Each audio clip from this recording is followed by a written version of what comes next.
Seven Seas Siren presents Kuma Kuma Kuma Bear Novel 3. Written by Kuma and Nano. Illustrated by 029. Performed by Marissa Lenti.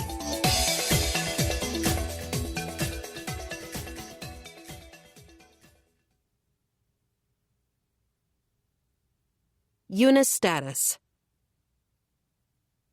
Skills. Fantasy world language. The fantasy world's language will sound like Japanese. Spoken words are conveyed to the other party in the fantasy world language. Fantasy world literacy. The ability to read the fantasy world writing. Written words become the fantasy world's words. Bear extra-dimensional storage. The white bear's mouth opens into infinite space. It can hold, eat, anything. However, it cannot hold, eat, living things. Time will stop for objects that are inside of it. Anything that is put into the extra-dimensional storage can be pulled out at any time. Bear identification. By looking through the bear eyes on the bear clothes hood, one can see the effects of a weapon or tool. Doesn't work without wearing the hood. Bear detection. Using the wild abilities of bears, can detect monsters or people. Bear map. Any area looked at by the bear eyes can be made into a map. Bear summoning. Bears can be summoned from the bear gloves. A black bear can be summoned from the black glove. A white bear can be summoned from the white glove. Bear transporter gate. By setting up a gate, can move between gates. When more than 3 gates are in place, can travel to a location by picturing it. This gate can only be opened with the bear hand. Magic. Bear light. Mana collected in the bear glove creates a light in the shape of a bear. Bear physical enhancement. Routing mana through the bear gear allows for physical enhancement. Bear fire magic. Based on the mana that is gathered in the bear glove, gives the ability to use fire elemental magic. Power is proportional to mana and the mental image. When imagining a bear, power increases even more. Bear water magic. Based on the mana that is gathered in the bear glove, gives the ability to use water elemental magic. Power is proportional to mana and the mental image. When imagining a bear, power increases even more. Bear wind magic. Based on the mana that is gathered in the bear glove, gives the ability to use wind elemental magic. Power is proportional to mana and the mental image. When imagining a bear, power increases even more. Bear earth magic. Based on the mana that is gathered in the bear glove, gives the ability to use earth elemental magic. Power is proportional to mana and the mental image. When imagining a bear, power increases even more. Equipment. Black bear glove, non-transferable. Attack glove, increases power based on the user's level. White bear glove, non-transferable. Defense glove, increases defense based on the user's level. Black bear shoe, non-transferable. White bear shoe, non-transferable. Increases speed based on the user's level. Prevents fatigue when walking long distances based on the user's level. Black and white bear clothes, non-transferable. Appears to be a onesie, reversible. Front, black bear clothes. Increases physical and magic resistance based on the user's level. Gives heat and cold resistance. Reverse, white bear clothes. Automatically restores health and mana while worn. Amount and speed based on the user's level. Gives heat and cold resistance. Bear underwear, non-transferable. Won't get dirty no matter how much they're used. An excellent item that won't retain sweat or smells. Will grow with the user. 51. The bear heads to the royal capital. On the day I headed out with the convoy, I first dropped by Tirmina's house to pick up Fina. From there, we headed to the feudal lord's house to meet up with Noah. So, who are you guarding, Yuna? Oh, did I forget to mention it? It's the town lord's daughter. Fina's face turned pale. The lord? Then does that mean we're headed to Lord Fuchorose's house? I nodded. I'm going back home, she blurted out. I grabbed her hand with my bear puppet to keep her from making a break for it. It's fine. It's not like they're going to eat you. Besides, I'm guarding his daughter. She's a kid named Noah. Considering Fina's reaction, I guess the divide between the nobility and commoners was pretty wide, even in this world. But Noah seemed like a sweet girl, even if she was a noble. Do you mean Lady Noir? But someone like me can't go with you. Weird, I thought. I called her by her nickname, but Fina called her Noir. I guess people didn't know her by that nickname then? Anyway, let's get going, I said. If they say you can't come, we'll go together on our own later. Fina reluctantly came along, though I kept a grip on her hand. When we got to the mansion, Noah was already standing haughtily by the gate with her hands on her hips. You're late, Yuna, she said before even greeting us. We're not late. When did you start waiting? Ever since I woke up and ate breakfast, so about an hour ago. You're too early. I just couldn't wait, knowing I'd get to travel on the bears, she said, looking embarrassed. That was pretty cute. Well, I've got a favor to ask you. What is it? I'm bringing her along, too. Would you be okay with that? I pointed to Fina, who flinched. Who is she? This is my lifesaver, Fina. That's not true. Yuna, you were the one who saved me, Fina said. I wasn't convinced. She said she hasn't been to the royal capital before, so I thought I'd take her. I was hoping I could get permission from you and Cliff. I don't really mind, but I'm not giving up my spot on the bear. I'm going to have you ride together, I said. I suppose that's fine, but I'm riding in front. I'd like to get Cliff's permission, too, just in case. Could I see him?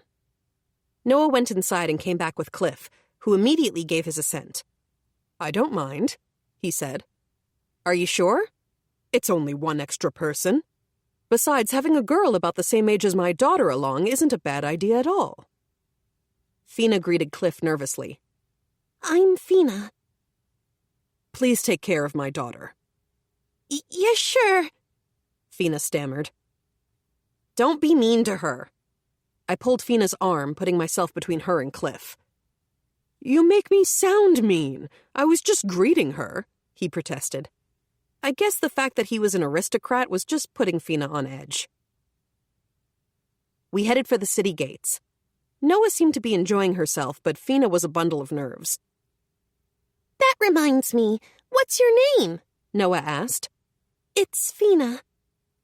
I'm Noir. Nice to meet you. Yes, ma'am. The formal introduction might have eased her worries, since a smile came back to Fina's face.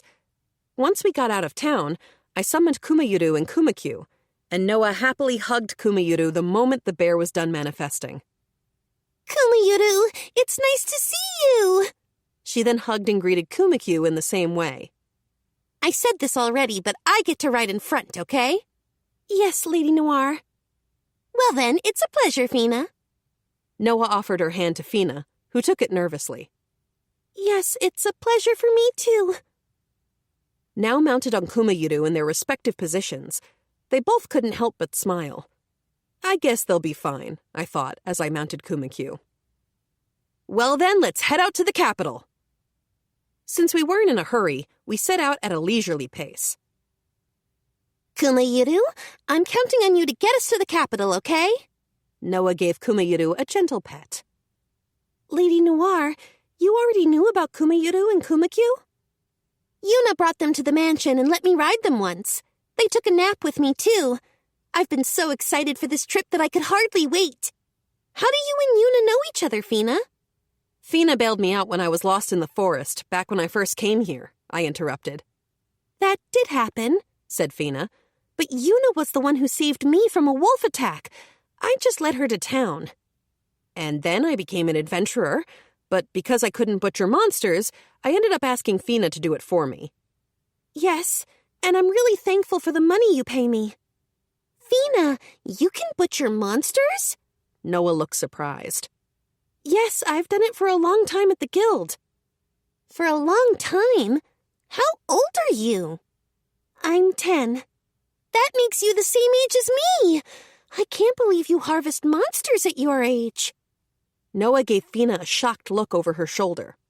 So it was weird for 10-year-olds to be able to butcher monsters, even in this world. Fina really must have been special. The two of them went on to have a friendly conversation. They were the same age, after all, regardless of class. While I listened to them talk, we followed the road to the capital at a leisurely pace. No monsters or robbers made an appearance, and the peaceful day soon turned to evening. I looked around for the best place for us to set up camp.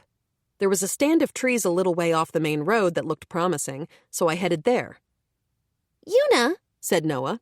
You don't mean to say that we're camping outdoors here, right? Yeah, did you think we'd be staying at an inn? Well, yes. Whenever there were towns or villages nearby, we would stay in an inn. If that wasn't the case, we slept in the carriage. Of course.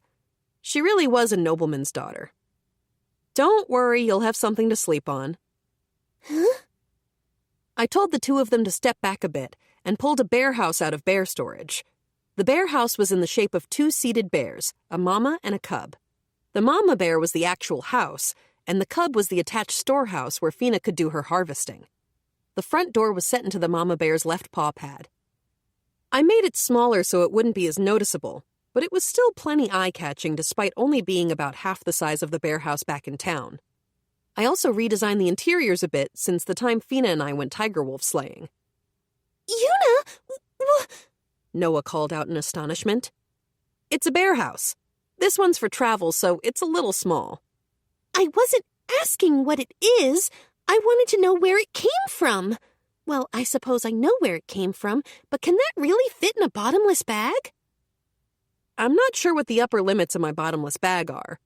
The other bigger house fit fine. So had the black viper. You're not surprised, Fina? Noah asked.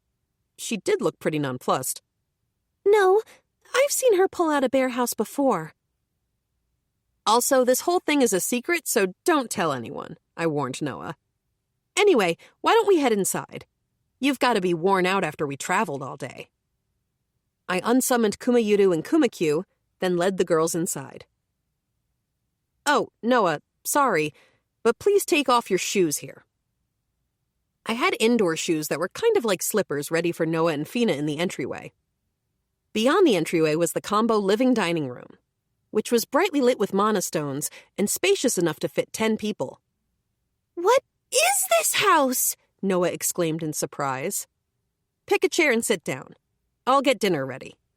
I headed for the kitchen, oiled up a fry pan, and got some ground meat and eggs ready to make Salisbury steaks. I made a salad while the steaks were cooking. Kids gotta have their greens. Once the hamburger steaks were done, I served up still warm soup from the inn into bowls and set some fresh bread on a plate. Then I poured fruit juice into cups. Bon appetit. Yuna, what's that? It's dinner. If you want a meal like the ones you eat at your manor, I can't really do that. No, I wasn't thinking that at all. Actually, it smells even better than the meals I have at home. Does it? Great. Make sure to eat it while it's warm. Noah and Fina started eating. What is this yummy thing? It's just hamburger steak. Hamburger? Yeah, you don't eat it in this country? It's not really that we don't eat it, so much as this is my first time eating something like this. Really? All I did to make it was mince up wolf meat, beef, and pork and stuff. Yuna, do you think we can make this at my house too? Fina asked. I think you could, but maybe making the sauce would be difficult. It's really good with grated daikon, too. Please teach me how to make it next time. I want to let everyone in my family taste it. Sure. Me too, said Noah. Noah, you wouldn't need to know, would you? You've got a maid making your meals. That's true, but I don't like feeling left out. Well, it can wait till we're back in town. This soup tastes great too. The inn made that for me. And the bread? I found a good bakery, so I stocked up on it.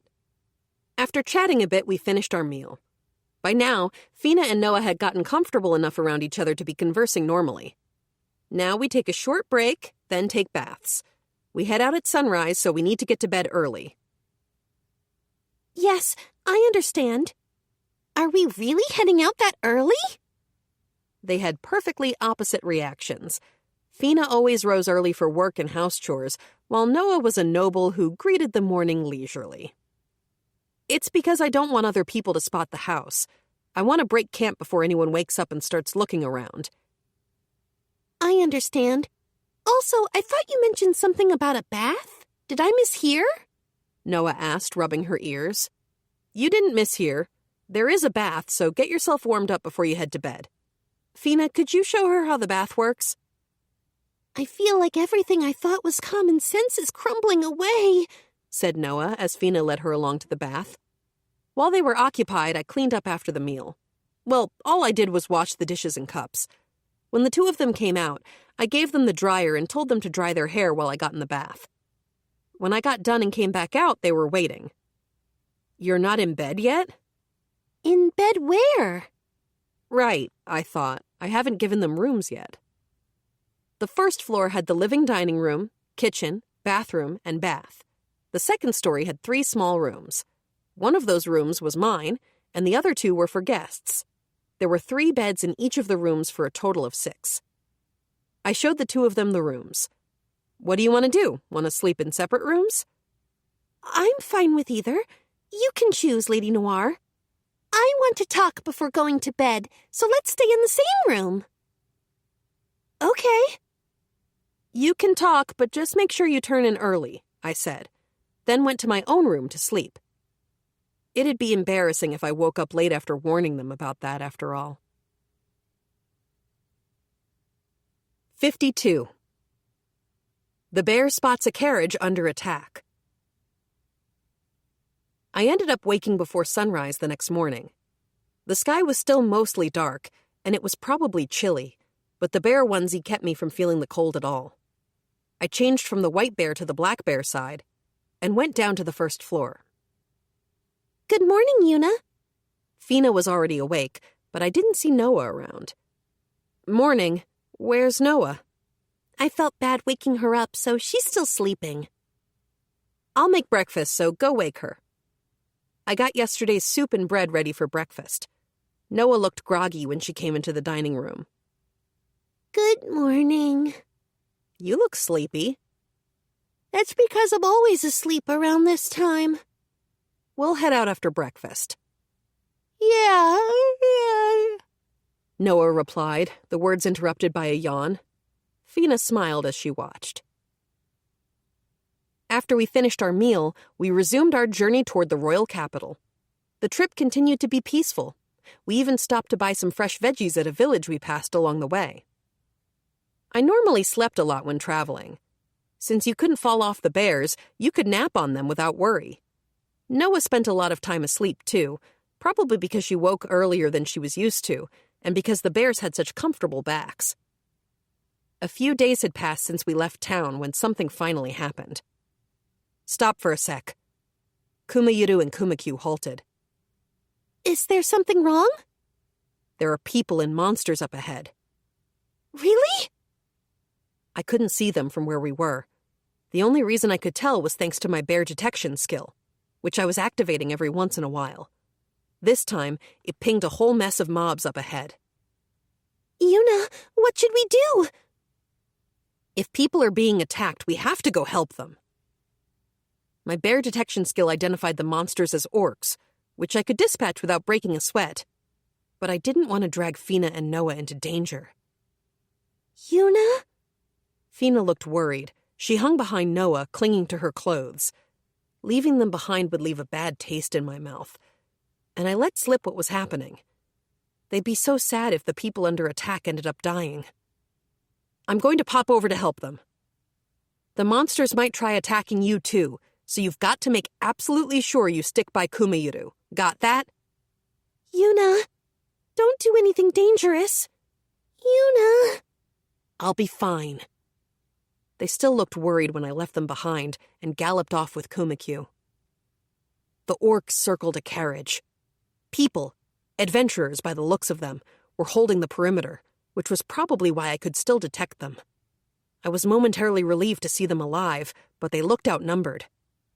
1, 2, 3, 8. There were 8 orcs in the fray, and 4 adventurers to hold them off. One, most likely a sorcerer, was being pinned down by an orc. A swordsman was occupied with 2 orcs beside the cart. The last two were separated some distance away, surrounded by 5 orcs. I jumped off Kuma and ran for the sorcerer, who seemed to be in the most danger. They were collapsed on the ground, trying to crawl away, but the orc had hold of their leg. It was bringing down a club in its offhand. This was bad. I kicked off the ground, collected mana in my hand, and loosed a wind blade at the orc, severing its thick neck before it could see me coming. Maybe I'd gone up a level? The sorcerer looked around, trying to figure out what happened, and noticed me. A bear? I ran past the surprised sorcerer and headed for the next target. A swordswoman was single-handedly defending the cart from 2 orcs. Their backs were completely unguarded, but my new wind blades would go right through them, potentially damaging the cart and the swordswoman too. I coiled earth around the orcs' lower halves and immobilized them instead. "What?" the swordswoman cried out. "I locked them down, so finish them off yourself."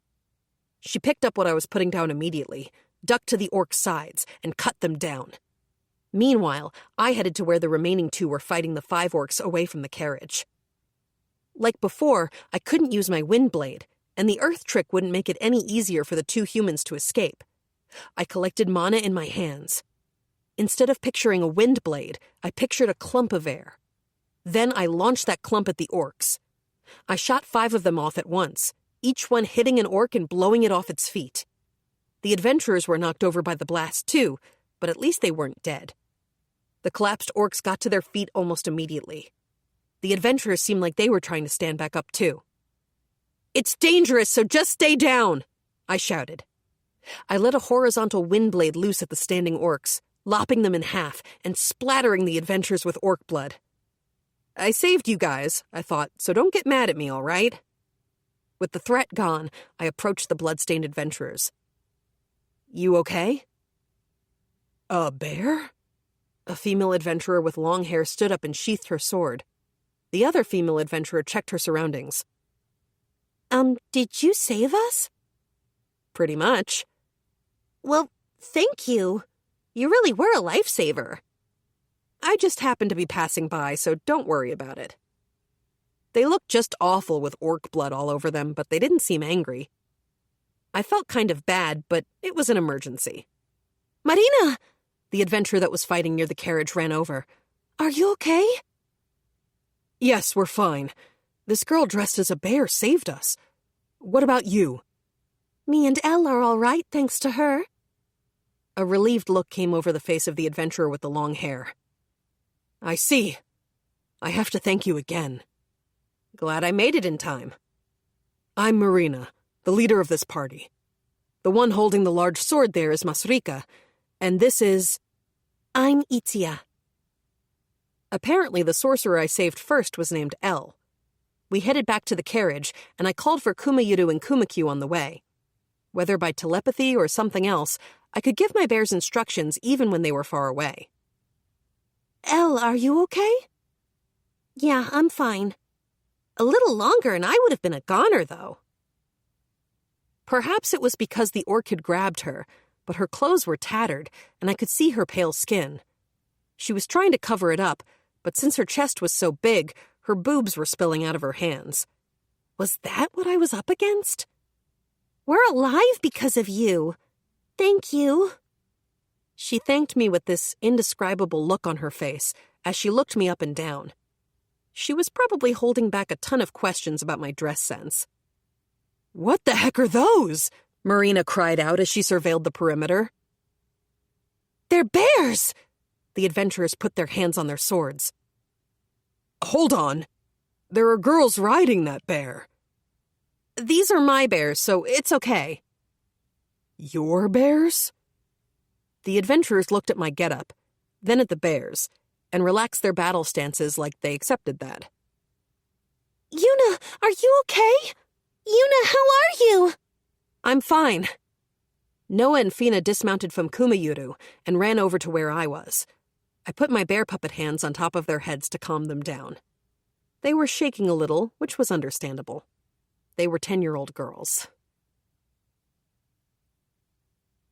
53. Together with the bear. "You're the one who saved us?" A voice came from behind me while I was patting Noah and Fina's heads. I turned around to see an older man and a girl there. The girl was maybe a little younger than Fina and Noah. They were dressed really nice like Noah, so I guess they were nobles, or maybe just a wealthy family. They had adventurers as guards, after all. If you're talking about the orcs, then yeah. I see. In that case, please allow me to give you my thanks. I am Gran Faringram. Thank you for saving both myself and my granddaughter. The older man bowed his head. I'm Yuna, the adventurer. We just happened to be passing by, so don't worry about it. But my, what strange clothes you wear, Gran said as he looked at my bear outfit. The other adventurers, who'd been wondering about my outfit until then, nodded too. Please don't worry about that, I replied. I still didn't know how to explain the onesie. I'm impressed you defeated the orcs so easily. Also, is that Cliff's daughter over there? Gran looked over at Noah. Looks like they know each other already, I thought. Lord Gran, it's such a pleasure to see you again. I'm Noir. Noah greeted him like a real aristocrat. Ah, yes, Noir. Has it been about a year? How big you've gotten. Is Cliff here? Gran looked around. My father has work, so he stayed in the town. He told me to go to my mother in the royal capital by myself. So you came all this way on your own? Yes, but I'm fine, since I have my escort. Gran looked over at me. Looks like that Cliff got you a very good adventurer, though a strangely dressed one. I wished he'd stop calling me strange over and over. Misa, nice to see you again. Noah headed over to the girl next to Gran, who had long, beautiful silver hair. It's a pleasure to see you again, my dearest Noah. Misa, are you also going to the royal capital? Yes, my mother and father went ahead of me, so I'm headed to the capital with my grandfather. My dearest? That had a nice ring to it. I tried to picture someone calling me my dearest Yuna, but it only came off kind of creepy. Yeah. Plus, it'd be embarrassing. Sorry to interrupt your conversation, but could I have a moment? Marina was coming over, looking cleaner now that she washed off the orc blood. If we leave the orcs as they are, it might attract their compatriots, or other monsters who seek to eat the bodies. I'd like to butcher them. You want to butcher them? You were the one who defeated them, but you did so by taking advantage of their being occupied with us. As such, we'd like a cut as well. Ah, so that's what she meant. I didn't know how valuable orc materials were, but it was natural these other adventurers would be thinking about such things. I don't need a cut. You can do what you like with them. Are you serious? You took down 6 of them. Itia defeated the 2 she did because of you, too. We took out a couple on our own, so we don't need to take everything. Based on the bodies, there had been about 10 orcs to start. We're going on ahead to the royal capital, so you can do what you want. I went over to Kuma and jumped up on its back. I had tons of orcs in my bear storage and didn't really need more. Noah, Fina, we're going. Please, wait a second, Gran called out. If you're also going to the royal capital, why don't we go together? He wanted us to be travel buddies? My bears would have to slow down for their carriage to keep up, though.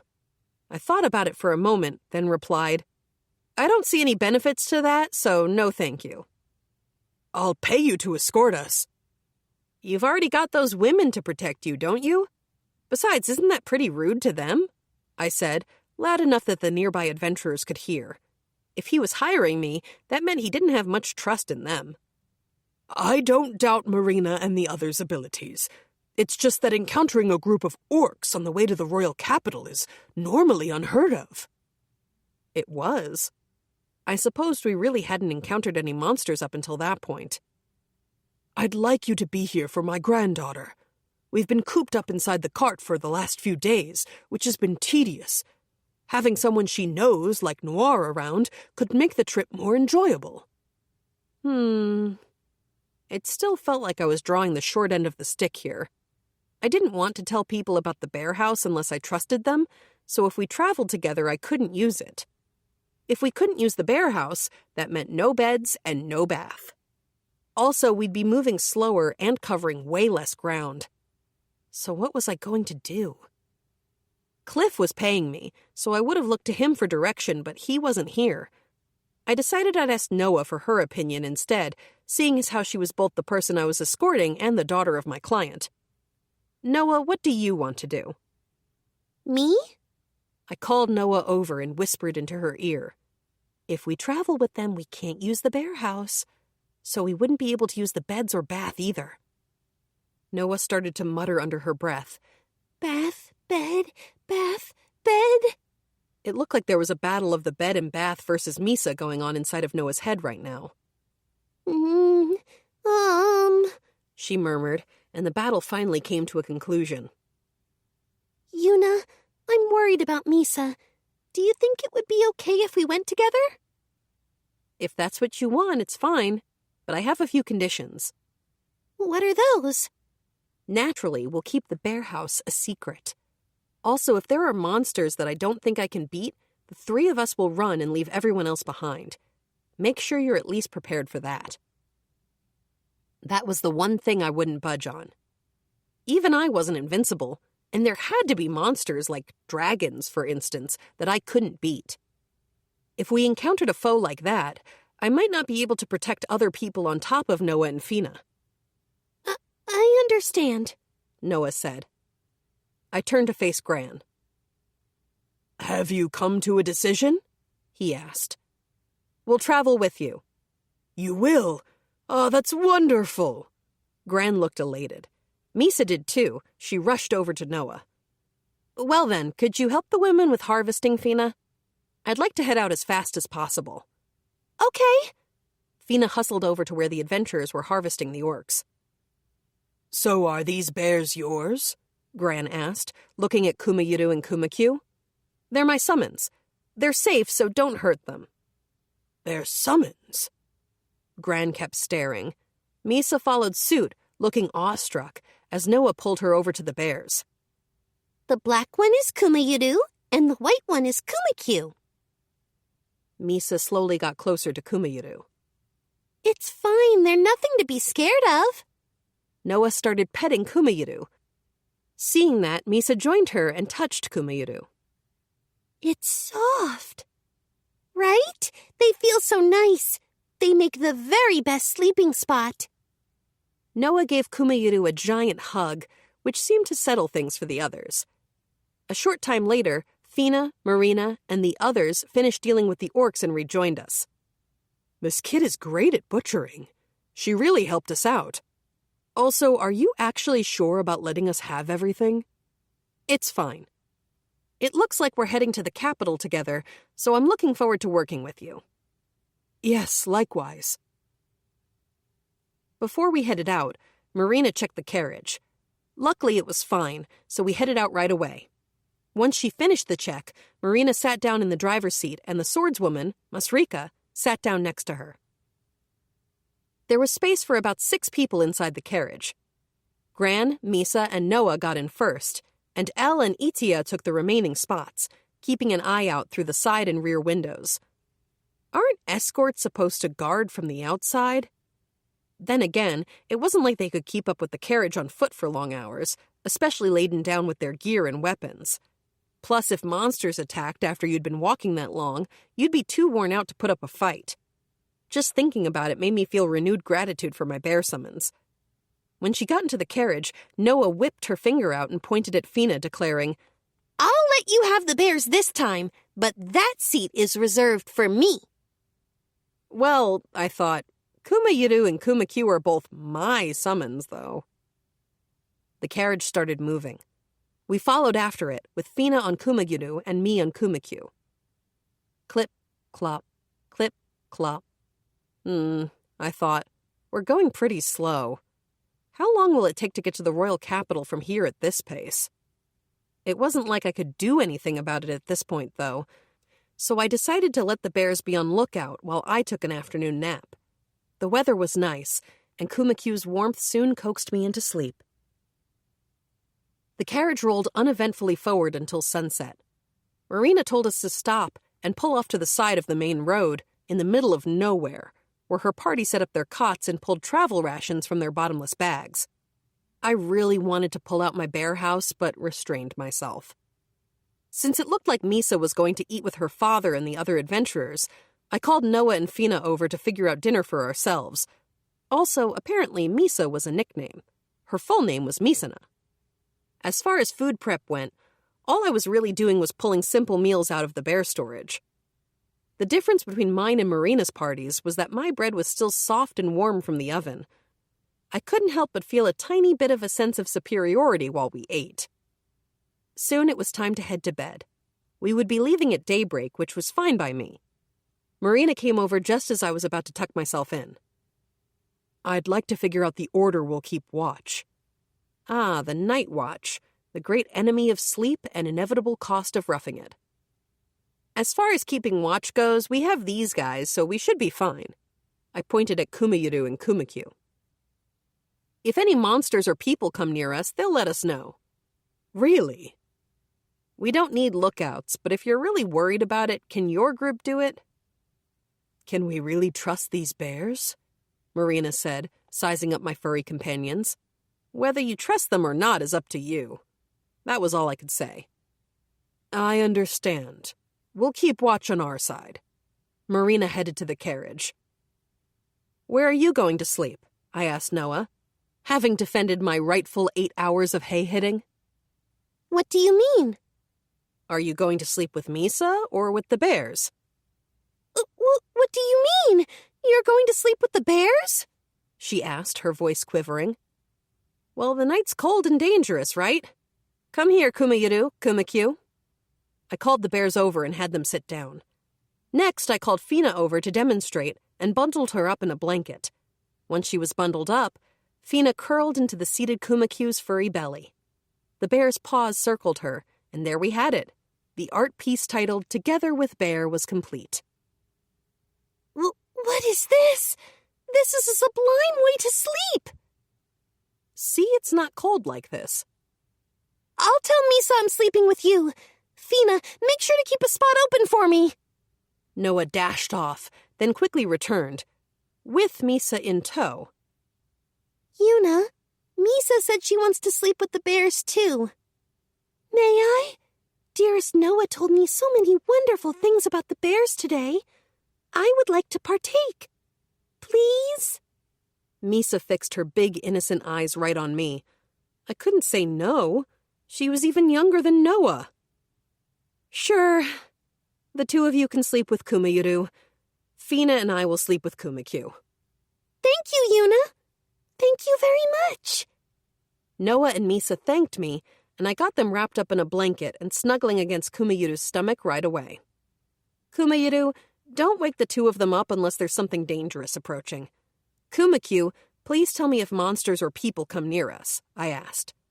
Then I leaned against Kumakyu's stomach, making sure to leave Fina her half. It was warm.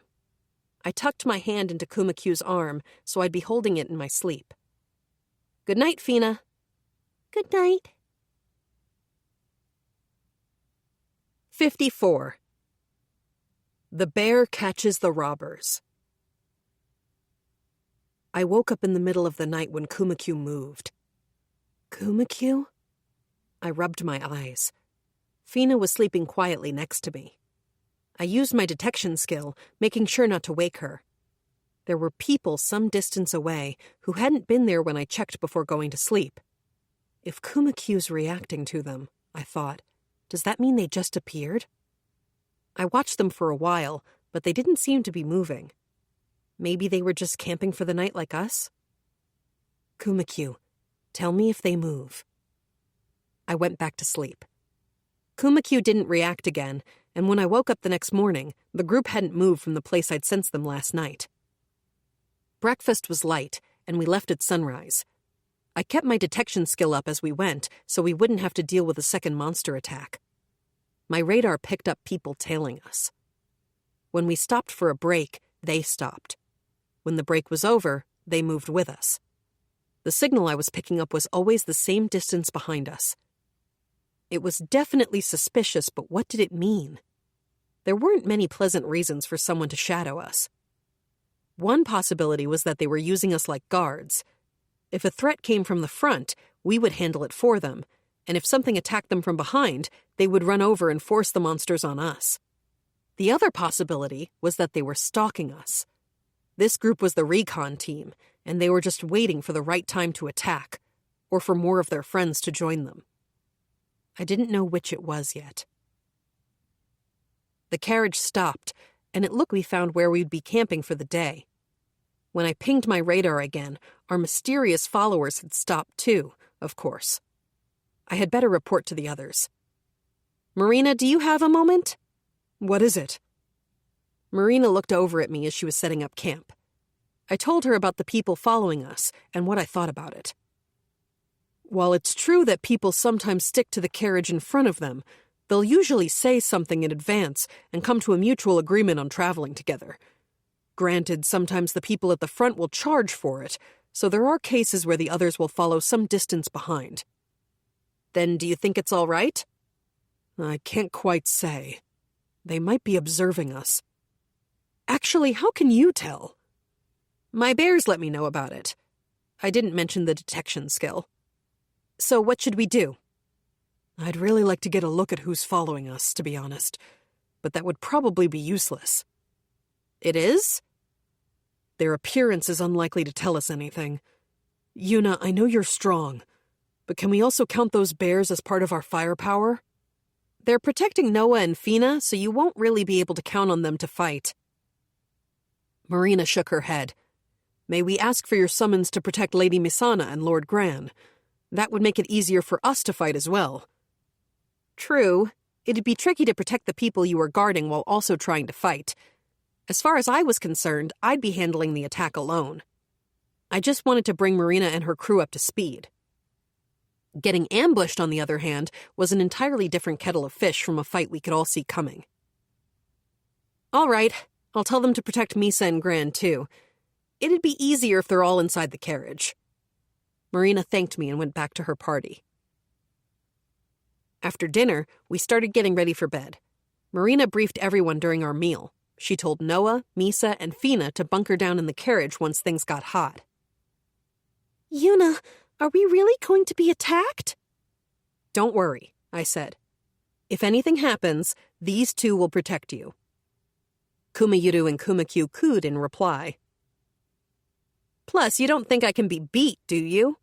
Noah and Fina knew more about my abilities than Marina and the others did. So you can sleep easy. Yuna, please don't push yourself too much, Fina said. It'll be fine. Like Marina said, they might just be normal travelers sneakily using us as guards. I gave Fina's head a gentle pat to steady her nerves. Noah and Misa were watching. They looked jealous, so I patted their heads the same way. It was a small price to pay for putting them at ease. We've got an early start tomorrow, so get to bed.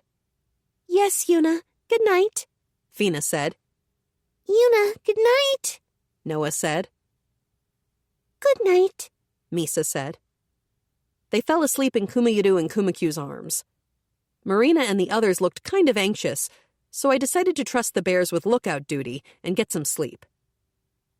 We didn't know whether we'd actually be attacked, after all, and sleep was pretty important. Something jostled me. When I opened my eyes, Kumakyu was there, nudging me upright. Kumakyu? The plan came back to me slowly as I started to come around. Right, I thought. There was a chance we'd be attacked. I pinged my radar. Yup, they were there all right. A crowd was starting to form. 10, 20, maybe about 25 people. Wasn't that a bit overkill to take on 4 adventurers? I slipped away from Kumakyu, trying not to wake up Fina. I told Kumakyu to protect everyone if the enemies breached our camp. Not that I was planning to let them get here. They aren't here, are they? Marina and the others had come over. You were still awake? I expected them to take turns keeping watch. It's not like we could sleep after you told us we might be attacked. There's a pretty big group of people congregating over there. We should wake everyone, get them in the carriage. Let them sleep. I'll go. Alone? I'll be okay. If any of them slip by me, please deal with them. I'll go with you. Marina? The other adventurer sounded shocked. You'd be holding me back, I told her bluntly. She really would be a burden. Are you really going to be okay by yourself? I'll be fine. I doubted they had anyone stronger than a goblin king or a black viper. All right. Then please do it. Sure, I'm headed off. Keep an eye on everyone. I looked over to where Fina, Noah, and Misa were cuddled up with my bears. The 3 girls were sleeping like babies. Trusting their safety to my bear's capable paws, I ran off into the dark, following my bear detection skills signal. I could see pretty well all around me. Had the bear gear picked up some night vision skills when I wasn't looking? There were a few people ahead, clustered together in the dark and gripping their swords tight. Even though it was the dead of night, they didn't have a fire going. I could even hear their deranged conversation. They were definitely bandits, which meant I was free and clear to attack them before they tried attacking us. I bore down on the unsuspecting gang. My bear shoes made no sound, and my black bear outfit melted into the dark. I primed a spell. What's that? By the time they noticed me, it was too late. I assailed the bandits with air blasts, taking care to bank my shots so they'd hit the mounted ones, but not their horses. The horses hadn't hurt anyone after all. I forced the gang together with the opening volley, and followed up by conjuring bars of earth out of the ground around them. Finally, I sealed the top with an impromptu stone lid. The cage was complete.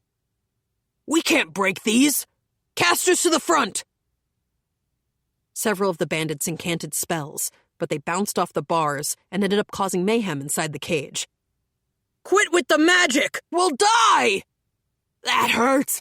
The heck is happening? Somebody whip up some lights!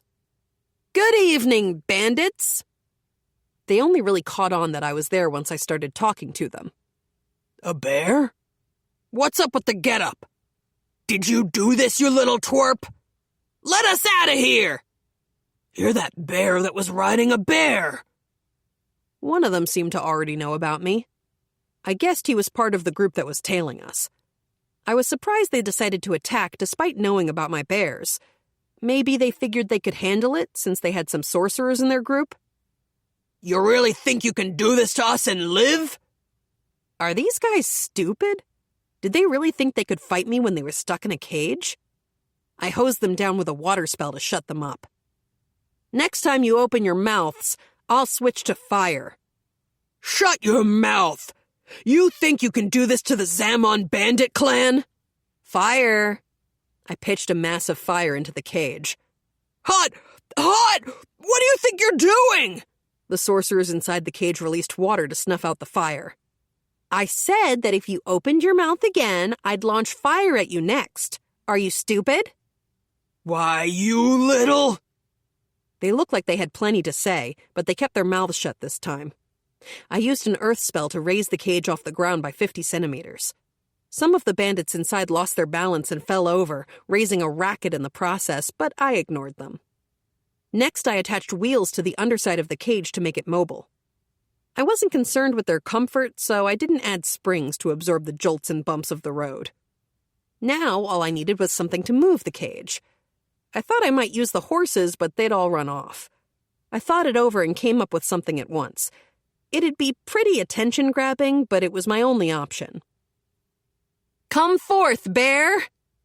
I made a bear earth golem, following the same logic as when I made the fire and water bears to slay the tiger wolves and the black viper. It was about 3 meters tall. A bear? What is that thing? The bandits were making a commotion in their cage. What are you planning on doing to us? Let us out of here! They were so loud. Apparently petty thieves were idiots no matter what world you lived in. Sometimes they came with a smart leader, but this bunch just seemed like a pack of goons. I threw a ball of fire into the cage to silence them, and just like last time, one of the sorcerers set to putting it out like his life depended on it. Next time you open your mouths, I'll make you eat it. I conjured a fireball for emphasis, and they scowled at me in silence. Did they really not understand the situation they were in? In any case, they'd gone quiet, so I had the Earth Bear Golem pull the cage back to the carriage. If I took too long, Marina and the others might start to worry. 55. The bear arrives at the royal capital. Everyone was awake when I arrived with the cage. Fina and Noah were on Kuma, waiting. I wondered if they were getting ready in case they had to run away on their own. You all got up? It's not like we could sleep knowing bandits were coming. Yes, that is right. Of course we could not sleep when there was a chance bandits would be attacking us. Gran was also awake. A geezer like him really ought to have stayed in bed. Yuna, I never thought you'd slip away without saying a word, Noah said. Yuna, I think you went too far this time, said Fina. I caught the bandits, so why did it feel like I was the one in trouble here? Where do I even start? Marina said, echoing what everyone was obviously thinking. For now, could you tell us what you did with the bandits? Everyone's eyes focused on me, and the cross-examination started. Why is this happening? I thought. As you can see, I caught the bandits, so I just put them in a cage. How did you catch that many people alone? I whipped it up with some earth magic. And that cage? I whipped it up with some earth magic. And lastly, what about that bear? I needed it to move the cage, so I whipped something up. From the looks on their faces and the way they'd sigh a little every time I answered, I got the impression I was exasperating them. The more I hear you talk, the stronger the urge to just laugh at what you're saying, Marina said. She looked fed up.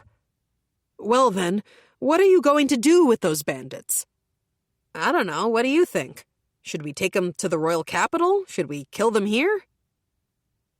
Those couldn't be the Zamon bandits, could they? Elle, the sorceress, spoke up from behind Marina, looking at the group. The Zamon bandits? I remembered them saying something of the sort. They're a group of bandits that have been running wild around here. You've got to be joking. You caught the Zamon bandits single-handedly? Are they that big of a deal? I've heard they're a dreadful group that strips their victims of all money and valuables and violates any women they cross paths with. There was a possibility their targets were Marina and the other women. On the other hand, just thinking that Fina and the other girls might have been who they were after. So we should kill them, I suggested. I know it'll be a lot of work, but we should deliver them to the capital's guards and force them to give up the location of their hideout. They might be holding the women they've abducted there, and we don't know where it is or how many people they have guarding it. Getting that information out of them in a verifiable way is going to take time, and we're in the middle of an escort mission. I think our best bet is to head for the royal capital and deliver them to the authorities there. Marina's plan was airtight. I had no objections. She and her party probably wanted to save the women captured by the bandits as soon as possible, but had come to this decision after weighing their skills and situation. I didn't plan on leaving Noah and Fina behind to go to the hideout either.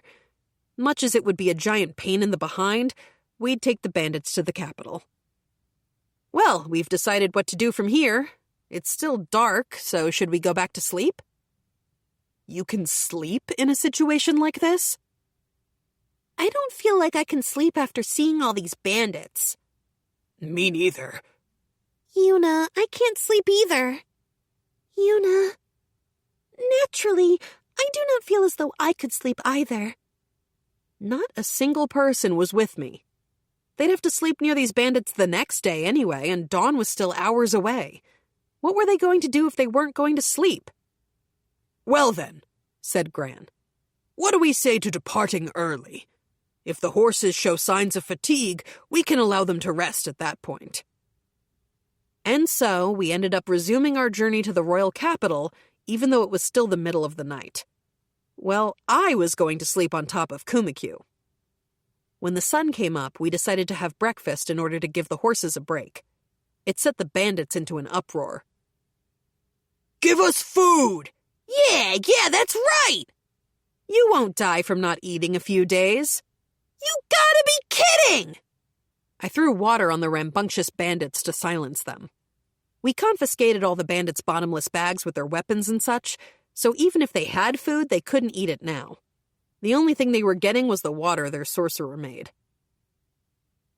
Around noon, a few days after we captured the bandits, the wall surrounding the royal capital came into view. Multiple roads were converging at this point, all filled with carriages. At Gran's instruction, our carriage stopped. "If we proceed any further than this, we'll draw attention to ourselves," he said. "Yuna, sorry, but please wait here. We'll call the guards." Gran, Marina, and the others advised me that unless I wanted to make an absurd name for myself or cause an uproar, I shouldn't take the bear golem into the city. We decided they'd go fetch the guards while I stayed behind. I dismissed the golem and took apart the cage. Between being weakened by hunger and being tied up, the bandits had no strength to make a break for it. I recalled Kumayuru and Kumakyu, and then all that remained was to bide my time until Gran and the others returned. That sure is a big wall. Even from a distance, I could tell it was huge. Fina looked awed by seeing something so big for the first time, too. "I didn't think I would ever come this far away from home. My dad died when I was little, and my mother got sick, and even finding food every day was such a struggle that I didn't think I would ever go to the royal capital. This is all because of you, Yuna. Again." There'll be fun things ahead, too. Let's have a good time at the capital, shall we? "Yes." While I talked to Fina about our plans, Gran's carriage came back. I saw about a dozen guards on horseback behind him. "Miss Marina, are these the Zamon bandits?" The guards looked at the bound bandits. Marina got down from the carriage's driver's seat. "Yes, that's right," she said. "I'm impressed you captured so many." "Yes, well, that girl played a large part in making this happen." "You mean the girl in the bear clothing you mentioned earlier, yes?" They looked at me dubiously, but maybe because they accepted Marina and Gran's explanation, they didn't ask more about it. They loaded the bandits onto the guard's carriage. Since they were all exhausted, they didn't resist. A little ways away, Gran was talking to someone who looked like the head of the guards. "Ranzel, may we leave? We are fatigued from our long trip and wish to rest." Right. I wanted to get inside the royal capital soon, too. "Yes, of course. Thank you for your cooperation. If there is anything you need to know, please come see me." Gran was taking all the questions that would have been directed at me. He owed me his life, so he said this was the least he could do. He seemed like a pretty good guy. I wondered if a lot of the aristocrats in this world were actually decent people. "Well then," said the guard, "I'll make arrangements for preferential entry into the capital." "I'd be much obliged." I was ready to walk the rest of the way when Gran told me to hop up into the carriage. I was grateful, but unsure if I'd fit on account of the onesie. Marina and two of her company were sitting in the driver's seat, so I took a spot between Fina and Noah. Across from us were Misa, Gran, and Elle. Even though they were squeezed in with me, Fina and Noah didn't complain at all. They seemed pretty happy being next to me. With 9 people aboard, we started trotting along toward the entrance of the royal capital. Mounted guards guided us as we jumped to the head of the line. I felt a little bit sorry for all the people we passed still standing in queue. When we got to the entrance, the guards stopped their horses and told us to touch our guild and resident cards to the crystal panel for verification. To do that, you had to get out of the carriage. When I disembarked, it caused an immediate commotion from the people around me. "A bear? Is that a bear? What is with that getup?" "You sure do stand out, Yuna." They really didn't have to go out of their way to say anything. I touched my guild card to the crystal panel, and once it confirmed I had no criminal record, I went back into the carriage. Maybe I looked funny doing it, since Fina and the others were laughing at me. "Yuna, it's all right. Your clothes look cute." I didn't know how to respond to a 10-year-old girl calling me cute. Once we were all back on board, the carriage started moving again. Gran was being kind enough to take us all the way over to Noah's mother's house. "Where's your house, Noah?" "In the upper class district. It's a slight distance from here." The carriage moved at a slow trot. The royal capital looked like it was bustling, based on what I could see of it from the small window. Fina was staring outside too, with her little mouth hanging open. Seeing that look on her face made me glad I brought her along. People have gathered from all over because of the king's birthday celebration.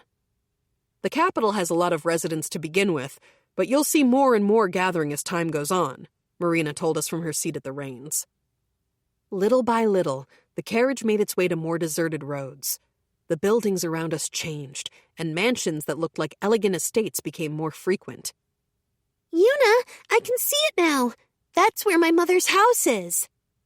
It was about the same size as the Lord of Cremonia's house. I wondered who Noah's mother was. She wasn't with her family, and they said that she was working at the castle. I tried asking Noah, but apparently she didn't know anything other than where her mom worked. The carriage stopped in front of the estate. Well then, Noir, said Gran. If you have time while you are in the royal capital, please come pay Misa a visit. Will you not meet with my mother? She likely isn't home around this time. I will come greet her in the future, once I receive a full report from the guards. Dear Noah, Fina, dear Yuna, please come by to see me. Yeah, we will. If possible, said Misa, I would like to play with Kumayuru and Kumakyu. Sure, include them in your playtime. I will. We thanked Marina and the others, then got out of the carriage.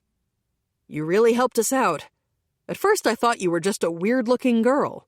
Marina laughed, but it wasn't mocking. Let me know if you ever need a hand. If there's anything we can do to help, we will. She grasped the reins and spurred the horses on. The carriage slowly came alive and pulled away. 56. The bear gets in a fight with Noah's older sister. Well, Yuna, Fina, let's head inside, Noah said, leading us through the front doors.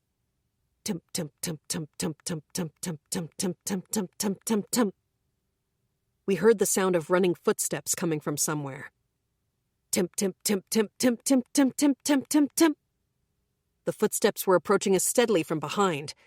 Right as I turned around to face them, a blonde girl charged toward us. Noah! Mother! Noah, I've missed you!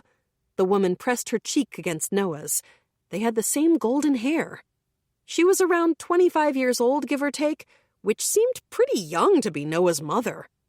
When I compared their faces while they were pressed up against each other, I realized they looked pretty similar, too. Just how old was she when she had Noah, I wondered. Cliff isn't here? Noah's mother looked around. Father is still working in town. He told me to go ahead of him to the royal capital by myself.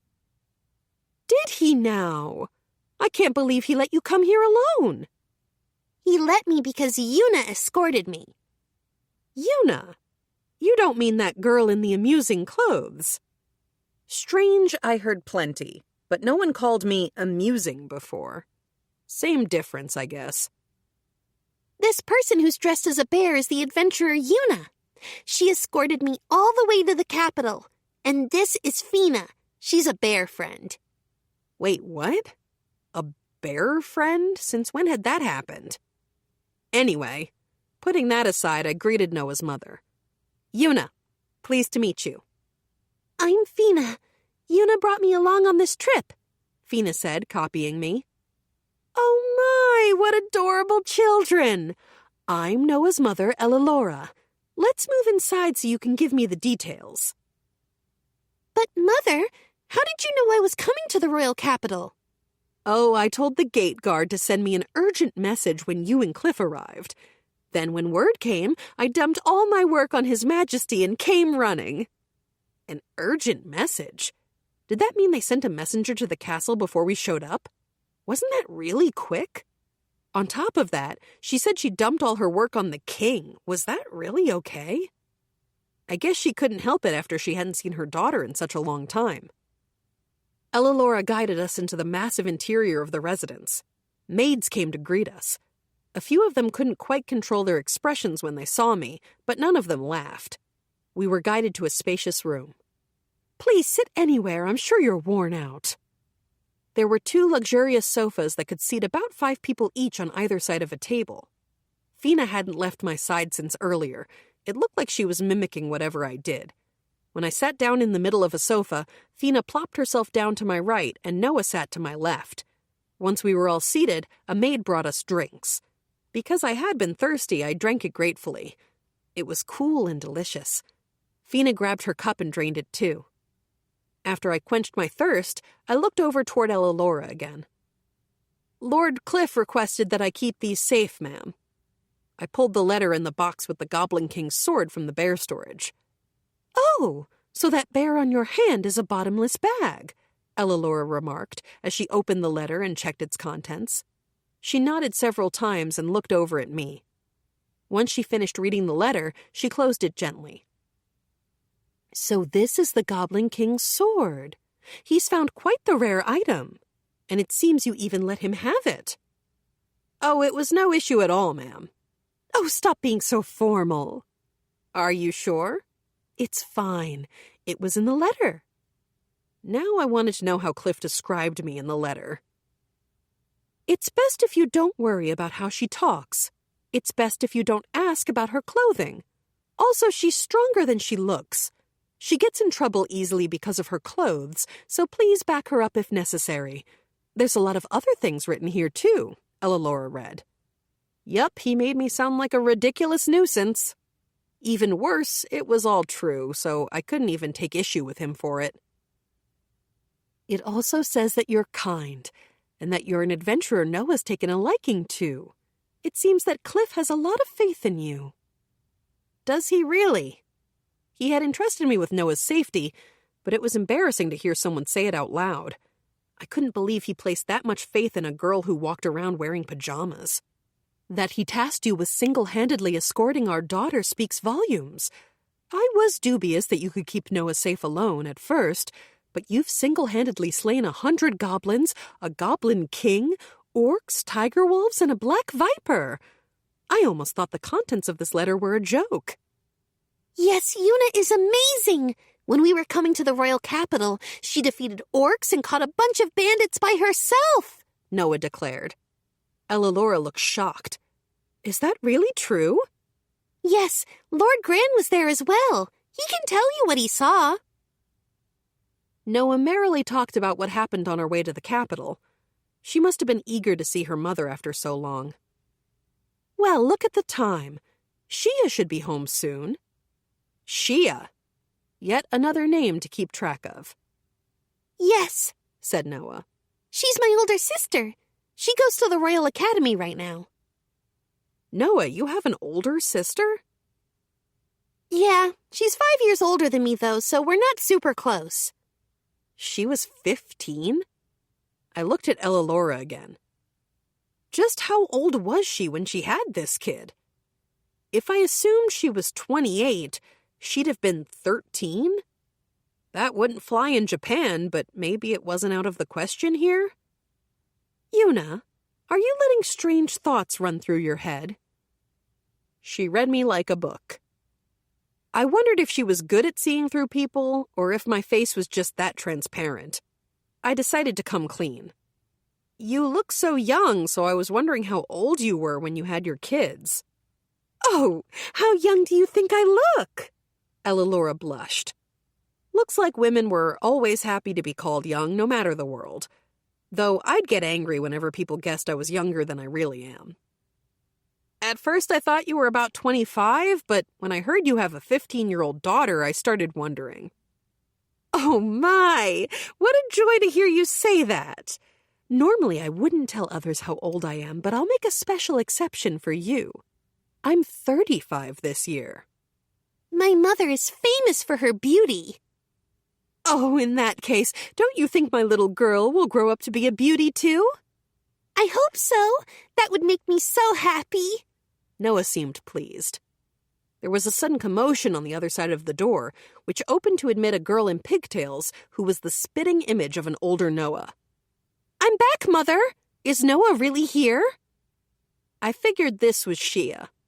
She was wearing school clothes. I guess they have uniforms in this world, too. Shia, you have guests before you. Please excuse my rudeness. Wait, you mean that bear? Yes, that's right. You're being rude to the bear. Ellalora, I thought, you're also being rude. Mother, please don't joke around. This is no joke. This girl dressed as a bear is Yuna, the adventurer who escorted Noah to the royal capital. The girl next to her is her friend, Fina, Elilora said. You're saying these 3 girls came all the way to the capital on their own? You must be joking. These little girls came here all the way from Cremonia? I wondered if I was supposed to be one of these little girls. I supposed I was shorter than her. Hey, you, could you stand up for me? I stood up like I was told. You must be joking. This cute little girl couldn't be an adventurer. Cute little girl, I thought. Excuse me, I'm 15, just like you are. I was shorter than Shia, and my chest was flatter, but I was still growing, so that didn't count. Sister, Yuna is strong. She's amazing herself, but her bears are the most amazing of all. Her bears? Shia tilted her head dubiously. Ah, yes, said Elilora. How about you have a match? If we do that, I'm sure Shia will understand. Hold up. Could they not make decisions on my behalf? Yuna, would you please take my daughter on as an opponent?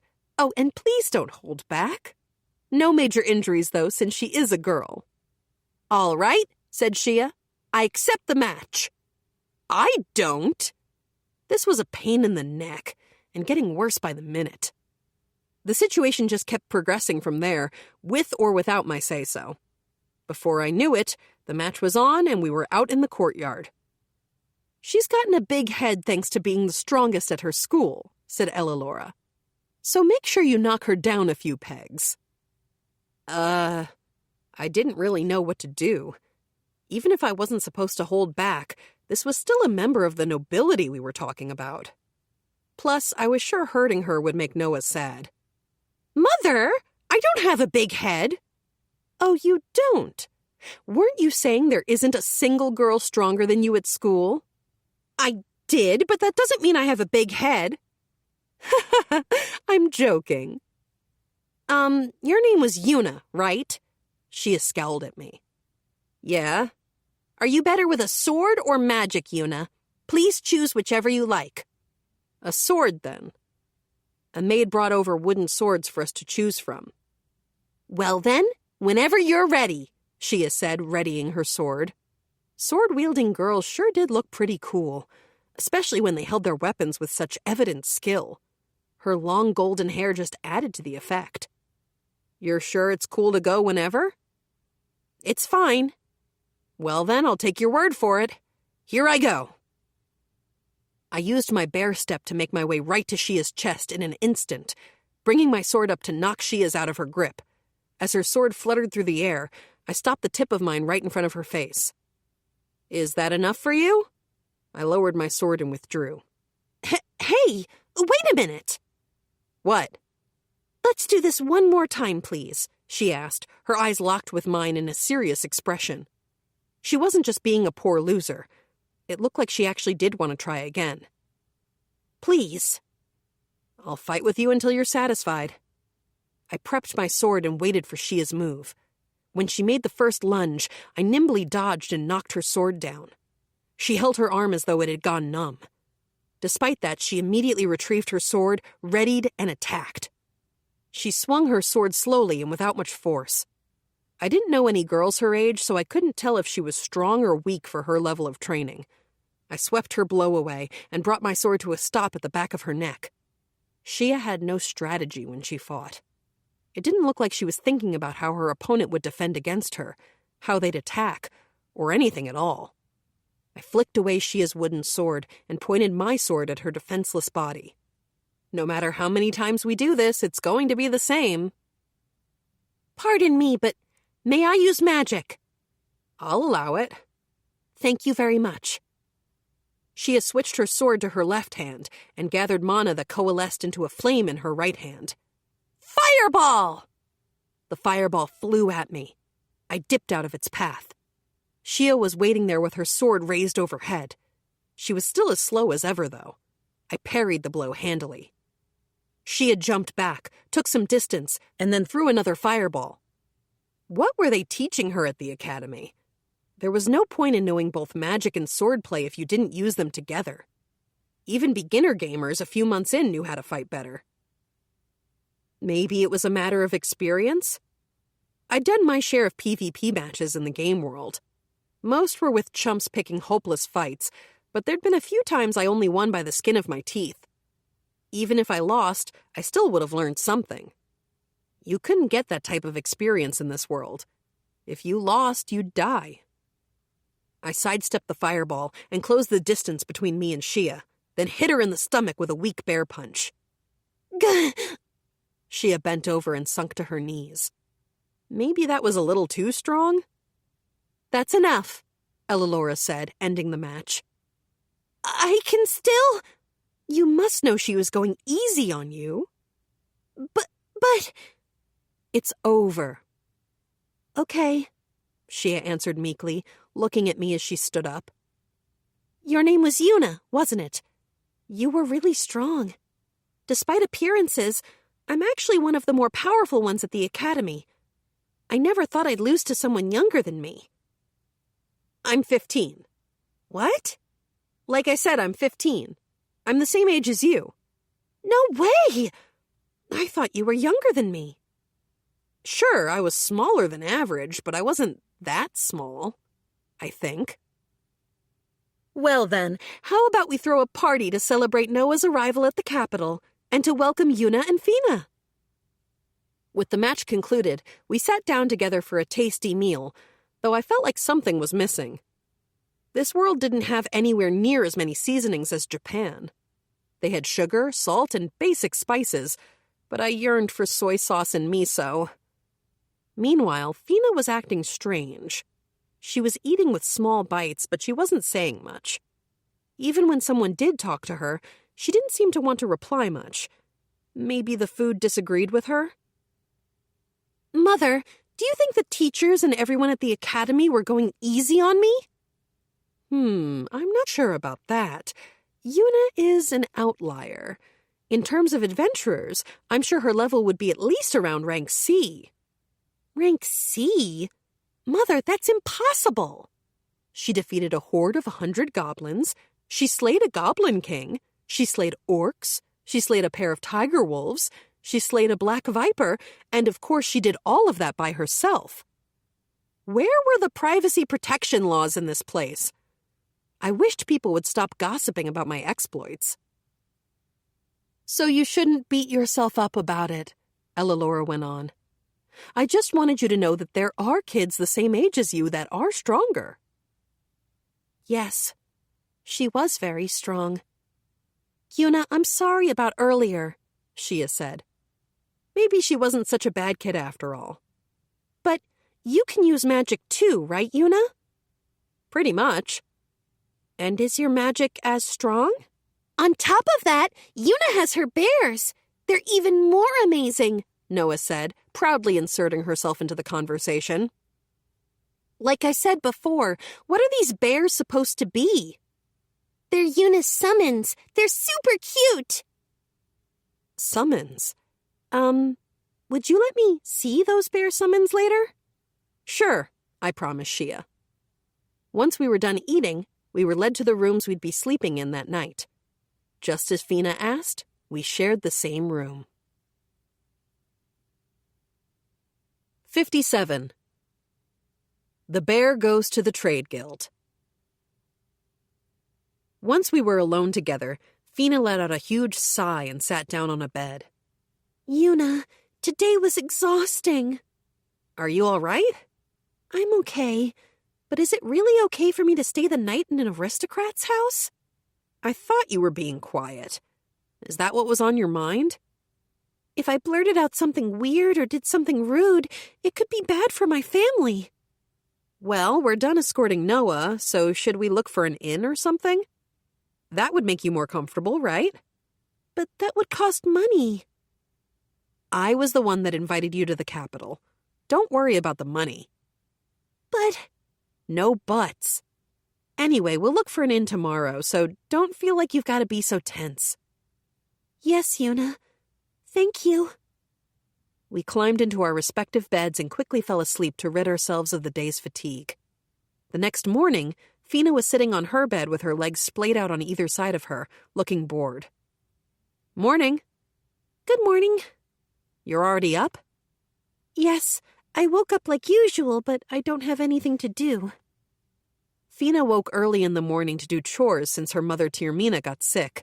When the housework was finished, she would work at the Adventurers Guild. Being an early bird was probably a habit by now. In that case, should we change and go to the dining room? Don't you think it's still too early? If we're early, we can just eat out. That way we can look for an inn right after. Are we really going to look for an inn? I'm not doing this for you. I don't feel at home here either. I changed from my white bear outfit to my black one and took Fina to the dining room. There was no one there. Maybe we really were too early for breakfast. For the time being, instead, I searched for someone to let know that we were leaving. When we left the dining room and went into the hall, we found the maid we saw yesterday. Oh, what a surprise to find you here, Miss Yuna and Miss Fina. You're up early. Morning. We wanted to get something to eat if that would be okay. If not, I was thinking we could go out for something. No, it's fine. Please wait in the dining hall for now. While we waited in the dining room, Ellalora came in. Oh, you're early. Good morning. Morning? Here for breakfast already? Yes. So what do you have planned for today? Since she asked, I answered honestly. We were thinking of going to go look for an inn. An inn? Why's that? You can stay here until after the king's birthday celebration. A commoner like myself just can't feel at home at such a large estate, I explained, acting as a proxy for Fina. Still, I'm not sure you'll be able to find an inn with empty rooms. There are a lot more people in town than usual because of the celebration. She might be right. In that case, though it was a little earlier than I planned, maybe it'd make sense to find a place to set up the bear house. If I had a bear house, I could set up a transport gate and not have to worry about inns anymore either. We'll still at least take a look. Just know you can stay here as long as you like. We finished breakfast, and Fina and I headed out. Noah was still asleep, and Shia had gone off to the academy in her uniform. Maybe Noah was sleeping in for the first time in a while after all those days breaking camp at sunrise. We walked around the royal capital and went around to several inns. The people of Cremonia had gotten somewhat used to me, but now that we were in a new place, my bear outfit drew looks everywhere we went. When we passed by people, their eyes would turn in my direction. Then, without fail, I'd hear them say something. A bear? A bear? How cute! The heck is that? It's a bear. Fina, sorry for drawing all this attention. It's fine. I'm used to it. Just like Ellalora said, all of the inns were full. At the last one, I switched to Plan B and asked where I could find the trade guild. Compared to the guild in Cremonia, the Royal Capital's Guild was on a whole different level. First off, there were a ton more people going in and out. Maybe they were visiting from different towns and villages. There might have even been people from other countries. Ignoring the looks focusing on me, I went to find the reception desk. Apparently, you were supposed to take a numbered ticket and then go to the reception desk when your number was called. I queued up in the ticket distribution line and got a numbered ticket. The ticket I got was 195. Right now they were calling 178. It looked like there was still some time until my number would be called, but there were 10 reception desks. Maybe it won't take that long? After waiting for a short while, my number was called. Welcome. What business do you have with us today? The receptionist's smile started to slip for a moment when she saw my appearance, but it immediately snapped back. As would be expected of a receptionist in the royal capital. I'm looking for a plot of land inside the capital. Can I buy one? Could you show me your resident card or a guild card if you have one? I handed over my guild card. Please wait a moment. She placed the guild card on the crystal panel. You are Miss Yuna? Yes. By the way, how are you planning on using the plot of land? I'm planning to build a house. In other words, you are going to live in the royal capital? Still undecided. My main residence is in Cremonia, so I thought I would use the one here as a secondary location. Understood. Well then, let me explain how the land works. First, the area near the castle is the upper-class sector that makes up the aristocrat quarter, so I can't sell you anything there. Next, you are not eligible to buy anything from the middle district yet, so that means at present I can sell you something in the lower district. What do I have to do to get something in the middle district? You can buy land there if you have a letter of introduction from someone. So, proof of social status. I remembered the letter that Mullane, who helped me at the trade guild in Cremonia, had given me. Will this work as a letter of introduction? Let me check. The receptionist unfolded the letter from Mullane to verify it. This is... And? Please forgive me. I'm not sure I can decide this alone. Please wait a moment. The receptionist left her seat and disappeared into the back of the guild. Yuna, you're going to build a house? Fina asked. I was thinking it would come in handy in the future. If I built a house, I could set up a bear transport gate. Thinking about it from a transportation perspective, that would be super handy. Oh, why isn't that Miss Yuna and Miss Fina? We spun around to find Gran and Ellalora. Gran? And Ellalora? What are the two of you doing here? That's what we should be saying. And why are you at the trade guild of all places, Yuna? Didn't you say that you were going out looking for an inn? I told her that finding an inn had been impossible, just like she had said. So I was thinking of buying a plot of land to build a house, but apparently I can't do that without a letter of introduction. Anyway, I gave them a letter of introduction I got from the trade guild in Cremonia, but I guess we're waiting for them to inspect it. You were going to build a house because you couldn't find an inn. I don't even know what to say. But do you have enough money? I think I'll probably be okay. If I can't afford it, I'll ditch the idea. In that case, shall I give you a letter of introduction? Gran said. I can also write one for you, Ellalora said. That would be a big help, but are you sure? You saved my life, after all. Yes, since you've been helping out Cliff and my daughter. I was thankful for that. If I had 2 endorsements from nobles, it was way more likely I'd be allowed to buy something. So why are the two of you here? I'm here for work. I am here for something similar as well. While I was talking with Gran and Ellalora, the receptionist returned. I apologize for the delay. As for the plot of land, you may purchase something from the lower-class area of the middle-class district. Looked like I could get something in the middle district without a problem. Maybe I didn't need the two's recommendations. Where is that? The receptionist spread out a map of the royal capital to show me. There was the entry gate to the capital. There was the castle. It was a little far away from Noah's residence, so it'd kind of be a pain to go back and forth. Oh, that's in the outskirts. Indeed it is. The 2 members of my personal peanut gallery were peeking at the map from behind me. Miss, you over there, lend me some paper, will you? I will write her a letter of introduction. Please give me some paper, too. It seemed like the location didn't sit too well with my aristocratic friends. Who might you be? Gran Farengram. Ellalora Fusharose. You are Count Farengram and the wife of Count Fusharose? The receptionist gasped in surprise and went visibly pale. That's right. If the lass needs a letter of introduction, I will write one, so please find her a better plot. Yes, sir. I'll get one ready right away. The receptionist hurriedly stood up from her seat and ran off again. Moments later, an older woman emerged in her place. What is it now? When I heard Count Farengram himself was here, I thought it was the younger one, and here I find the geezer instead. Watch your mouth, you crone. And here we have Fusharose's little girl. I'm a bit too old to be called a little girl. Do the 2 of you intend to become this strangely dressed girl's guarantors? There it was again, another person calling me strange. I owe this young lady my life. She also helped my husband and my daughter. Did she now? Well, all right. If you are her guarantors, then we will prepare a plot of land befitting that. Well then, lass, I'm supposing you've got money, at least.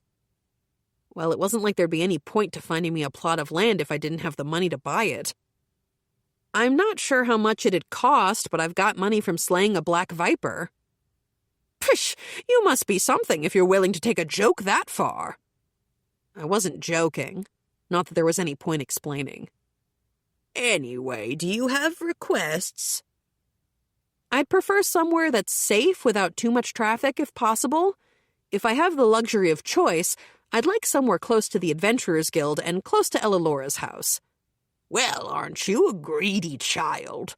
Well, fine. In that case, this would be the place. The granny pointed out a place on the map. It's close to the upper district. Only the people who live here pass by, so there isn't much pedestrian traffic. The guards also do their patrols here, so it's very safe as well. It's close to my house, too, said Ellalora. If you travel down this main road, it's close to the Adventurers Guild, too, said Gran. This looks good, don't you think, young lady? They gave me their explanations while pointing at the map. Taking your connections into account, this would be the cost. I looked at the amount that was presented to me. It was cheaper than I expected. Was that because of Ellalora and Gran? Don't you think that's expensive? There's no building there, right? Don't be foolish. For a plot of land in a good location in the royal capital, this is cheap, said the old woman. Can you pay this amount, young lady? I can, but I'll happily bargain it down if I can. Can you really afford this, lass? This isn't a child's pocket money we're talking here. Even nobles might balk at producing this sum. It's not as though she has to pay it as a lump sum, Ellalora said, trying to come to my aid. If this lass were the daughter of an aristocrat or a prominent merchant, it would be fine. If that's not the case, then I can't approve of anything other than a lump sum. On the other hand, if you can pay all at once, I'll consider a discount. In that case, I'll buy it, so please do. The old woman laughed. Are you serious? Well, if you have the money, then that's no problem for me. Should I pull it out here? It was a fair bit of money. This desk was probably too small. Sure, that's fine by me. If that was her reply, then all I could do was pay up. I started pulling money out of my bear storage. Wait a minute. I ignored her and kept pulling out gold coins. The gold coins started forming a mountain on top of the counter. I said stop. Don't put the money on this narrow counter. Take it out, don't take it out. Make up your mind, I thought. You'll startle the people around us. You win. We can't do large transactions here. Let's go to another room. I put away the money, and the old crone guided us to another room. I'll make good on my earlier promise. I said I could give you a bit of a discount. Of course, this is the most I can do. I pulled out the gold coins for the new amount she presented to me. But anyway, who are you? Are you the child of a notorious merchant or something? No, if that were the case, I'd know about you through my information network. Are you some noble's bastard? I'm just an adventurer. Heh, so you won't tell me. Well, I'm sure I can find out on my own. If you have guarantors and money, this is a straightforward transaction. Here, that's the contract. Now the plot is yours. Thank you. I don't need your thanks. If you're building a house, you can consult me for advice. No need. This isn't my first rodeo. Is that so? Well then, we're all done here. The granny shooed us from the room like we were nuisances. Now I just needed to build a house. Once I did that and then set up a bear transport gate, I'd be able to come to the royal capital any time. Plus, I'd be able to ease Fina's tension. 2 birds with 1 stone. 58. The bear builds a house in the royal capital. Gran ended up deciding to take us in his carriage to the plot of land I purchased, and Ellalora came along to see it. Since I didn't know the royal capital all that well, this was helpful. I'm glad you're here, but are you sure you two shouldn't be at work? Oh, I already finished that, so don't you worry about it. Yes, my work is fine too. I met with Lord Gran right as I finished up, and we were just talking. We found several guards posted next to his carriage. Is something the matter now? Lord Gran, it's you. So you were with Miss Yuna, and also Lady Ellalora. One of the guards seemed surprised by Ellalora's presence. Oh, Ranzel, said Ellalora. What are you doing here? I was going to report on the bandit incident from yesterday to Lord Gran, so I was on my way to pay a visit to his estate. I caught sight of Lord Gran's carriage and decided to wait here. Oh, now I remembered. The guy with the red hair was the head of the guards Gran was talking to when we handed over the bandits. He'd definitely been the highest-ranking person back then. The bandit incident. Those were the bandits Yuna captured, correct?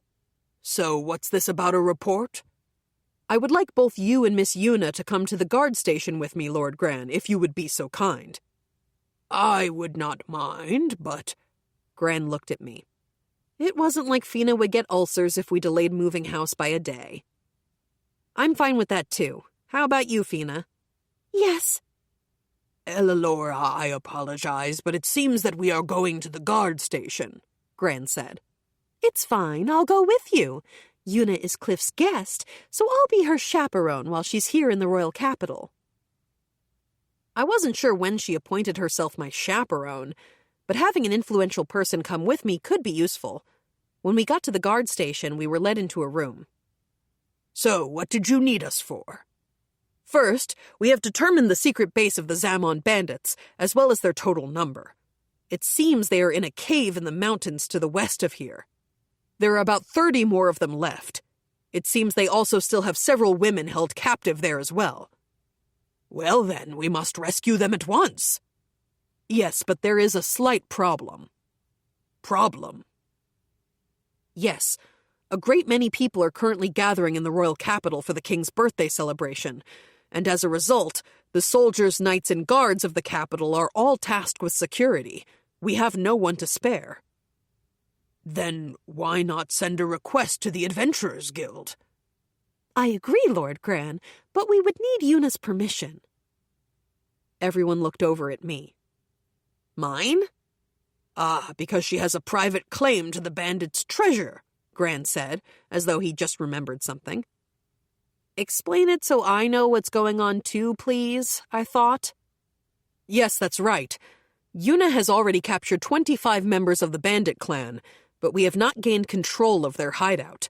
There's nothing to harvest from bandits the way we can with monsters, so instead, adventurers who aid in their capture or defeat have the rights to take any weapons, armor, or tools the bandits have.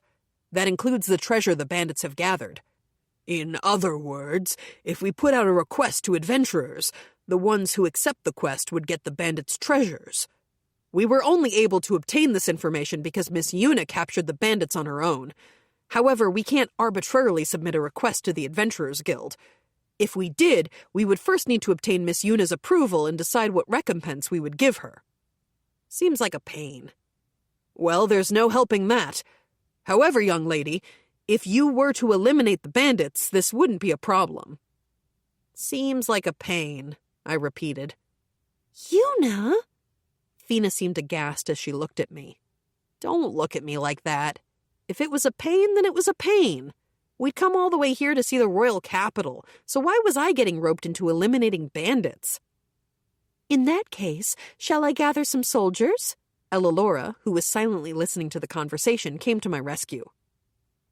Lady Ellalora, are you sure? It's fine.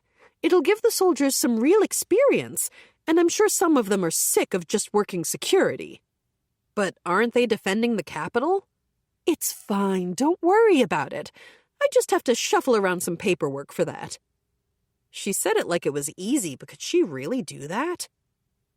I understand. Well then, Ellalora, we will entrust matters with you. Are you okay with this, Yuna? I don't really get everything that's going on, but sure. I'm worried about the people they've captured, so I'll arrange for the soldiers immediately. Ellalora looked over at me. I have to go back to work. Make sure you come back home, okay? I will. Also, please take these, Miss Yuna. Filthy swords, armor, and tons of other things were lined up before me. These were the things that the bandits you captured were holding. Just as I said earlier, these now belong to you. Again, they were all filthy. I didn't really want all of that trash. Would it be possible for you to dispose of these? I tried asking. Understood. As I checked over the bandits' belongings one more time, something that caught my eye. The item bags the bandits used. From what I heard, the amount that could fit inside item bags varied from bag to bag. Would I be able to take even the item bags? Yes, you may take anything they were carrying. We checked the contents, but all of them were empty. It seems they planned to put what they stole into those. Which one's the biggest? That would be this one. Since the head of the Zamon bandits was carrying this one, it's on the large side. So one of them was the leader then. Maybe that had been the loudest guy? I took the item bag. It was about the size of a handbag. It looked about the same as all the other ones. The smallest one was about large enough to fit inside a pant pocket. Could I take all the item bags the bandits had?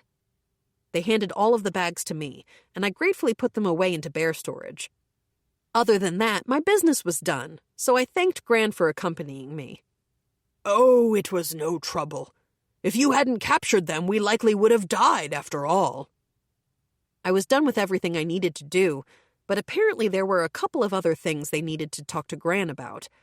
I wouldn't have minded waiting, but we ended up going home ahead of him. We left behind the guard station and headed to the plot of land I bought at the Trade Guild. I at least had gotten a map, so I knew where it was, but the capital was so huge, they even had carriages running through it like buses. I had no idea which one was supposed to get me where I was headed. I wasn't in a rush, so I decided we'd make our way slowly to the plot I bought by walking through the capital. Are you okay, Fina? You're not tired? Yes, I'm okay, but there are so many people. You're right, there are a lot. I guess that's just what we should expect from a royal capital, though it might also be because of the birthday celebration. Yuna, is it okay if we hold hands so we don't get separated? You want to hold hands? I looked at my bear puppet. Is this okay? I held Fina's hand in the puppet's mouth. Yes, thank you very much. Fina seemed happy. We got to the plot of land I bought. This is the right place, right? I checked the map and my surroundings. Yes, I think this is right. Isn't it kind of huge? It is large. The place indicated on the map was sprawling.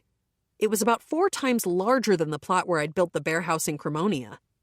In other words, I could put 4 bear houses end to end here. Not that I had that many to spare. When I looked at the neighboring houses, they were spaced out pretty far away. To make sure I was right, I checked the names against the map. Yuna, did you really buy such a large plot of land? Seems like it. I never would have thought it'd be this big. For the time being, I pulled out the bear house that I made for the royal capital. It was big, unlike the traveling bear house, but it felt small in comparison to how vast the land was when I set it up. It just looked wrong. Well, it already looked out of place since it was shaped like a bear. It's pretty dinky. Yes. Maybe I should make a larger bear house next time? At any rate, we went inside. This is the same as your house in Cremonia, isn't it? Basically. I wouldn't feel at home if it were different. I wasn't tired thanks to the bear shoes, but Fina had to be exhausted from walking around, so we took a break and I pulled out some cold fruit juice. What will we do after this? You're not tired, Fina? I am a little. Then I guess let's go back to Noah's house after we rest a little. Yes, but I hope Lady Noir isn't upset. Yeah, we did leave without saying anything to her, but it was her own fault for not getting up. After we rested in the bear house for a while, we went back to Ellalora's house. Yuna! Why did you leave me behind? When we got back to the residence, an angry Noah was there to greet us.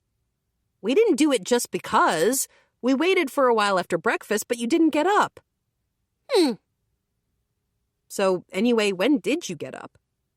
A little before noon, she answered, hanging her head in shame. And you're blaming me? You could have woken me up, she said, pouting this time. If we were still traveling, I would have, but since you slept that much, your body must have needed the rest. Ugh, fine. So where did you two go then? We went to the trade guild to buy a plot of land. You bought land? Yuna, are you coming to live in the royal capital? Her voice went up in surprise. I'm not living here.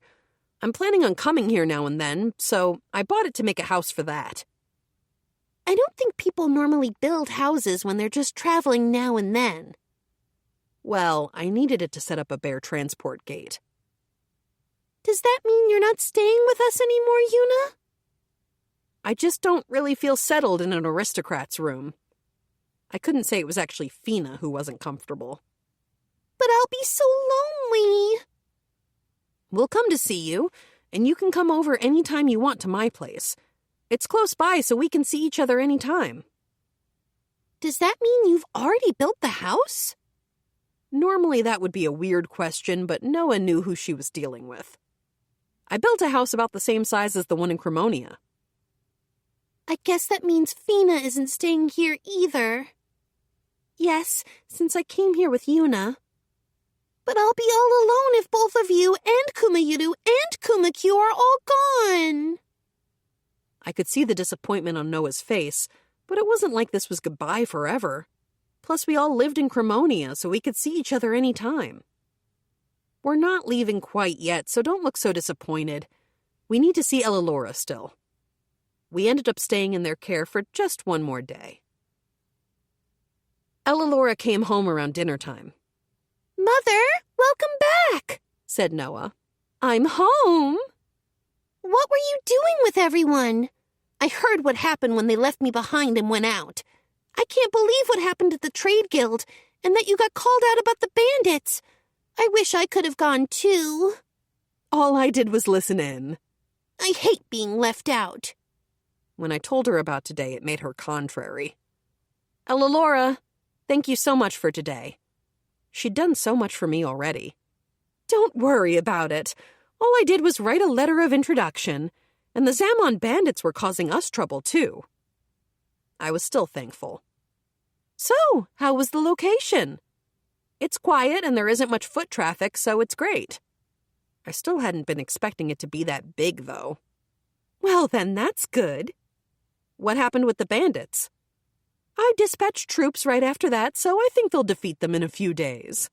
Great, I thought. Looks like they made sure to send out their crackdown squad. We ate dinner on the Foshirose's dime, and that night Noah ended up sleeping in the same room with us. 59. The bear builds a flower bed with the maid. Before we left the estate, I asked Noah if she wanted anything. In that case, I want to play with the bears. We headed over to the residence's garden. It was the same place where I had the match with Shia the other day. It had a wall, so I didn't even have to worry about people looking in. Since I promised to show her my summons after the match, Shia also came with us. Since it was her day off from the academy, she was wearing her own clothes. They were pretty cute. And you're certain they aren't dangerous? They're safe. Kumayuru and Kumakyu are so very cute, the younger sister explained to her worried older sister. When we got to the garden, I put out my right and left bear puppets in front of me and summoned Kumayuru and Kumakyu. Kumayuru, Kumakyu, Noah said, hopping up and down. Shia was shocked. Fina approached them slowly. Shia, the bears are really smart, so that means they won't hurt people. It's okay. Try petting them. Shia slowly approached and touched Kumayuru. Once she realized Kumayuru was docile, she tried gently petting the bear. It's soft. Yes, said Noah. Isn't the texture wonderful? Their fur is beautiful, too. I've never touched anything like it before. Yes, it feels really nice. When we were coming from Cremonia, I even took a nap while on top of Kuma-Yuru. Noah hopped up on Kuma-Yuru's back. You should ride too, Shia. It's so comfortable on here. Shia seemed uneasy, but she took Noah's hand and mounted behind her. Fina got onto Kumakyu. They really are so docile. It looked like things would be all right. While Noah and the others were playing with the bears in the garden, a maid came along with a shovel. Her name was Suralina. She was the maid that was there when I had my match with Shia, and she was the one who served us our meals. Lady Noah, Lady Shia. Suralina quickly readied the shovel like she was holding a sword. What are bears doing here? Those bears are my summons, so they're not dangerous. I leapt in to stop Suralina. She still looked ready to throw down. They're your summons, Lady Yuna. Yeah, so please lower your shovel. Suralina, it's okay, Noah said, clinging to Kuma-Yuru in hopes of proving the bears were safe. Suralina seemed to hesitate for a bit, but then lowered the shovel. They're really your summons, then, Lady Yuna. You are surprising in so many ways. So what are you all doing here? We're playing with the bears, said Noah. I promised them they could. Sorry for making you nervous. Not at all. I was a bit surprised, but it was fine once I realized they weren't dangerous. Yuna, is it okay if I do a lap around the estate? Noah asked. Sure, but don't do anything too attention-grabbing. I won't. All right, Fina, we're having a match. She pointed at Fina, who was riding Kumakyu. Like I said, don't do anything too attention-grabbing. Kuma-Yuru, Kumakyu, no running. But Yuna... Noah looked sad when I issued my no running order. No means no. Okay. Noah nodded reluctantly and goaded Kuma-Yuru and Kumakyu into a light stroll. So, Suralina, why are you carrying a shovel? She hadn't come here just to fight the bears, had she? The lady of the house gave me permission to plant a flower bed, so I've come to do that. You're not doing that all by yourself, right? I am. I was the one who asked for the flower bed. I plan on taking my time with it. Still, it wasn't like that'd make the work any easier. I didn't know how big she wanted to make the thing, but I knew it would be difficult to do alone. Can I lend a hand? Are you sure? Yeah, I don't have any plans to go out today, and they're doing that. I looked at Noah and the others as they rode the bears in slow laps around the estate. Even though I was looking at their backs, I could tell that they were having fun. Kuma-Yuru and Kumakyu's little tails were wagging side to side. Those bears are lovely. I started digging the flower bed with Suralina. About how big do you want it? Let's see. I was planning on planting it from here to there. That was bigger than I thought it'd be. Was she really planning on planting that whole thing herself? I doubted she intended to do it in a day, but it was still a considerable task. Well then, tell me what to do. I'll do it with magic. You know how to use earth magic then, Lady Yuna? What about you? Just a bit. Not enough that I can fight like adventurers. Suralina turned her hands toward the ground, and it swelled slightly. We made a block frame for the flower beds, set up the drainage, and got soil ready for the flowers. Magic's really convenient. I enjoyed doing things I couldn't have done in my original world. I lost plenty of things coming here, but I also gained plenty too. Noah and the others got in the way sometimes as we plugged away at our task, but partway through, they started helping out. Lady Yuna, can you take care of that over there?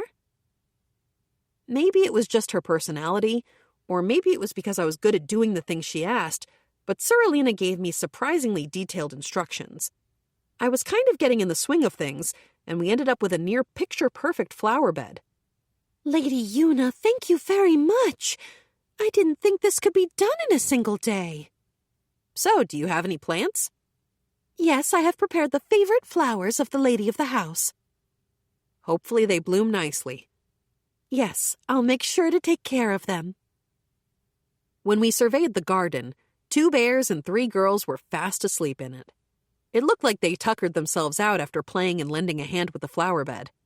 There was still mud on their faces. I pulled out a handkerchief and wiped them clean. They're going to need baths. Sorelina was eyeing the dirty children, but she was muddy from the work too. I wasn't dirty at all thanks to my bear gear. When I went to wake the 3 girls, Ella Laura came into the garden. Oh, what are all of you doing in here? My lady, welcome home. Oh, they look so cozy. She seemed delighted as she looked at the 3 of them asleep in Kumayuru and Kumakyu's arms. Are those bears your summons? The black one is Kumayuru. The white one is Kumakyu. What cute names. Can I touch them? As long as you don't hurt them. Ella Laura approached Kumayuru and touched the bear. It feels warm and nice to the touch. I understand why they fell asleep. She smiled as she looked at the 3 girls. So, what were the 2 of you doing? We were making a flower bed. Sorelina showed her our work. Oh, the one you were talking about before. You made this in one day? It's beautiful. Yes, Yuna's earth magic is wonderful. She made it just how I imagined it. Did she now? Yuna, thank you. We always seem to be bothering you for every little thing. She looked at the beautifully made flower bed and the sleeping girl surrounded by the bears. I really must pay you back for all of this somehow. It's really okay. I had fun making it. In that case, we'll have an extravagant dinner to thank you. Sorelina, please let the head chef know. She looked over at the sleeping kids. Well, shall we get these 3 up soon? We shook them awake as they clung to the bears. Mother? Noah looked at her mother with a sleepy face. Rise and shine. It looks like the 3 of you slept well. We got the 3 kids awake and I recalled the bears, which made all 3 of them look sad, even Fina for some reason. We took baths, then once we were clean, feasted on the promised dinner. 60. The bear obtains potatoes. I woke in the bear house the next morning. We went back to it last night after dinner at Ella Laura's house. Yuna, are you sure? It's fine. During dinner, Fina promised to go out with Noah. They also talked about inviting Misa, so it seemed the 3 of them were going to go sightseeing around the royal capital. Here, I said, this is your allowance. The 3 of you are probably going to go to a ton of places. I'll give you more than usual, so use it on whatever you'd like. And of course, you don't have to give it back to me. I handed some money over to Fina. But... She wasn't taking the money. I was the one who invited you to the royal capital, so don't worry about it. You don't want to cause trouble for the other 2 because you don't have money, do you? Okay, I'll take it, but I'll work hard to pay you back. Don't worry about that. You're working hard at butchering, so consider this a bonus. A bonus? Fina tilted her head to the side, as though she hadn't understood what I said. You're always working so hard, so it's like a special payment for that. So don't worry about it. Just spend it and have fun. Thank you, Yuna. Fina put the money in her bottomless bag and left the house. Now that Fina left, I decided to do my own sightseeing around the capital. As I walked around the capital, I received the usual attention. A bear? Is that a bear? Mom, what's that? How cute! Is there some kind of event happening? It was embarrassing, but I had no choice but to just grin and bear it. I wish the god that brought me to this fantasy world had at least given me clothes I could walk around in without sticking out like a sore thumb. There were tons of other options, like the cool gear I used in the game. Why did it all have to be bears? If I was a guy, this would be completely out of the question. I mentally invented new ways to cuss the god out as I wandered around the royal capital. Eventually, I got to a place that looked like a plaza. There were cloths spread over the ground with all kinds of merchandise laid out on them. Maybe there'd be some unusual things around here? The shopkeepers looked surprised whenever I stopped to browse their wares, but no one looked at me maliciously. This is... I stopped. What a cutely dressed girl. Welcome in, a man in his 30s said feebly. There were vegetables lining the shop. One in particular caught my eye. Are those spuds? That's right. Would you like to buy some, dear? At last, I'd finally found the humble potato. I'll take all of them. Pardon? Miss Bear, no matter how unpopular these tubers are, it's not as though you could buy all of them with the money you'd be carrying. The man seemed a little ticked off. How much are they? Right.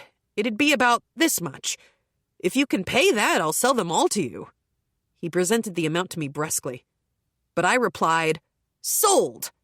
Like I said... I pulled out a little bit more than the specified amount and handed it over to the man. Really?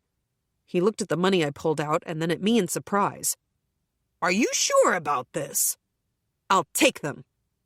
I could steam them or make them into a potato salad. I could turn them into potato chips or fries for an afternoon snack. There were a million different things I could do with them. Anyway, I had a hankering for salted potato chips. If you're going to eat them, please be careful. If you're unlucky, they might make you vomit or give you a nasty stomachache. Right, because of the poison. The sprouts were poisonous. Spuds are tasty, but not many buy them because of that. Yeah, the parts that sprout or turn green are poisonous. As long as you're careful to avoid those, they're fine. Is that true? What? What you just said? Yeah, it is. That was common knowledge back home. I have certainly heard they cause more stomach aches once they've started to sprout. But how do you know about that, Miss Bear? Where I grew up, everybody knows that. Is there such a place? No one knows about that around here, so I don't sell very many. Maybe that's why they didn't sell them in Cremonia? Could you tell me which village you're from, sir? Next time I'll go there to buy them from you. I would dearly appreciate that, but it's quite far away. I pulled out a piece of paper and had him draw a map.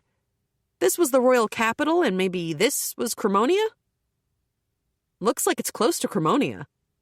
Miss Bear, you know of Cremonia? Yeah, I live there. You do? Well, if you'll really buy them from me, I can bring them to Cremonia for you. Are you sure? That would be a big help. I wanted to let the orphans try them. Yes! I wasn't selling many in the royal capital, but Cremonia is close to where my village is, and it would save me some trouble. Yeah, I'll buy them. In that case, next time you get to Cremonia, could you take them to the orphanage? I'll let them know in advance. To the orphanage? There's someone I know there. Also, here's the advance payment. I handed over the same amount as I had before. Are you sure? What if I don't show up? If that happens, I'll head over to your village to collect them. I was joking. I'll make sure to bring them. My name's Zamoru. I'm Yuna. Well then, what will you do with these? If you're taking them somewhere, I can help. That's fine, I'll put them away. I started loading the huge pile of potatoes into my bear storage. I was looking forward to the snacks they were sure to become. You're something, Miss Bear. The man watched in wonder as I put the potatoes away. Well then, when should I deliver more to Cremonia? I'll be here until the birthday celebration is over, and even if I head home right after that, that'd still be 3 weeks, so in about a month would be good.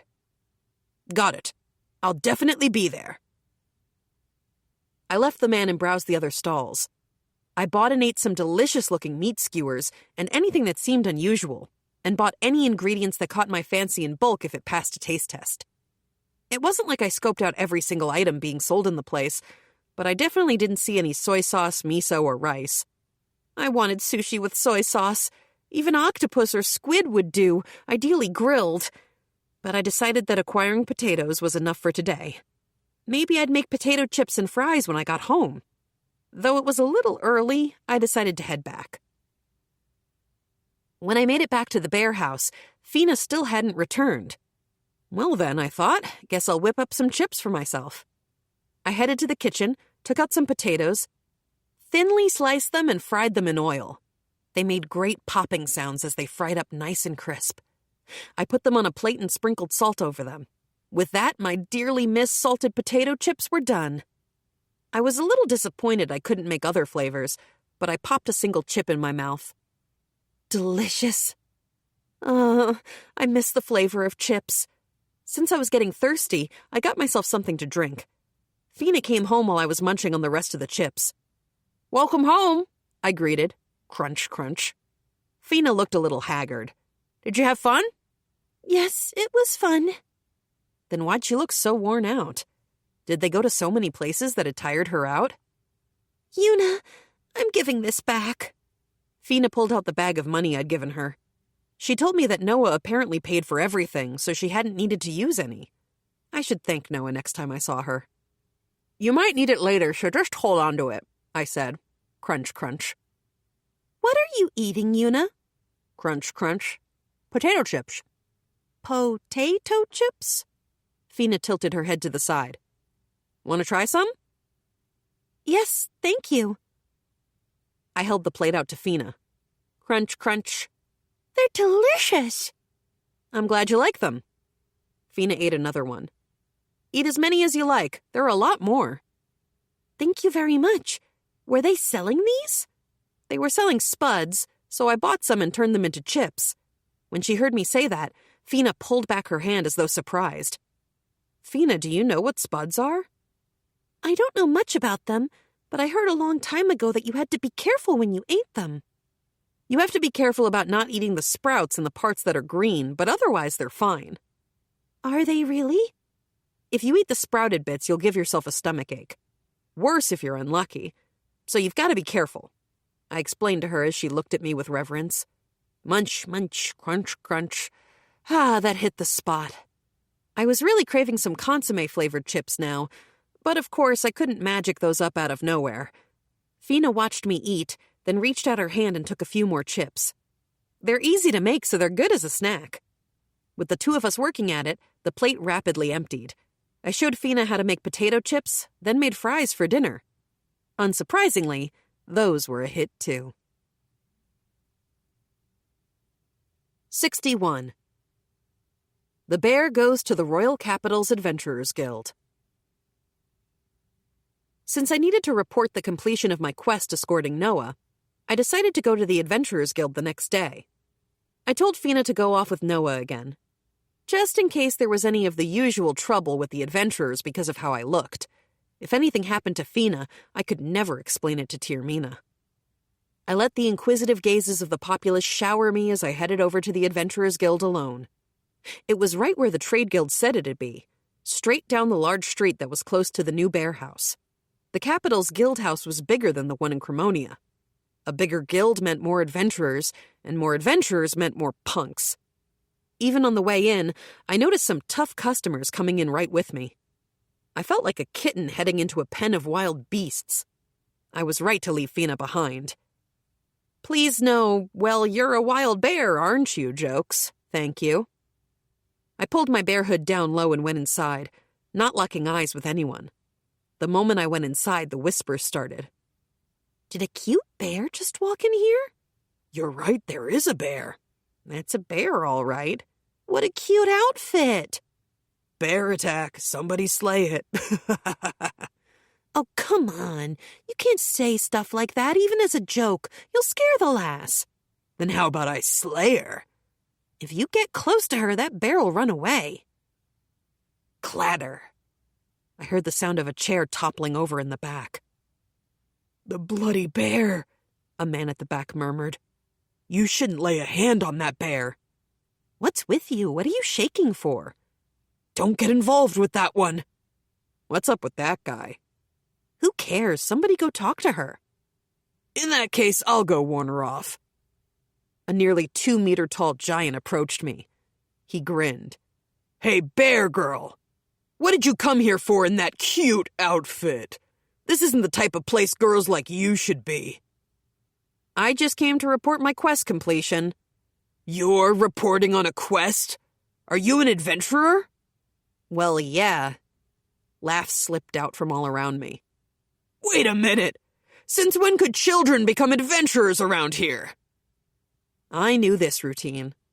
Guys like this were everywhere. I ignored him. When I went to pass him, the man stretched out a hand toward my bear hood.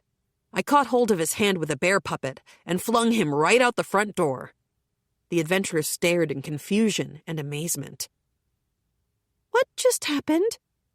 Didn't she just throw him with one hand? Must have been your imagination.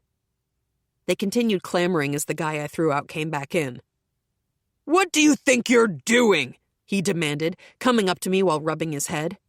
Then, as he reached out a hand in order to grab me again, I grabbed his arm and tossed him back out the door a second time. That had to be self-defense, right?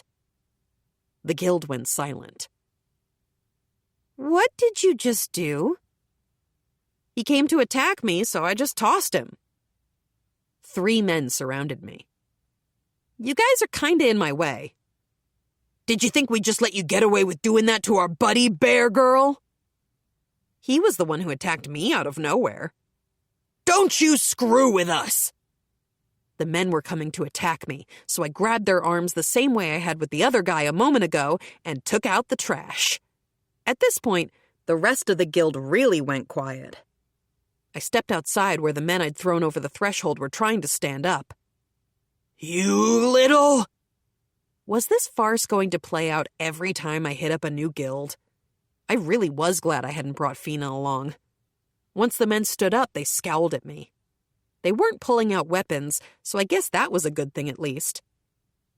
Since the men were closing in on me, I invoked a wind spell that blew up like a geyser out from under them. They soared into the sky in an instant. It took them higher than I was expecting. From the ground, they looked as big as grains of rice. Those little grains gradually grew louder as they grew bigger. Somebody help! We're gonna die! Right before they landed, I made a cushion of wind. The men were caught in the cushion, and in the next instant, I flung them into the air for a second time.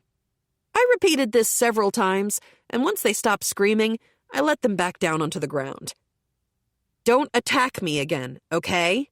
I told the men, but they weren't listening. It looked like they fainted. Well, at least that meant they wouldn't be messing with me anymore. I left them behind and went back inside. The other adventurers were watching me from the entrance. Among them was a woman who was walking over to me. Well, well, just when I'd come out thinking I heard a commotion, I find an adorable bear. The woman smiled at the sight of me and the collapsed adventurers. An elf?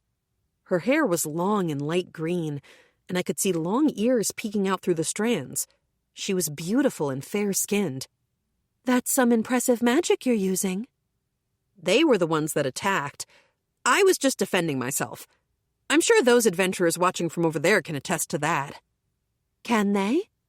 The elf turned around and looked at the first row of adventurers. They nodded, though vaguely. I do think you overdid it a bit. I thought so too, but people like that just wouldn't listen unless you drove the point home yourself. Well, I guess they learned a lesson. Make sure none of the rest of you cause trouble either, okay? The elven woman warned the onlooking adventurers. Who was she? The adventurers' reactions gave me the feeling that she wasn't just another one of them. She was sizing me up in a way I wasn't used to. I see. You're that bear there's been rumors about. Who are you? I'm Sonia, the master of the Adventurers Guild here in the royal capital. All of a sudden, I understood why everybody here hung on her every word. I heard about you from Gran, a girl in a bear outfit that defeated a troop of bandits single-handedly. I thought Gran was exaggerating, but it looks like it was true. Sonia looked at the dazed adventurers. One of them regained consciousness, but it didn't look like he intended to fight me again. Not that he could with the guildmaster around anyway. If he did come back for more, I'd just send him on a stroll through the sky again.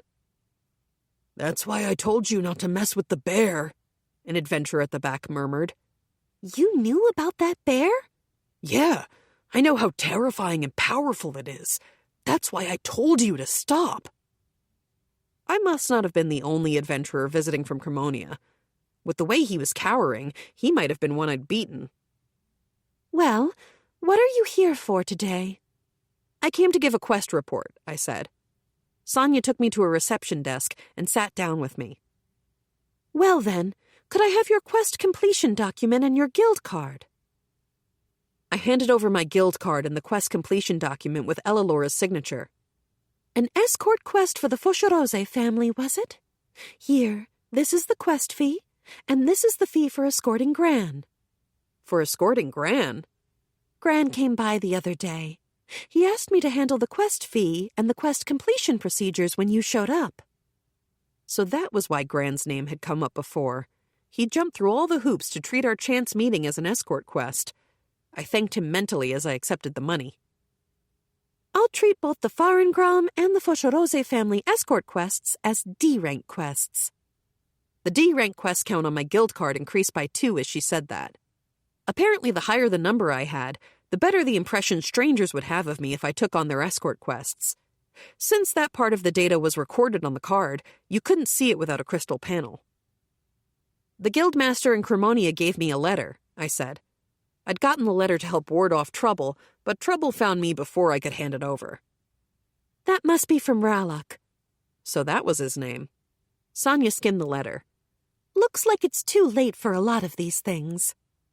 I was thinking the same thing. Let the guild staff know who you are, but you should still be careful. That said, you have a staggering slaying record. I can hardly believe the part about the tiger wolves, much less that you killed a black viper solo. She was reading the data on the guild card that was coming up on the crystal panel. I was wondering this for a while, but how did that crystal panel in the guild cards work? I guess this was par for the course in a fantasy world. Considering that, I can't believe you're at rank D. Sonia returned my guild card. I finished the quest report and delivered the letter from the Cremonia guildmaster, so with that, my business here was done. After that, I'd take a quick peek at the quest they had, and then maybe continue my sightseeing around the capital. Are you not taking any quests? I just got here, so next time. Oh, that's a shame. I want to do some looking around, and I was wondering if there are any stores around here that sell unusual things. Unusual as in? Like ingredients or tools, anything would be fine. The Trade Guild would know more about that, but I guess right now that'd be the West District. They have all kinds of shops set up. The West District, then. I'll go over there next time. I thanked her and left the Adventurers Guild. This time, the adventurers didn't say anything as they saw me off. 62. The bear obtains cheese. I left the guild and headed toward the plaza where the booths were set up. Getting something in my belly was at the top of my to-do list. Since there were a lot of booths, I felt like it'd take days to see all of them if I took my time. While I was perusing the items on display, I saw some backs I recognized. I slowly approached them from behind to surprise them. It seemed like they were caught up looking at something and didn't notice me coming up to them. "Fina! Noah!" I called out to them. Yuna? Noah exclaimed. Yuna, what are you doing here? What about the Adventurers Guild? The two of them turned around in shock. I'm done with that, so I'm window shopping. So what were the two of you looking at? When I looked where the two of them had been looking, I could hear some sort of dispute. It looks like there's an older man selling strange food that's making a commotion. Strange how? Supposedly it's moldy. Mold, huh? I went ahead of the girls to see for myself and found an older man and a young guy getting in a fight in front of the stall. How can you sell something like that? You're just causing trouble for everyone around you. This isn't just any ordinary mold. Mold is mold. You can eat the inner parts of this. You can't eat something that's growing mold like that. The old man was trying his best to explain, but the other man wouldn't listen and simply complained. What interested me were the things lining the store. That stuff was undoubtedly mold, but that wasn't a problem. It was cheese. It was unmistakably cheese. You could eat it alone or between bread, and above all else, you could use it to make pizza. I also really wanted to eat au gratin, though I was still a ways out from making that a reality. You two, that's cheese. Cheese? You don't know what that is? No, I don't. I don't either. If these two didn't know what cheese was, it had to be rare. I had to get my hands on it by any means necessary. As I said, this is food. Nobody is going to eat this stuff. Yuna! Fina called out to stop me, but I got in between the two. Sir, that's cheese, isn't it? Yes, indeed. You know what it is? What a lovely outfit you have there, lass. What the heck? You popped out of nowhere. And what is with your clothes? I don't care if you're just a girl. Don't you dare butt in. Standing this close, I realized he reeked of liquor. This is food, I said. If you don't even know that, you can keep quiet. You telling me stuff riddled with mold is supposed to be food? Don't make me laugh. Drunkards were nasty. They wouldn't listen to people, and if you ignored them, they'd just start complaining for ungrounded reasons. Hey, you listening to me? The guy tried to grab my shoulder. I caught hold of his arm and threw a soft bear punch at his stomach with my offhand. The man bent over and dropped to the ground unconscious. And I thought I was going easy on him. I left him where he fell, turned to the older man, and talked to him like nothing had happened. Sir, are you all right? Yes, you were a lifesaver. Thank you. The old man looked between me and the man on the ground.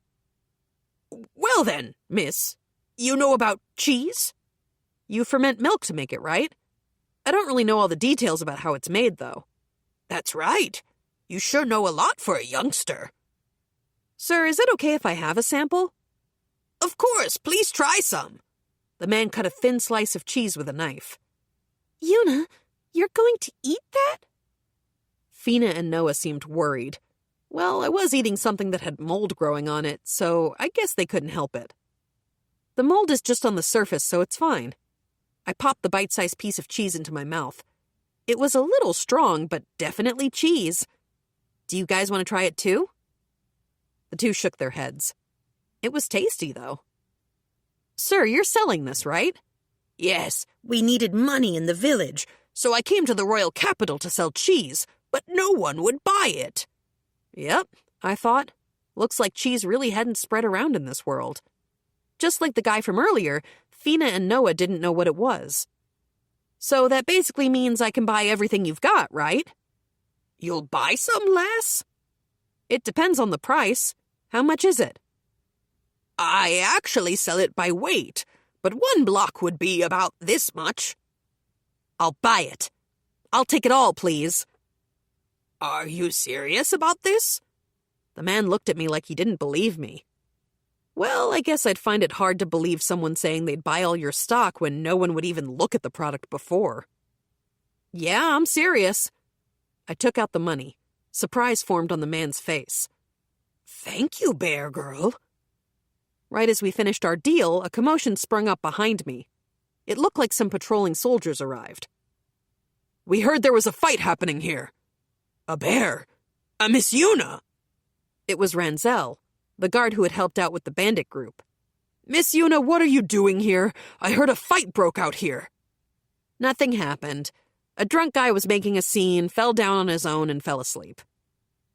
I looked at the man I'd taken down earlier with a bear punch.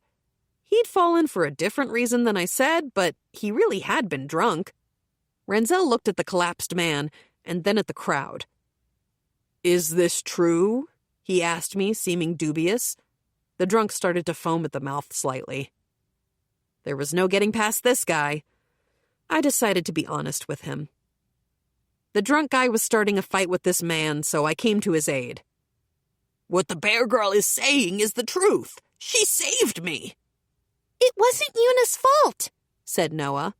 Yuna protected the man, said Fina.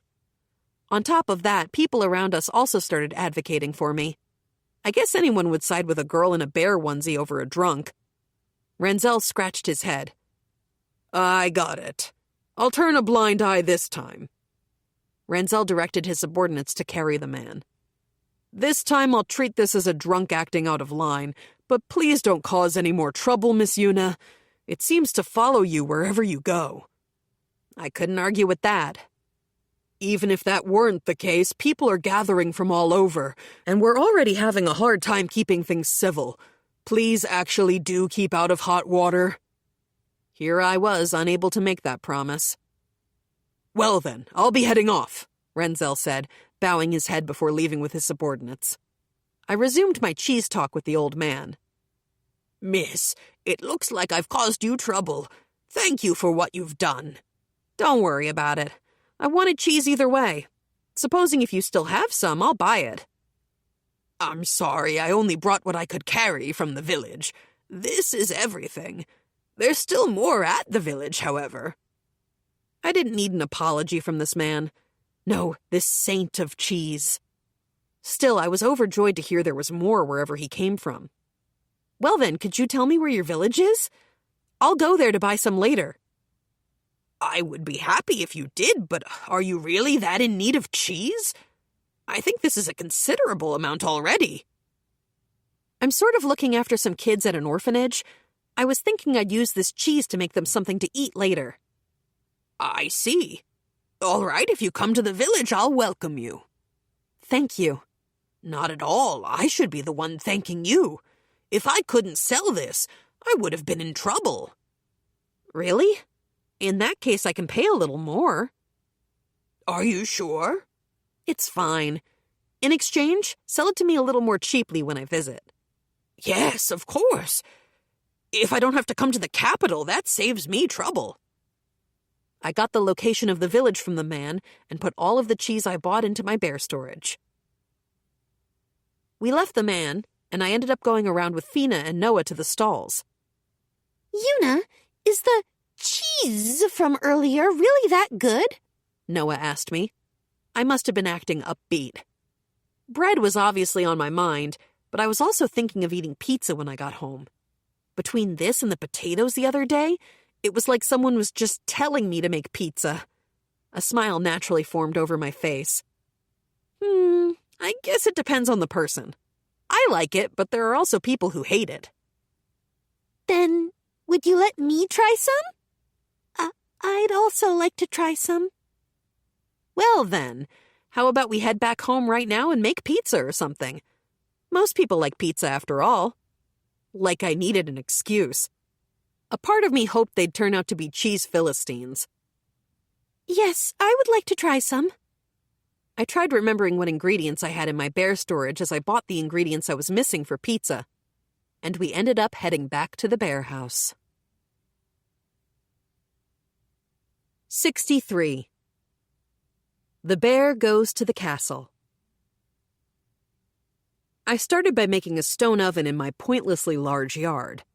I recalled how they made one based on what I'd seen on TV as I built it. Magic sure is useful in times like this. Things were easy to fix even if I made a mistake. After some trial and error, I completed my inaugural stone oven. While I was making the stone oven, I had the other two knead wheat dough for me. With the dough done, I could prepare the toppings: potatoes, poultry, bell peppers, tomatoes, and the cheese I bought earlier. I laid out the toppings and placed it into the stone oven. Then I just had to wait for it to bake through. The cheese melted, and a mouth-watering smell drifted around. That seems about long enough. I pulled it out right as it finished baking. The cheese was droopy and melty. It looked delicious. Is that pizza? It smells very good.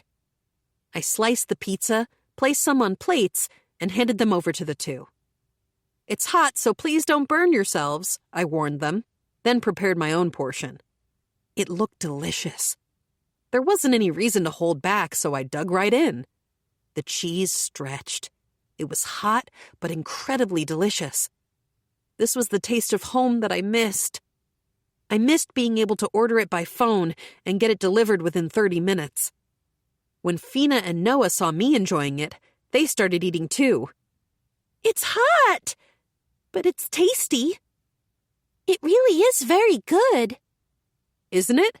It makes you wonder why not everyone eats it when it's this delicious. Is this stretchy part cheese? So this is what happens when it melts. The spuds are so soft and delicious, too. That's because cheese and spuds go well together. I wanted to try making other kinds of pizza, but I didn't have the ingredients.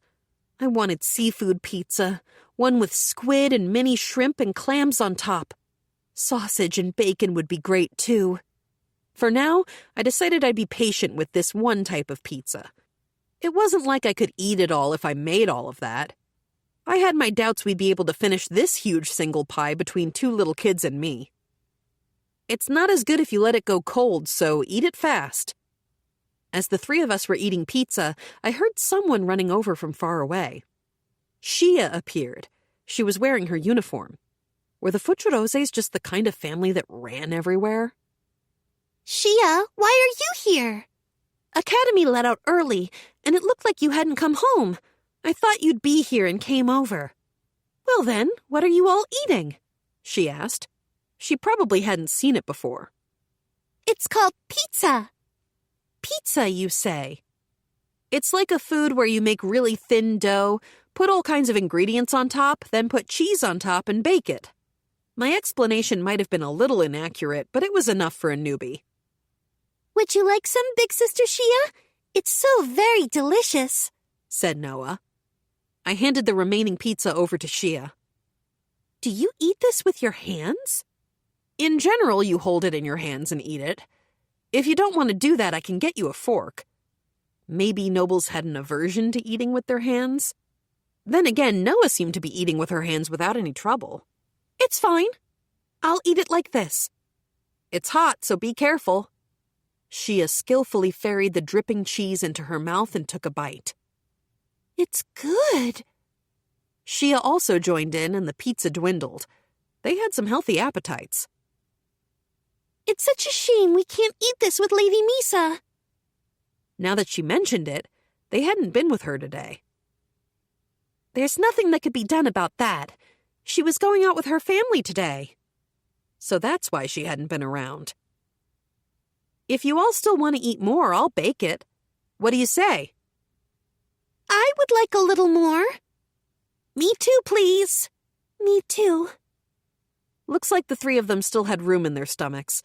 In answer to their requests, I decided to bake a pizza with the same ingredients as before. If this was how they were acting, maybe the kids at the orphanage would enjoy it too. I sliced up the newly baked pizza and divided it among the 3. Just be careful not to burn yourself. The 3 of them all replied with a cheerful yes and began to eat. The 2 large pizzas disappeared cleanly into our 4 stomachs. Of course, we were uncomfortably stuffed by the end. I thought about making them a little smaller next time. The next morning, Ella Laura came to the bear house. Good morning. What brings you here this early in the morning? I heard from my daughters that it seems you've got some delicious food here. That had to be the pizza from yesterday, right? It's not something that you eat for breakfast. Did Ella Laura come here this early in the morning just for something like that? You can't eat it in the morning? I guess there might be people who do, but it's generally not eaten in the morning. It was heavy for a breakfast. Well, that's unfortunate. My daughters couldn't eat dinner yesterday.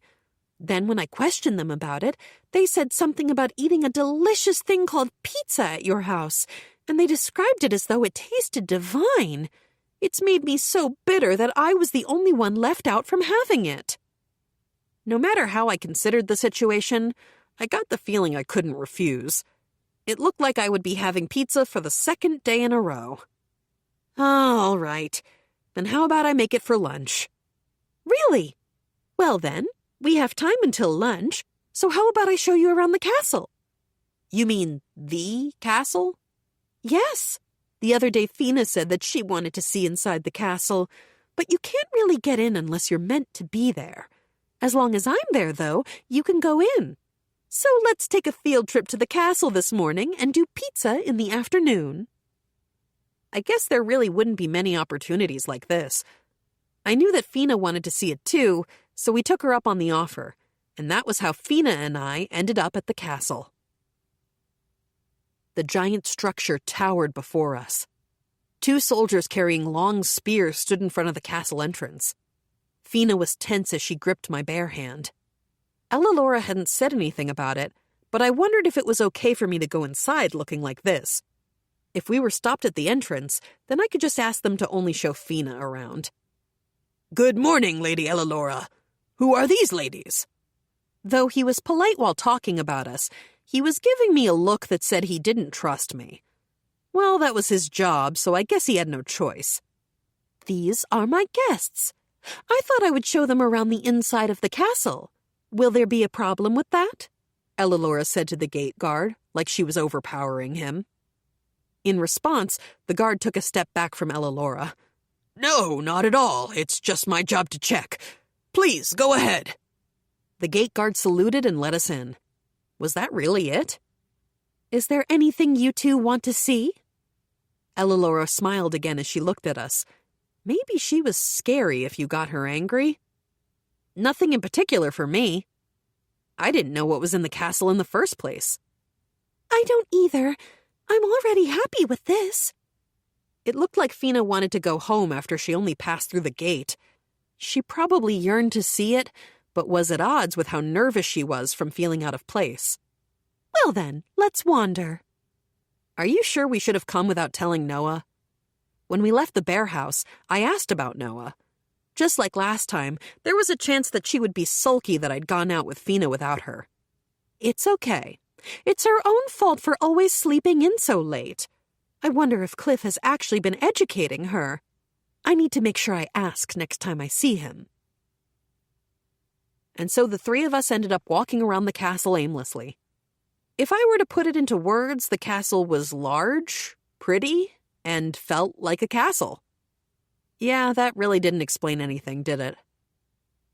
Each time we passed someone, they bowed their head to Elelora. Then they looked surprised once they saw me. I still had no idea what her job was here. I knew that she worked in the castle at least. Her husband Cliff managed a fiefdom, so I thought the wife of a lord would normally help with that. What do you do in the castle, Elelora? My job? Miscellaneous affairs. Miscellaneous affairs? I command the knights, process documents, do consultations with the king, and various things. The truth is, I want to leave and go to where Cliff is, but the king, chancellor, knights, and others won't let me go. So I'm going to work at the castle just while Shia is attending academy. Then again, when Noah starts attending the academy, I'll probably be stuck working at the castle again. I didn't really get what her position was, but maybe Elelora was a super important person here? Was that why everyone bowed their heads for her? There was a chance things would become dreadful if I asked for more details, so I decided not to stick my nose into it. Well then, how about we see how the night training is going next? We went through a courtyard in the center of the castle and came to a spacious training area full of armored soldiers practicing with swords and spears. When Elelora appeared in the training grounds, a knight came over. "Lady Elelora, what brings you to a place like this? Are we due for an inspection?" I just came here to make sure you guys weren't skipping out. You can return to your practice. The knight bowed his head and obediently returned to drills. Yuna, what do you think? What do you mean? Think you could beat these knights? I wondered how she could ask that with all of the knights in front of us. I couldn't win, I answered at least. All of the knights were giving Elelora fleeting glances. Looks like they've taken quite the interest in you, Yuna. Apparently it wasn't Elelora they were looking at, it was me. Well, having someone as famous in the castle as Elelora bring some person in a onesie and a little girl along with her would attract curiosity. As I watched the scene, I remembered my time as a gamer. There was an intensity to their training that was wholly unlike anything I saw in the game. While I was watching it eagerly, Elelora said something ridiculous. Yuna, want to practice with them? I did want to fight them to see how strong they were, but if I won here, they'd resent me for sure. It would have been one thing if this were the game, but I would still have to live in this world, so I didn't want to do that. That was why there was only one answer to that question. I will have to respectfully decline. Too bad.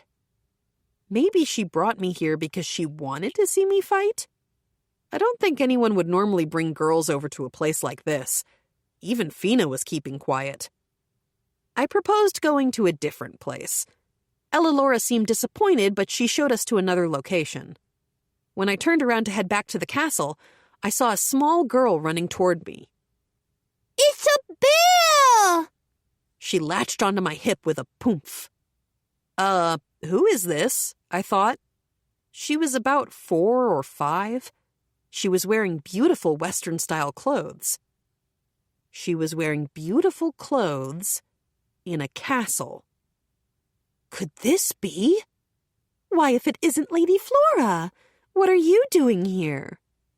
Lady Flora? Could it be? Maybe it really was.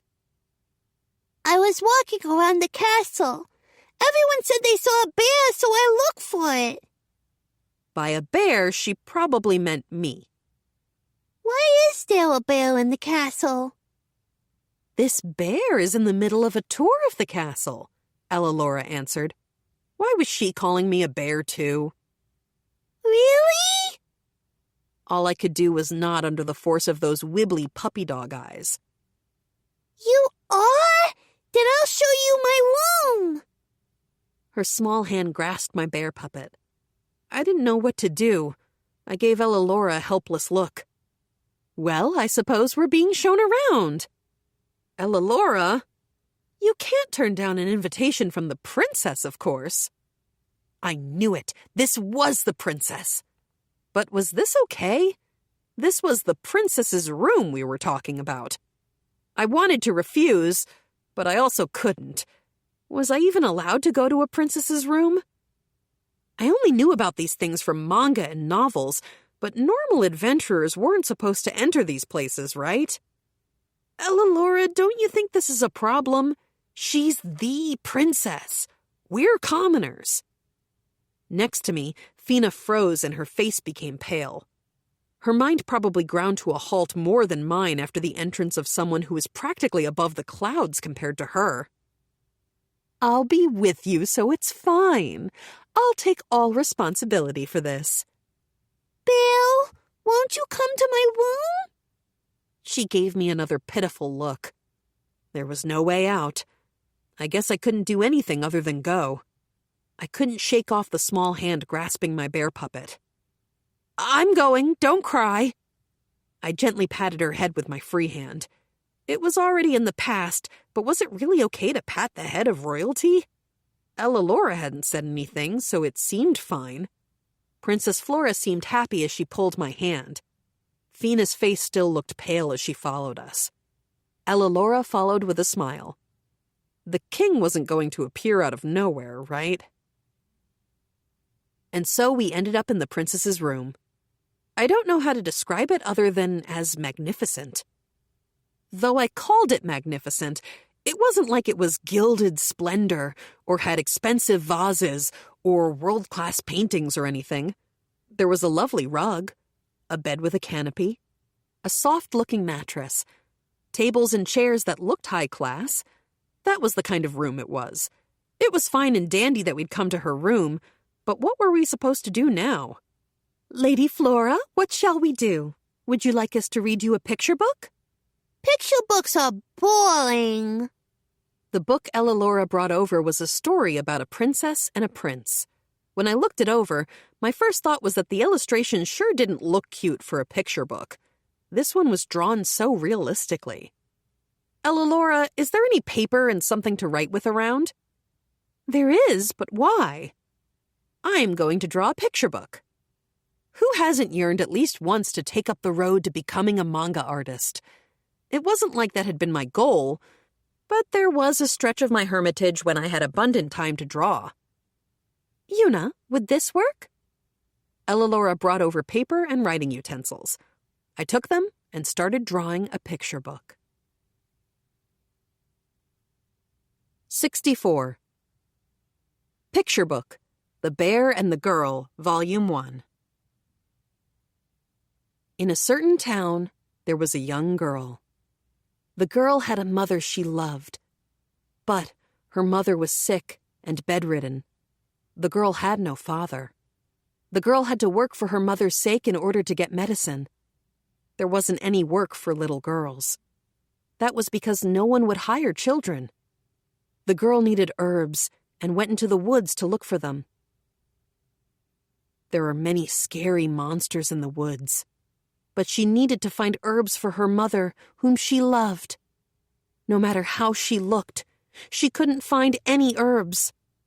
Though it was dangerous, the girl wandered into the depths of the woods. The girl got lost and was surrounded by wolves. She cried out, but no one came to help. Mother, I'm sorry. I'm sorry I couldn't find any herbs. I'm sorry. I'm sorry. She apologized, even though no one could hear. The moment the wolves seemed like they were about to attack, she was so scared she closed her eyes. But no matter how long she waited, they didn't attack. When she opened her eyes slowly, the wolves were dead. How? The girl looked around. There was a bear there. "Are you okay?" The bear spoke to her. Thank you so much. The girl thanked the bear. "Why are you in a place like this?"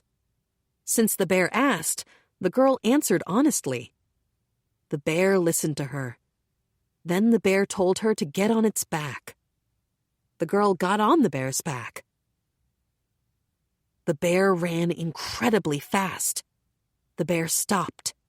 There were tons of herbs there. The girl thanked the bear and gathered the herbs. Now she could make medicine for her mother. Thank you, bear. The bear smiled kindly. The bear defeated any monsters that came near them as it carried her to the town. The girl thanked the bear over and over again. The bear kindly patted the girl's head. The bear waved goodbye. After the girl bowed her head to the bear for the last time, she ran to the house where her sick mother was. The bear headed home to the woods. The girl made her mother's medicine with the herbs she brought home. Her mother thanked her by smiling. The girl also smiled. Thank you, bear. 65. The bear draws a picture book. I needed to think of what the story would be about. Of course, a bear theme would work well for this, given that the kid wouldn't let me, a bear, go. But did I even know any picture books that had bears in them?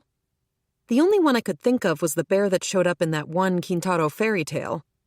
The only other thing I could think of was that Bear in the Woods song. I tried to think up things from my childhood, but realized that there's no way to remember things you didn't know existed. All I could do was make this story about something near and dear to me. I started drawing a girl. Lady Flora was staring by my side. She might have been marveling at the fact that I was drawing, since she was being quiet. I based the girl on Fina. It's easier to draw when you've got a muse. She looks exactly like Fina, doesn't she? Well, that's because this actually happened to her. Oh, did it really? Fina, who was the subject of this, was far away, nervously drinking something the maid had given her. I suppose a commoner normally wouldn't experience getting their tea prepared by a maid. I burned through several sheets of paper. Finally, I got to the scene where the bear, me, would make an appearance. Why, what an adorable bear! I drew the cartoon bear, playing my role. Well, the one making an appearance wasn't me, but actually a cartoon of a real bear. I really wished I actually had colors, but I thought I was doing a pretty good job with just black and white. Maybe next time I'd try to look around for colored pens. Whoa! Lady Flora's eyes glittered as she looked at the drawing of the bear. Regardless, this is my first time seeing such cute drawings. Is it really? I know many artists, but I've never seen drawings like this before. I finished drawing the scene of the girl and the bear meeting. What happens to the girl? Lady Flora asked me. Look forward to when I draw it. Then hurry and draw it! Hurry! I started to draw the next scenes. After that, I finished the drawings on several more sheets. I drew the scene of the girl going back to her town at the end and the bear going home to the woods, and the picture book was complete. It's done. It only took me a few hours to draw what was pretty much a tour de force. I guess that's what's to be expected, considering I'm not a pro picture book author. I organized the papers and handed them to Lady Flora. Are these for me, Bill? I guess I'd be pretty jazzed if you read it. Thank you, Bill. She took the book happily. Good for you, Lady Flora. I will have this bound later so that the pages do not come apart. Lady Flora was engrossed in my picture book. The most important thing was that she was happy. I hadn't used my bear abilities, but my own powers, to draw it in those hours. I felt like it was the first time my own abilities had actually been useful in this world. As I stretched my back muscles and eased my shoulders, there was a knock at the door, and a maid came in. Lady Flora, it is mealtime. Then how about we head out too? Ella stood up. I followed suit. You're going home already, Bill?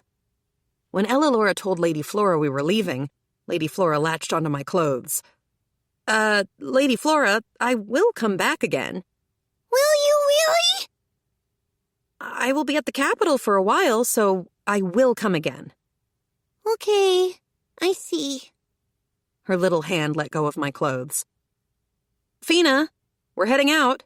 You can't be looking white as a sheet forever. Yuta? Fina came back to reality. It was like she was in a whole other world until now. I figured Fina would faint if she knew what was in the picture book, so I just kept mum. We left Lady Flora and the castle grounds. In the end, the only places we were able to see were the knight's training grounds and the princess's room, but I had my fill of the castle. I had my doubts over whether Fina herself enjoyed it. When we returned to the bear house, Noah was sitting at the front entrance. When she noticed us, she stood up and struck a furious pose. Where were all of you? At the castle. I gave her a simple explanation of the morning. Mother, why do you go places without telling me? Please bring me with you. But you just wouldn't wake up, Ella calmly replied. Besides, we decided that we would go to the castle after I got here, so there was no way to invite you. You could have come back to the house or done something. Please don't leave me out. Then you should wake up bright and early. Ugh, all right. But please make sure you really wake me next time. I will if you don't tell me just a little longer in your sleep. Noah turned bright red and went silent. But I can't believe you'd know that we'd be here. Saralina said that you were muttering about pizza when you left, Mother. I knew where you went immediately, but when I got here, no one was around. I'd like to have pizza again, too. Well then, I'm about to make some, so could you give me a hand? I headed to the stone oven and started to prepare the pizza. Actually, the ingredients I'd gotten ready yesterday were still in bear storage, so all I had to do was measure them out, put the toppings on, and bake it. I finished prepping it, the oven started to fill with heat, and I put the pizza in to bake. Why, that smells scrumptious. I'd like to eat something as delicious as this every day. You'll get fat. This makes you fat? Yeah, since it's got a lot of oil. At most, you should eat it only a couple times a month. And if you eat too much, you'll get tired of it, so it's best to practice moderation. It wasn't like you'd get bored of it if you had plenty of toppings, though. I needed to search around the royal capital and look for more ingredients again. The quest for rice, soy, and miso continues. The pizza finished baking, so I pulled it out of the oven. I cut it into 4 portions and plated the works. Well then, I'm digging in. It's hot, so please be careful, I warned Ella, who was having it for the first time. It wouldn't be good if she burned herself. Oh, it's hot, but it's very good. She let the cheese stretch as she savored it. Yes, it's delicious, said Fina. While everyone was eating, I got ready to bake another one. Yesterday, we stuffed ourselves to bursting point trying to eat 2 pies between 4 people. We had 4 people again today, but since Ella was an adult, I thought 2 would be just right. Yuna, I can do it. Fina offered to give me a hand between mouthfuls. You can keep eating, Fina. I'll finish this right away. But... Don't worry about it. Okay. Fina seemed apologetic. She didn't need to be, though. I finished getting the second pie ready and ate along with them until the pie finished baking. 2 pies turned out to be the ideal amount with an adult present. Ellalora also had a favorable opinion of the pizza in the end. It really did seem like it was a bit oily. I kind of want something refreshing now. In that case, would you like to have pudding as a palate cleanser? I'll eat one! Noah yelled, raising her hand. Pudding? What could that be? It's a sweet and yummy food, Noah started to explain in my place. It was easier to just show Ellalora, so I pulled puddings from my bear storage. This is pudding? 1 for each of you. I only had a small stock of pudding left now. I'd eaten several on the way to the capital and since we'd gotten here. I was running low on eggs, too, since I'd been using them in meal prep. Maybe I'd go back to Cremonia and get some? What is this? The pizza was wonderful, but this pudding is delicious as well. I think people would buy this if you went into business. If you had a store, I'd buy some every day! Both parent and child praised me in tandem. Opening up shop might be doable if we got more birds to lay eggs, but how many birds did we have again? I left that stuff up to Liz and Tiermina, so I didn't really know. Once I got back to Cremonia again, I'd need to ask. It seemed like Ellalora and Noah wanted to have more pudding, but I couldn't be that free with my stock, so they'd have to endure without it. It wouldn't be good for them to overdo it anyway. Yuna, thanks for today, Ellalora said. Taking a field trip to the castle was fun for me, too. Thank you very much. That wasn't a lie. I had more than enough fun seeing the inside of the castle, even if it did nearly give Fina an aneurysm. I just didn't think I'd be called into the princess's room. 66. The bear tries her best for Noah. A few days had flown by since we came to the royal capital. I received word that the bandit group had been exterminated, and the surviving captives rescued. I was asked if they could give the bounty that I was supposed to receive to the victims and their families. Since the bandits' bottomless bags were the only things I might have use for, I asked for those, and gave them permission to distribute the rest of the spoils. Today, I was taking Fina, Noah, and Misa out to enjoy some sightseeing around the capital. I drew the usual stares, but the girls were there, and we weren't going anywhere dangerous. Still, when we passed the Adventurers Guild, I tried to give it a wider berth. Yuna, it looks like there's something happening up ahead. Noah was watching a commotion at the guild's doors. When I looked over, there were a ton of flustered-looking adventurers headed inside. Had something happened? I'm kind of curious, so I'm going to have a peek in the guild. What would you 3 like to do? I'll go too, said Fina. Me too, Noah and Misa said, talking over each other. It wasn't like I was going to accept a quest, so it was probably fine. If something happened, we could just count on Sonia. Inside, I was met with rambunctious, worried, and hesitant faces. There were all kinds of adventurers in there. In the middle of them, I could hear one yelling. What the heck is happening? At present, the guildmaster is checking the results of the investigation. There will soon be an announcement from the guild, so please be patient. A guild employee was trying their hardest to deal with the crowd pressing in. Yuna, do you think something happened? Fina asked. It looks like it. For the time being, I looked around, trying to find someone to explain what was happening. It wasn't like Sonia would be around, and there weren't any free staff members either. Yuna? I hunted for the familiar voice's source and found Marina and her party. Marina, everything's in a commotion. Did something happen? You don't know? Everyone's saying a horde of monsters turned up near the capital and killed a few adventurers. The guild's opened up an investigation, but it seems the news isn't good. What do we know about it right now? It's an army of goblins, wolves, and orcs, and there's word of wyverns in the sky. Are there usually any wyverns near here? Of course not. It's unheard of. As I caught up with Marina, Sonia came out from the back. The guild went into even more of a frenzy. I'm going to explain now, so quiet down, Sonia said, and there was total silence in the guild hall. According to our reconnaissance, there are more than 10,000 goblins, wolves, and orcs in total. In addition, though we don't have a definite count, we have confirmed the presence of wyverns. Another commotion ensued.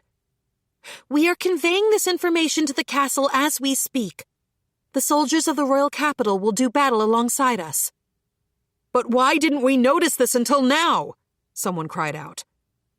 A report surfaced of orcs on the main road. There have also been increased reports of goblins and wolves. Maybe the orcs that attacked Gran and the others were part of this? Prepare for battle. Put your accepted quests on hold. I am making this a priority 1 quest. I wondered if that meant I had to participate too. I couldn't not participate. Marina, I asked, where are these monsters located? In a forest we passed on our way here. Those orcs back then might have been among their number. It was pretty likely. I looked over at Noah, who had gone a bit pale. Are you okay, Noah? My father, she said. You don't mean that Cliff is on his way to the capital now? Said Misa. He probably has an escort, I said.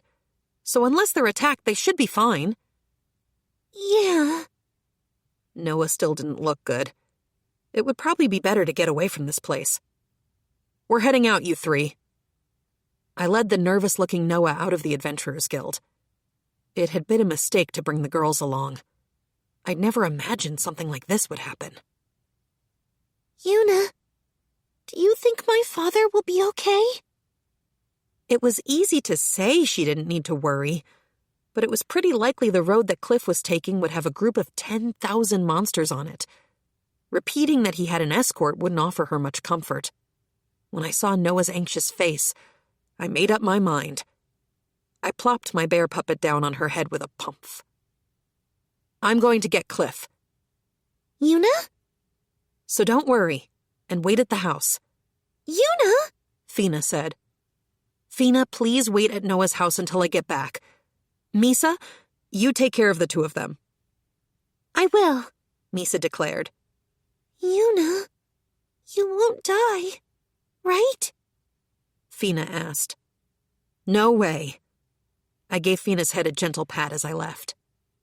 I ran in my bear onesie through the middle of the royal capital, bearing down on the gate. I still had to stop and show my guild card. There were a lot of people going into the capital, but not a lot going out. When the gate guard saw what I looked like, he was surprised but didn't stop me. It looked like word of the advancing monsters hadn't come down yet. Once I was past the city limits, I summoned and mounted Kuma, then headed toward Cremonia to intercept Cliff. I couldn't live with myself if I did nothing and he died, and I didn't want to see Noah cry.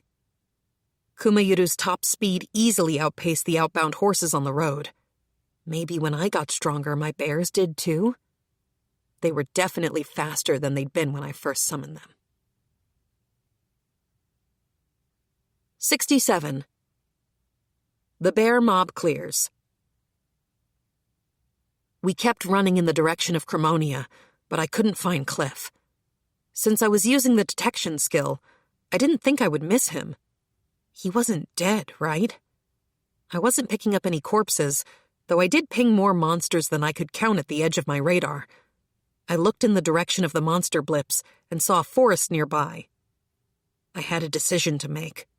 Would I keep searching for Cliff, or would I slay the monsters? I hadn't had any issues with wolves, goblins, and orcs in my battles in the past. My concern was my mana. Did I have enough mana to be able to defeat 10,000 monsters? I didn't know exactly how much mana I had. I never used magic to the point that I ran out since I came to this world. As a result, I didn't know exactly how much magic I could cast or how much mana I could let loose. Also, I didn't know how strong wyverns were. I fought them in the game, but not in this world. I had no idea what I'd do with Cliff once I found him. If we were attacked by 10,000 monsters at that point, it would be difficult to fight and keep him safe. I thought for a bit and made a decision. To protect Noah's smile, I changed course for the forest. If I could defeat the 10,000 monsters first, everything would work out. Kumayuru? Thanks for everything till now. I patted Kumayuru for the marathon I put them through, then swapped them out for Kumakyu. Kuma-Q, we're going to be running through some monsters, so I'm counting on you. When I gently brushed their neck, they snuggled up to me and let out a coo. I saddled up, and we rushed into the middle of the woods. As soon as we entered the forest, a bunch of goblins came at us.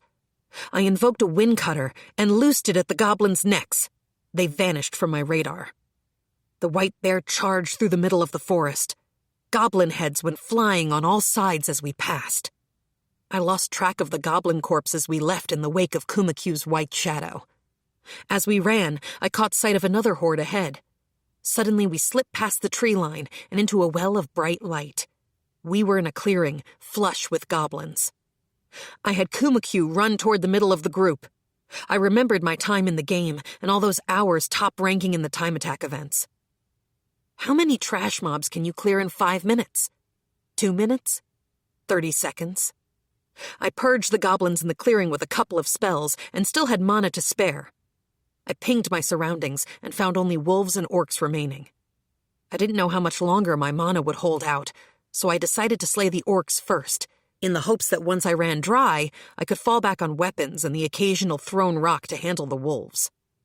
I pulled chilled orange juice from bear storage and chugged it while I took a short rest, then had Kuma-Q take me in the direction of the orcs. Sorry, Kuma-Q. Hang in there just a bit longer. I still wasn't even halfway done. A few minutes later, I encountered the orc horde. I put more mana into the Windblade's fly than I had for the goblins, allowing for the additional resilience of orc necks. The blade sliced cleanly into the incoming orcs, so it looked like I'd judged the mana levels correctly. I wanted to keep this fight long distance. Up close, they'd have more strength and staying power to work with than the goblins did. The orcs brandished their weapons and rushed at me with a speed that didn't match their cumbersome size. Arrows flew at us as Kuma-Q ran. Orc archers. I remembered those from the game, too. Both here and there, getting pelted from a distance was annoying. I wrapped Kuma-Q up in a protective wind spell. A bolt of flame flew past my face. They've got mages? They had covered all their fantasy combat bases. Annoying. Oh well, I thought. Fight numbers with numbers. I invoked an earth spell and made 10 bear golems about the same size as my summons. In that moment, for the first time ever, I felt my mana drain away. It was almost unnerving. I had the bear golems rush the orcs. I ran behind them on Kuma-Q. They used their sharp claws to stab at the orcs' throats. I loosed air cutters over the top, lopping heads where I could. The bear golems wouldn't stop even when arrows pierced them. Magic splashed against them harmlessly. Even when they sustained damage, I poured mana into them to repair them. The golems matched the orcs' movements, and I finished them off with my spells. Even if I was surrounded, the golems protected me. Geez, I thought, why are there so many orcs around? If this had been the game, you could just brush it off as an event, but this was just ridiculous. There had to be a reason they were so close to the capital, and all in one place. I cut the neck of the final orc. It was over. I looked behind me. We left a trail of orc corpses. Even though I'd fought that much, thanks to the bear clothes, I wasn't feeling it much physically. I let out a small sigh and checked my remaining mana.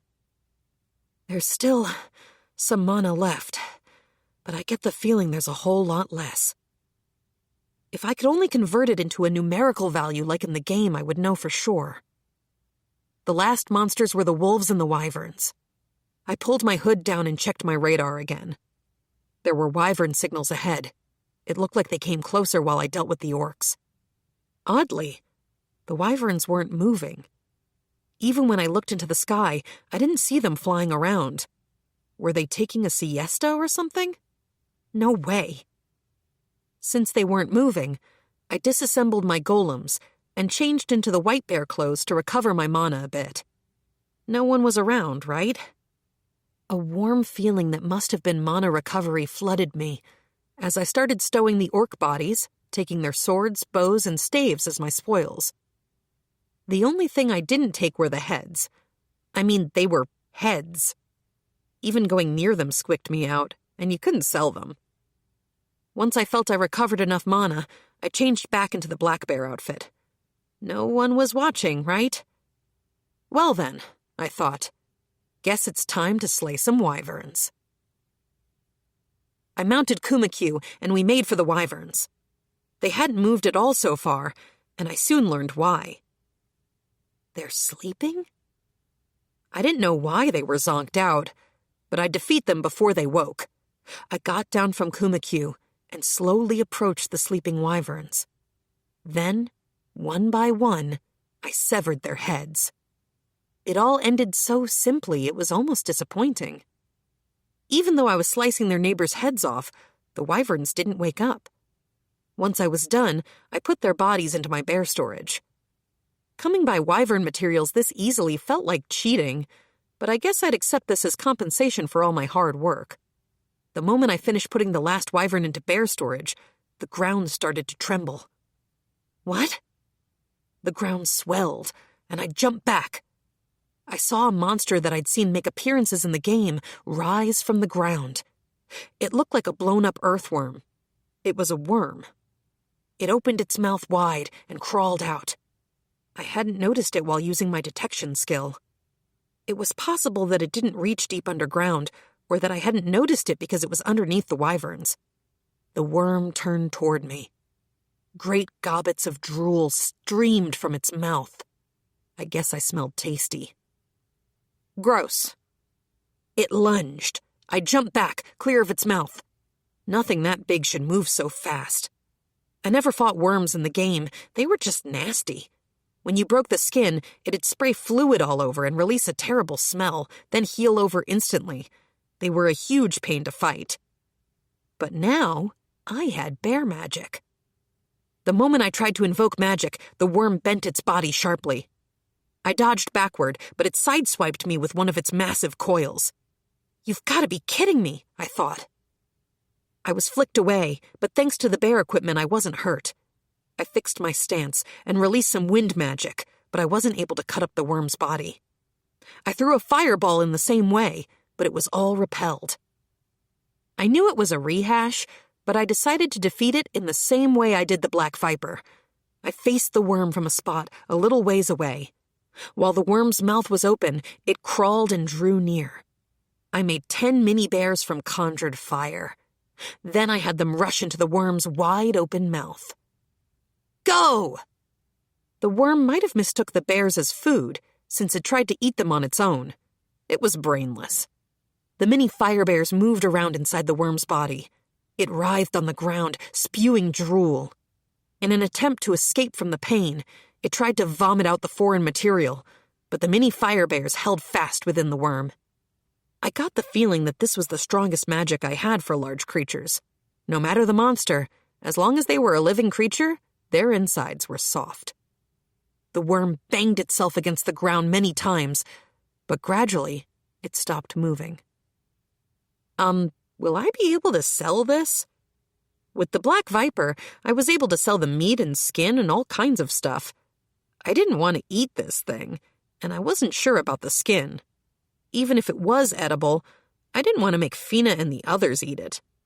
For the time being, I left thinking about how to deal with the worm for later and put it in bear storage. With that, the only thing left was the wolves. I hadn't used mana when I fought the wyverns, and I just used the fire bears in the fight with the worm. I had plenty of mana left to defeat the wolves. It would be a quick errand, and then I could go home. I called Kuma and headed toward the wolf pack. The fight was barely worth mentioning. The hard part was stowing the bodies. I could have left them as is, but when I thought about the orphanage struggling to eat, I didn't want to waste them, so I made sure to collect them. They wouldn't go bad so long as they stayed in bear storage. I had Kumayuru and Kuma help me out with rounding them up, then mounted Kuma and left the forest that now reeked of blood. The air felt great to breathe. I looked at the sky. The sun was setting. It was dusk. In that case, I guess it'd make more sense to spend a night out than to force myself to get back. I took the traveling bear house out of my bear storage and decided to stay the night. For some reason, even though I wasn't physically fatigued, I was still awfully tired. I guess it was mental exhaustion. I had a simple dinner, and after I took a bath, I collapsed into bed and fell into the world of dreams. 68. The Bear Bargains. I woke up a few hours past sunrise. I slept in a bit, but I didn't need to rush back. I leisurely ate my breakfast and then went outside, where I saw a familiar face. Cliff? I knew it. So this bear house is yours. Why are you here? That's my line. I'm obviously headed to the royal capital. There were 5 people guarding Cliff. I remembered seeing them before at Cliff's residence. They were all riding horses instead of using a carriage. Having Noah march over on a trip like that would have been difficult for her. Maybe that was why he left guarding her to me and sent her ahead. I came to get you, I said, but now I don't need to, so I was about to head back to the capital. You were coming to get me? A horde of monsters appeared in this area. Since Noah was worried about you, I came to get you. So when you say you no longer need to do that, what do you mean by that?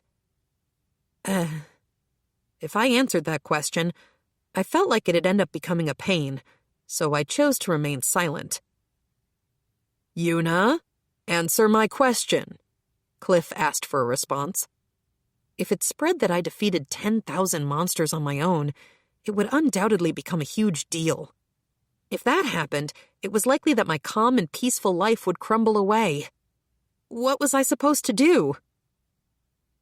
Well, you defeated the Black Viper, so you probably could defeat a horde of monsters. It looked like Cliff already decided I was the slayer of the monster horde in his mind. I wondered what his face would have looked like if he knew how many monsters it was. If I didn't deny that now, I'd be in trouble once he got to the capital. He'd find out how many it was once we got there. I should have headed home instead of staying the night. I wished I could have told that to myself yesterday. But it wasn't like I could return to the past, so I had to do something. Cliff, you're pretty high up as an aristocrat, right? Even if you did something terrible, you would be able to cover up a thing or two, right? What do you even think of me? It's not like I'd be capable of doing something like that. So you can't? But you're an aristocrat, aren't you?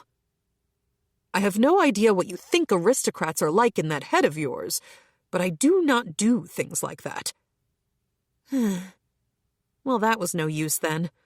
I thought that an aristocrat would be able to hush up a crime or two. In other words, there's something you want me to cover up? He asked, as if he didn't want to know. I gave a little nod to his question. Cliff let out a small sigh. Lay it on me. I glanced over at Cliff's guards. Cliff noticed and once again let out a small sigh. You guys take a break here. Yuna, may we go inside? It looked like he'd hear me out. I approved and led Cliff inside. I was surprised by the exterior, but the interior is also outrageous, he let slip. I want to ask more about this house, but let's hear what you have to say right now. I took out some cold juice for Cliff and started talking about the monsters. I told him about how the horde appeared. I told him the adventurers and knights of the royal capital were on the move to defeat those monsters. I told him about how Noah looked like she was about to cry because she was worried about him heading to the capital, so I came to get him. I told him about how, on the way, I discovered the horde, so I defeated them by myself. I told him about the 10,000 monsters, the wyverns, and the worm. I told him I wanted all of it to go away. All the while Cliff was listening to my story, he held his head and drummed his fingers on the table. Your story causes me great regret. However, I am also grateful. Thank you. Cliff lowered his head. Whoa. Nobles lowering their heads to commoners was supposed to be rare, according to the novels and manga I'd read. I did it for Noah, so don't worry about it. I see. In that case, I must thank Noah. On that note, I suppose you want me to be discreet about you slaying the monsters? I don't want to draw attention. Why is that? You'd be a hero. You'd have money and fame. I'm not interested in that. I want to live an enjoyable, peaceful life. That's why I want it to be like none of this ever happened. So you say, but to slay 10,000 monsters, wyverns, and a giant worm, it's unbelievable. Want to see them? Let my subordinates investigate the forest first. Right now, I only have your words to go on. Cliff headed outside and ordered his subordinates to investigate the forest, returning only when they'd confirmed the existence of goblin corpses everywhere. I told them which general direction to go, and the guards headed out. Well then, show me these monsters you slayed. When Cliff's subordinates disappeared from view, I took out all of the wyverns. Cliff's face was transformed with shock. Then I took out the worm's corpse, and his shock turned to outright terror. And I wasn't done yet. I moved on to producing orc corpses. That's enough. You don't need to take out any more. But there are still wolves. No, that's more than enough. Put them away, please. Fair enough. I started stowing the monsters away once more. Now that I'd seen the worm again, it really was pretty gross. I didn't like bugs. I hadn't touched a bug since kindergarten, and I wasn't happy to be starting again now. I finished putting all of the monsters into bear storage and looked over at Cliff, who was holding his forehead. I wish I could believe this was a joke, he said. So if we keep mum about this? I prompted. Based on what you said, adventurers and knights of the royal capital are on their way here. There will absolutely be an uproar once they find all the monsters slain. Hey, look, no one saw anything. If we zip our lips, no one will know it was me. You know what? Cliff looked exasperated. Had I said something that weird? It wasn't like concealing what I'd done would hurt anyone. The monsters were gone, and the threat had vanished with them. This, at least, needs to be reported to the guildmaster, he sighed. Let's figure out the rest once we hear from the people I sent to check the woods. A short time later, the guards returned from the forest. When Cliff listened to their report, he held his forehead for the umpteenth time that day. That wasn't my fault, though, all right? After giving it a lot of thought, he seemed to decide to talk one-on-one with the guildmaster, whom he thought would be heading this way. I wondered if Sonya would keep things quiet for me, and what would happen afterward if she didn't. I ended up going to the royal capital with Cliff. Since I had to match the pace of the horses, it was slow going. It took us half a day to intercept the guildmaster and her party, right when they were taking a break. I recalled Kuma to avoid surprising them, and rode behind Cliff when we approached. Of course, I still drew attention thanks to my clothes. Oh, if it isn't Yuna the runaway, said Sonya. Did they think I'd turn tail and run? Well, I was a memorable sight, so they had to have heard I'd left the city. Sonya, has it truly been a year? Cliff, long time no see. Your wife has been very helpful. Has she been doing well, then? Why are you and Yuna traveling together? Yuna is here at my daughter's request. She asked Yuna to escort me. That was the cover story we'd decided on. Even if that's true, that doesn't change the fact that she ran from the guild's collective mission. Don't say that. Yuna came here for my sake. Surely protecting a noble takes the same importance as slaying monsters. Very well, but she must participate in the monster slaying from here. We can't afford to let an adventurer who can defeat tiger wolves and black vipers go back to the capital. About that, Cliff said hesitantly. Can I talk to you for a minute? We took Sonya and moved off to a different location. Cliff confirmed there were no people around before resuming his tale. About that situation, something troubling has occurred. Because of that, I wanted to seek your assistance as guildmaster. What is it? Sonya's tone matched Cliff's expression. Yuna slayed the 10,000 monsters, including the wyverns, by herself. What? Sonya's eyes were filled with surprise. Apparently there was also a gigantic worm. A gigantic worm, she repeated. If you want proof she has the corpse, I've seen it. It would cause an uproar if she took it out here, though, so I don't suggest you asked her to. Why? Why not just produce it? We wanted to keep the fact that Yuna defeated them a secret. Despite how she dresses, she says she wants to live a quiet life. You're joking, right? About what? About killing the monsters? Or about how she wants a quiet life dressed like this? Both, of course. At any rate, we came to consult with you before going any further. Yuna, please tell me everything you know. Sonia looked at me with serious eyes. I did exactly that. In other words, the forest is filled with masses of goblin corpses and orc heads. I'm not sure how many there are, but I didn't need them, so I left them there. I had my subordinate check on the goblin corpses, so they are undoubtedly there. Sonia held her head just like Cliff had earlier.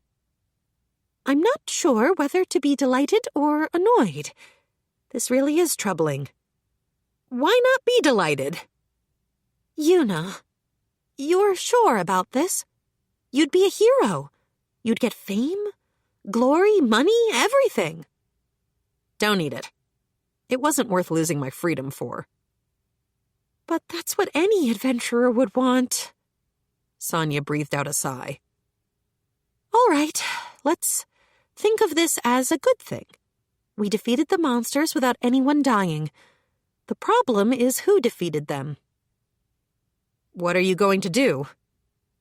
We'll say an A-rank adventurer came and killed them. We'll also say that they took all the raw materials except the goblins. Who were you thinking would be that A-rank adventurer? It can be anyone. It'll be an unknown A-rank. What about the worm? We can just keep quiet about that. It was settled. Sonia gathered all of the adventurers and began her explanation. Everyone listen. I've gotten a report that the 10,000 monsters and wyverns have been slayed by an A-rank adventurer. An A-rank adventurer? Adventurers like that exist? Guildmaster, who was that A-rank adventurer? That is confidential.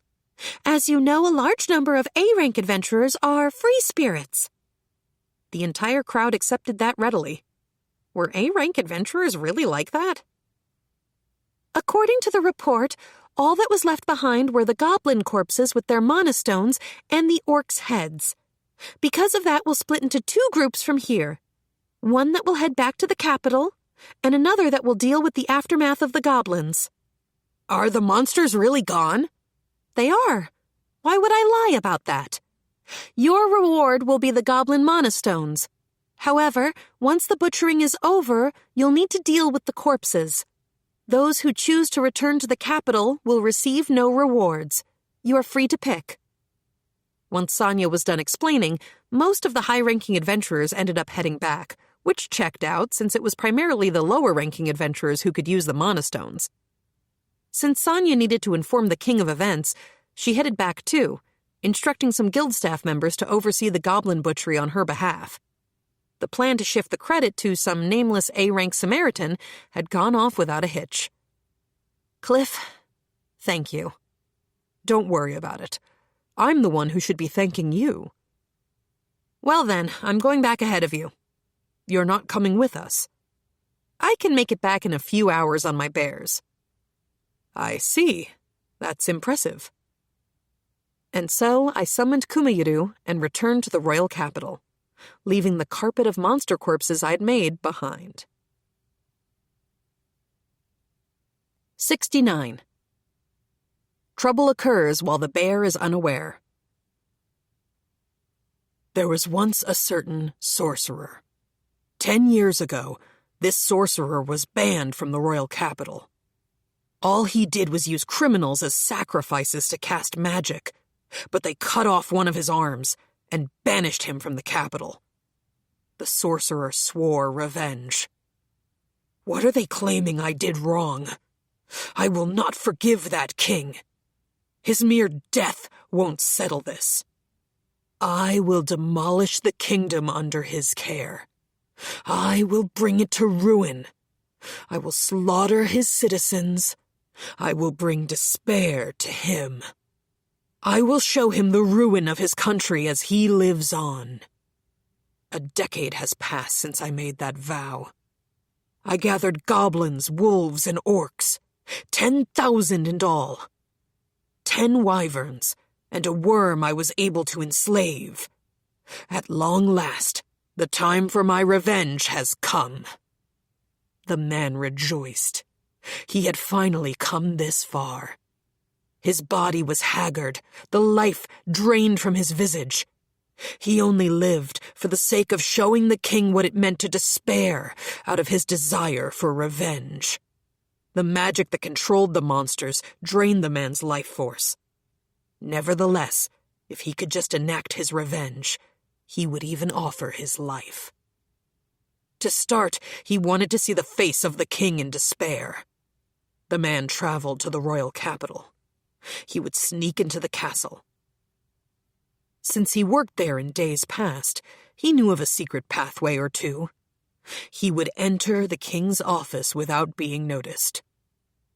"Who are you? Have you forgotten? I'm the one you exiled 10 years ago, Gulzam." Gulzam? The king had not recognized the wasted-away man. The thought that the man was inside the castle itself was preposterous. "What are you doing here?" "Why, I came to see you, of course. Oh, but please don't call for anyone. I just came to talk." "To talk?" "At this very moment, a horde of monsters has been discovered and is giving you quite the headache." "How would you know that?" "Because I was the one who gathered them to take revenge on you." "You say this is revenge?" "Yes, revenge, a grudge, hatred, loathing, call it what you want. I just want to see your face in agony." "In that case, you've surely seen enough." "No, not yet.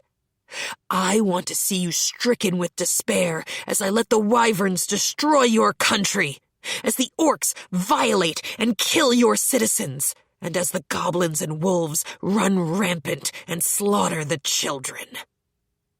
Just saying it out loud delighted Gulzam. "You?" "Killing me would be pointless. It's not as though I came here without preparing myself an escape route." The king's hand halted over the hilt of his sword.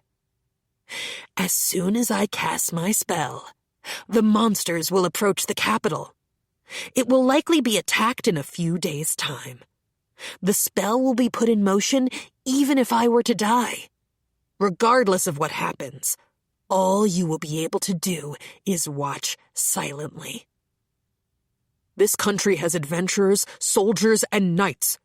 Don't think it will be so simple to make the capital fall." "I wasn't thinking it would fall. Even ruining half of it would be enough. I would be fine with it if the wyverns only destroyed the gate and let the monsters invade.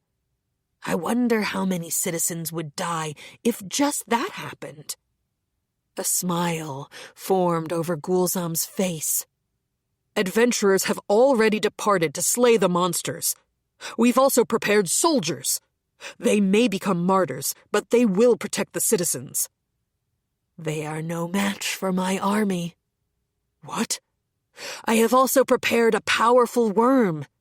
The adventurers will likely be a delicious appetizer before it moves on to the main course." "You bastard! If you can't defeat the worm, you won't be able to defeat the goblins and wolves. The country will be destroyed. I will witness the pain on your face." "Nonsense." "Nonsense it is not. I spent my lifeblood on this spell." Gulzam coughed up blood. "Well, it isn't all that accommodating. It saps my mana and life force. It's unfortunate I won't be able to see you suffering until the very end.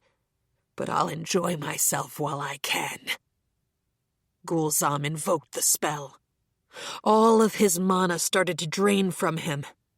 What little life he had left trickled away. Gulzam! The worm awakens, and my army will advance. I will enjoy watching you from a distance. Gulzam smiled as he vanished. Gulzam! The king's shout did not reach him. What is the matter, my king? Royal guards came running at the king's shouts. Call for Zhang immediately. Yes, sir. The royal guards saluted and ran. Before long, an elderly man with a beard entered the office. This was Zhang, the country's chancellor. You called, your majesty. Gather the knights, soldiers, and sorcerers immediately, and have them head out to slay monsters. Elelora is making the preparations now. Tell her that there is also a worm among the monsters, and have her take countermeasures against it. A worm, you say? That's right. At this rate, many of the capital's adventurers would die in vain. My king, where did you get that information? We have no time to lose. I'll explain later, so hurry. Yes, sir. Zhang hustled out of the office. Please make it in time. Though he thought that, the king didn't know how much damage there would be when they fought the worm. He could assume that Gulzam chose this day to strike, knowing how many would be there for the festival. If they could not defeat it, there would be incalculable losses. First the adventurers left from the capital, and the next day the knights, sorcerers, and soldiers would depart. A few days after Gulzam appeared, a ludicrous report arrived.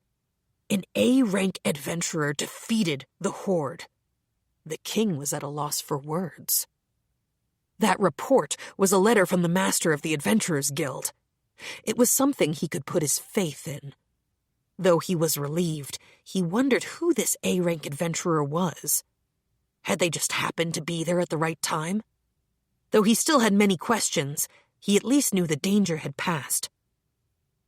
After that, the only thing that remained was finding Gulzam somewhere in the royal capital. However, when the king was alone in his office, Gulzam appeared out of nowhere. What is happening? Why have the soldiers and the adventurers returned? Gulzam asked the king in a low and cold voice. It seems an A-rank adventurer killed all of the monsters you prepared. An A-rank adventurer? That's impossible. I lured them away. I don't understand it either. That's just what was written in the Guildmaster's report letter. Lies. Gulzam vomited up blood. Will my revenge be over without ever accomplishing anything? And all because of an unknown adventurer? My plan should have been perfect. With a face full of despair, Gulzam glared at the king. Why? Why are you smiling? It's over now. The king drew his sword and struck Gulzam down. As he was now, he had no strength, nor even the thought to dodge. The thought of his wasted effort alone filled his entire mind. The king called for the royal guard and had them dispose of Gulzam's corpse. I must express my gratitude to that adventurer. The adventurer had protected the royal capital, as well as the lives of the citizens, adventurers, and soldiers, after all. 70. The Bear Meets the King. As I returned ahead of everyone else, I headed toward Noah's residence to get Fina. It was still bustling inside the royal capital, but in just a little while, the messengers on the faster horses would arrive, and it would all immediately settle down. When I got to the house, Sir Alina led me to the living room. After I waited for a bit, I heard the sound of running feet, and the door was thrown open. Yuna! Fina said. Yuna! Noah said. Are you two okay? Yuna, are you okay? Fina asked. I'm fine. All of the monsters were slayed. I didn't say that I'd slain them. Yuna, what happened to my father? Cliff will be coming with the adventurers, so he's fine. Really? Noah's smile was back. Good. It was best when kids were smiling. Noah, thank you for looking after Fina.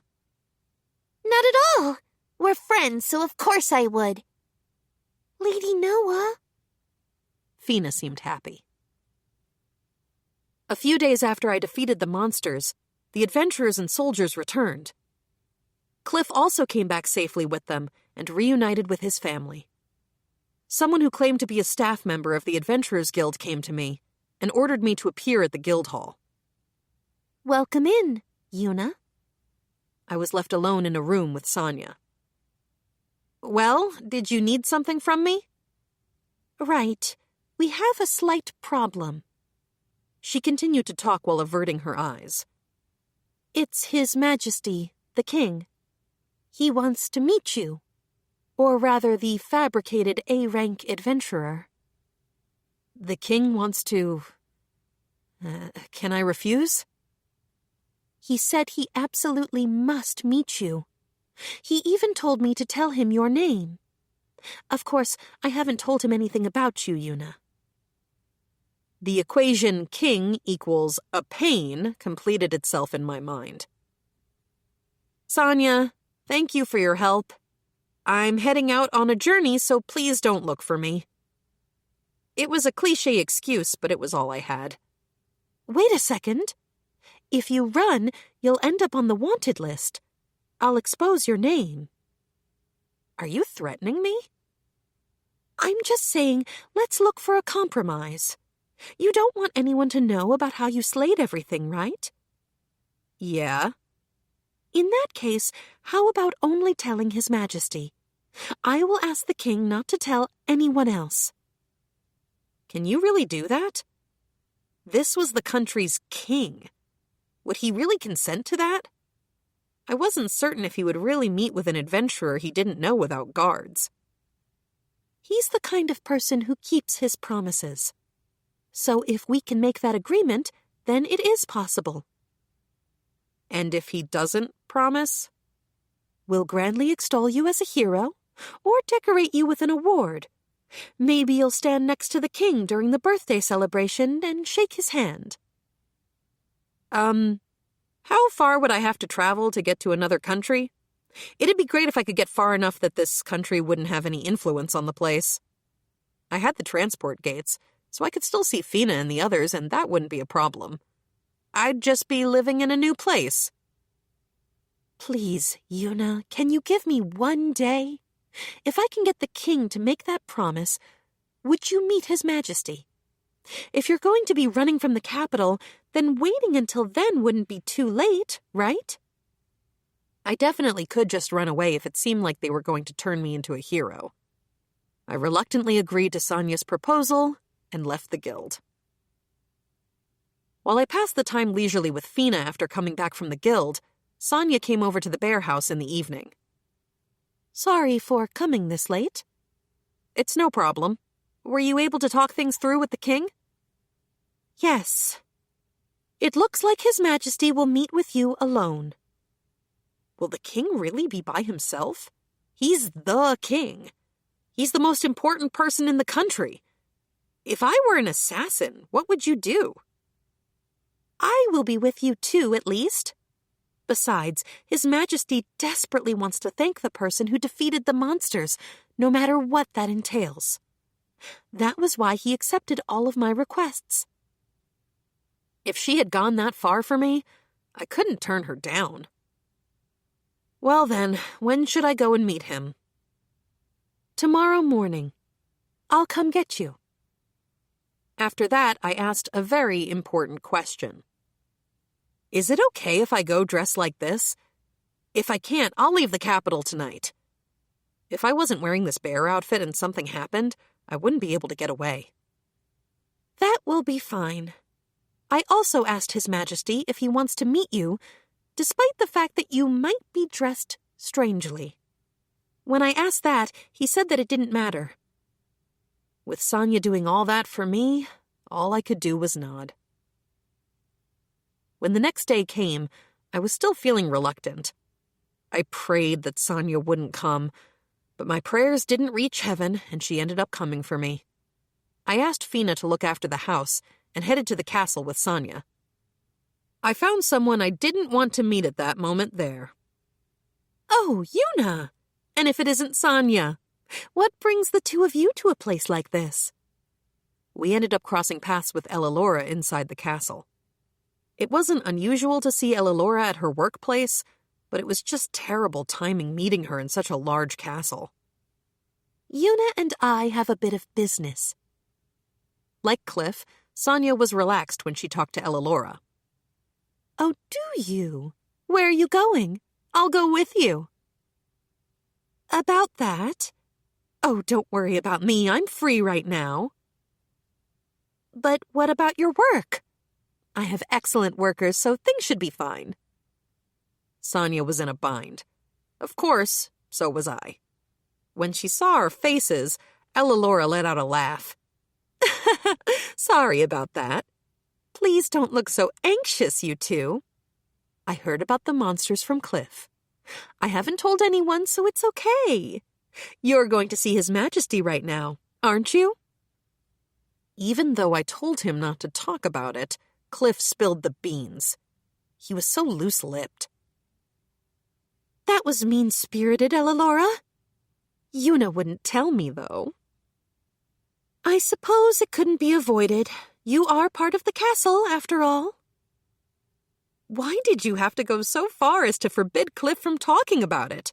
It was so much work getting him to crack. So Cliff really did do the best he could. I couldn't get angry at that. But how'd she break him? Since you've already heard what happened, will you really come with us, Ellalora? Sonia asked Ellalora. Yes, I will. I heard things from Cliff, so I might be able to help. Now a group of 3, we headed to the king's office. Royal guards were standing at the entrance. Someone must have already informed the royal guards since, when they saw Sonia, they let us enter. It seemed like they wanted to say something when they saw me, but they let me through without a word. I am glad you came. When I entered the room, there was a good-looking man in his 40s inside. Was this the king? He wasn't wearing a crown like they do in manga. When the king looked at me, he swallowed his words. So you're here too, Ellalora? The adventurer that defeated the monsters is an acquaintance of mine. Ellalora looked over at me. Then, as though to match her, the king looked in my direction again. Well, you told me you were bringing along an A-rank adventurer. What is this strangely dressed girl doing here? Your Majesty, please accept my apologies. There was no A-rank adventurer. This girl single-handedly slayed the horde of monsters. I didn't think anyone would believe this girl defeated the horde, so I lied about the A-rank adventurer. Sonia reported what happened while also apologizing. I don't have time for jokes. When is the adventurer coming? The king was angry. That was understandable. He had his expectations turned on their head. That is why I didn't want you to meet her. Your Majesty, this is the truth. You have to believe it. I guarantee it as the Guildmaster. I also can give you my assurance this is true, said Ellalora. Even you?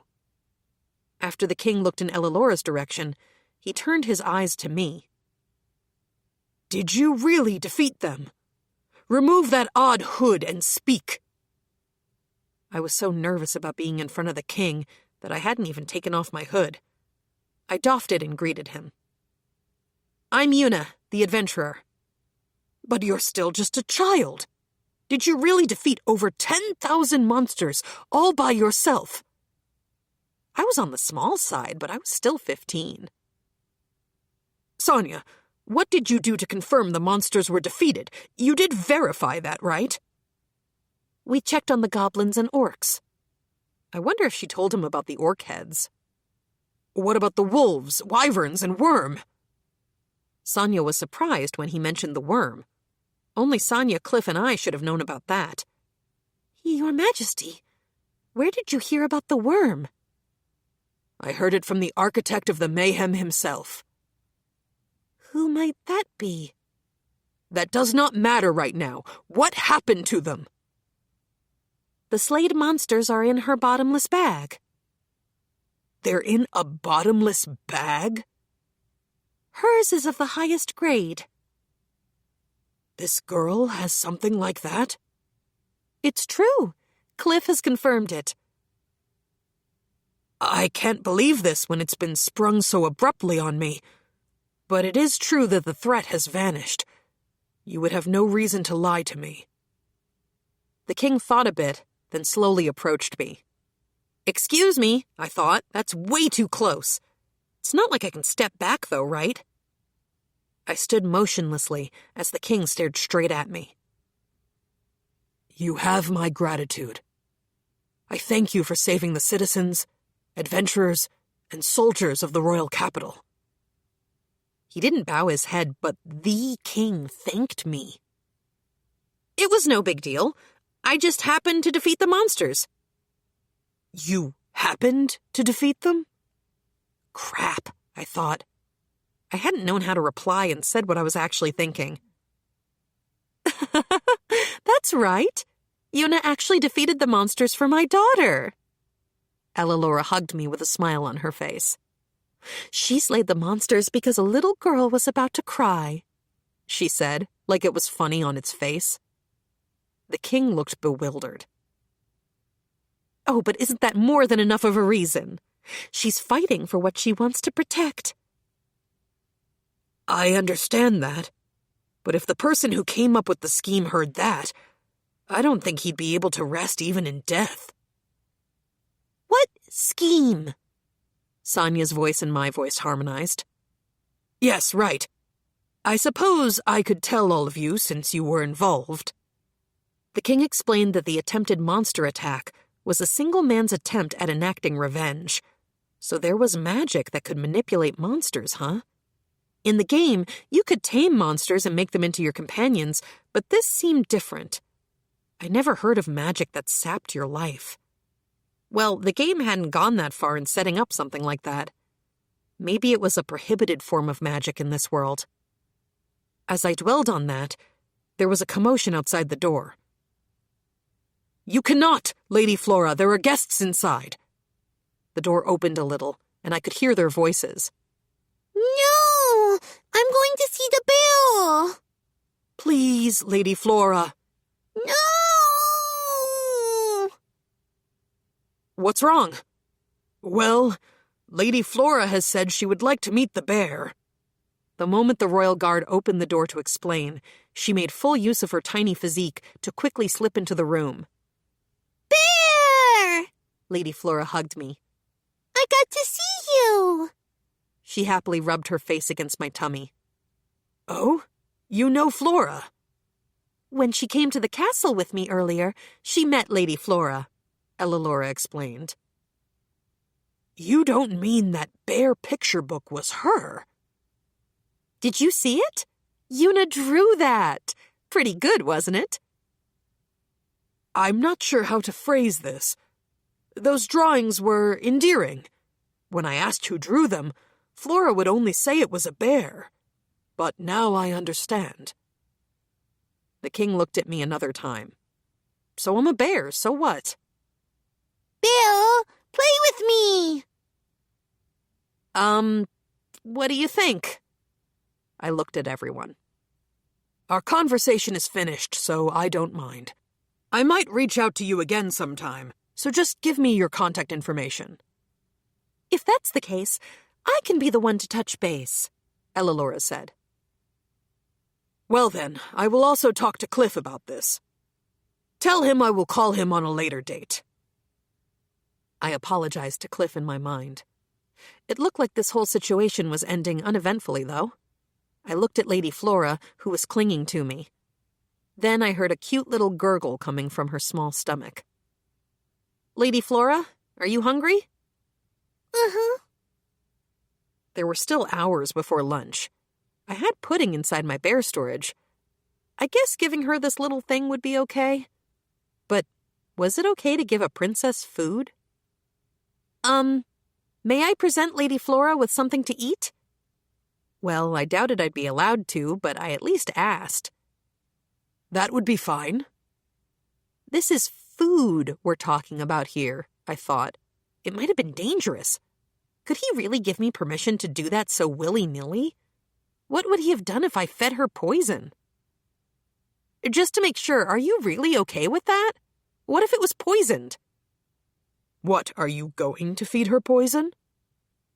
I don't intend to. I thought royalty would be a little more cautious about that, though. Ellalora and Sonia trust you. I don't need to worry about something like that.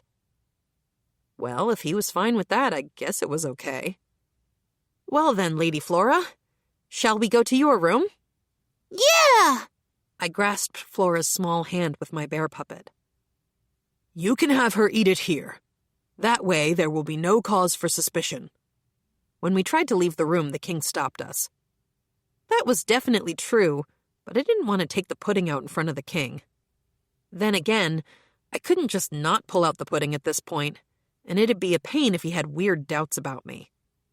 I had Lady Flora sit on a sofa in the room and took out a pudding and spoon from bear storage. Lady Flora, please have this. What's this? It's a cold, sweet, delicious confectionery. Lady Flora held the spoon in her small hand and brought the pudding to her mouth. At that moment, her face seemed to bloom into a smile. One bite after another, Lady Flora shoveled the pudding into her mouth. It looked like she was having a grand time. Is it good? Uh-huh. She gave a small nod. Her smile was adorable. I felt the urge to pat her head, and in the end, I really did pat the head of the crown princess. No one scolded me, though. Is it really that good? It looked like I sparked his curiosity.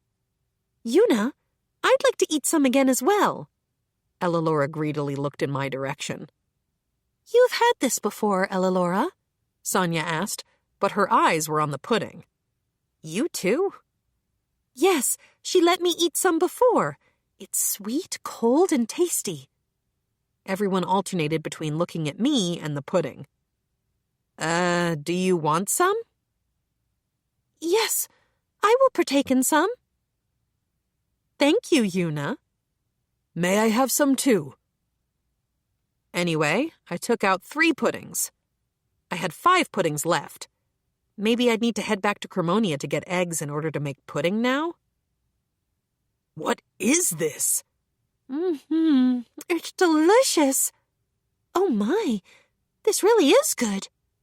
The 3 of them happily savored it, just like Lady Flora. I was just happy they were happy. Right then, I could feel a gaze on me. Lady Flora was staring straight at me. She was looking at her empty cup and me. This is the last one.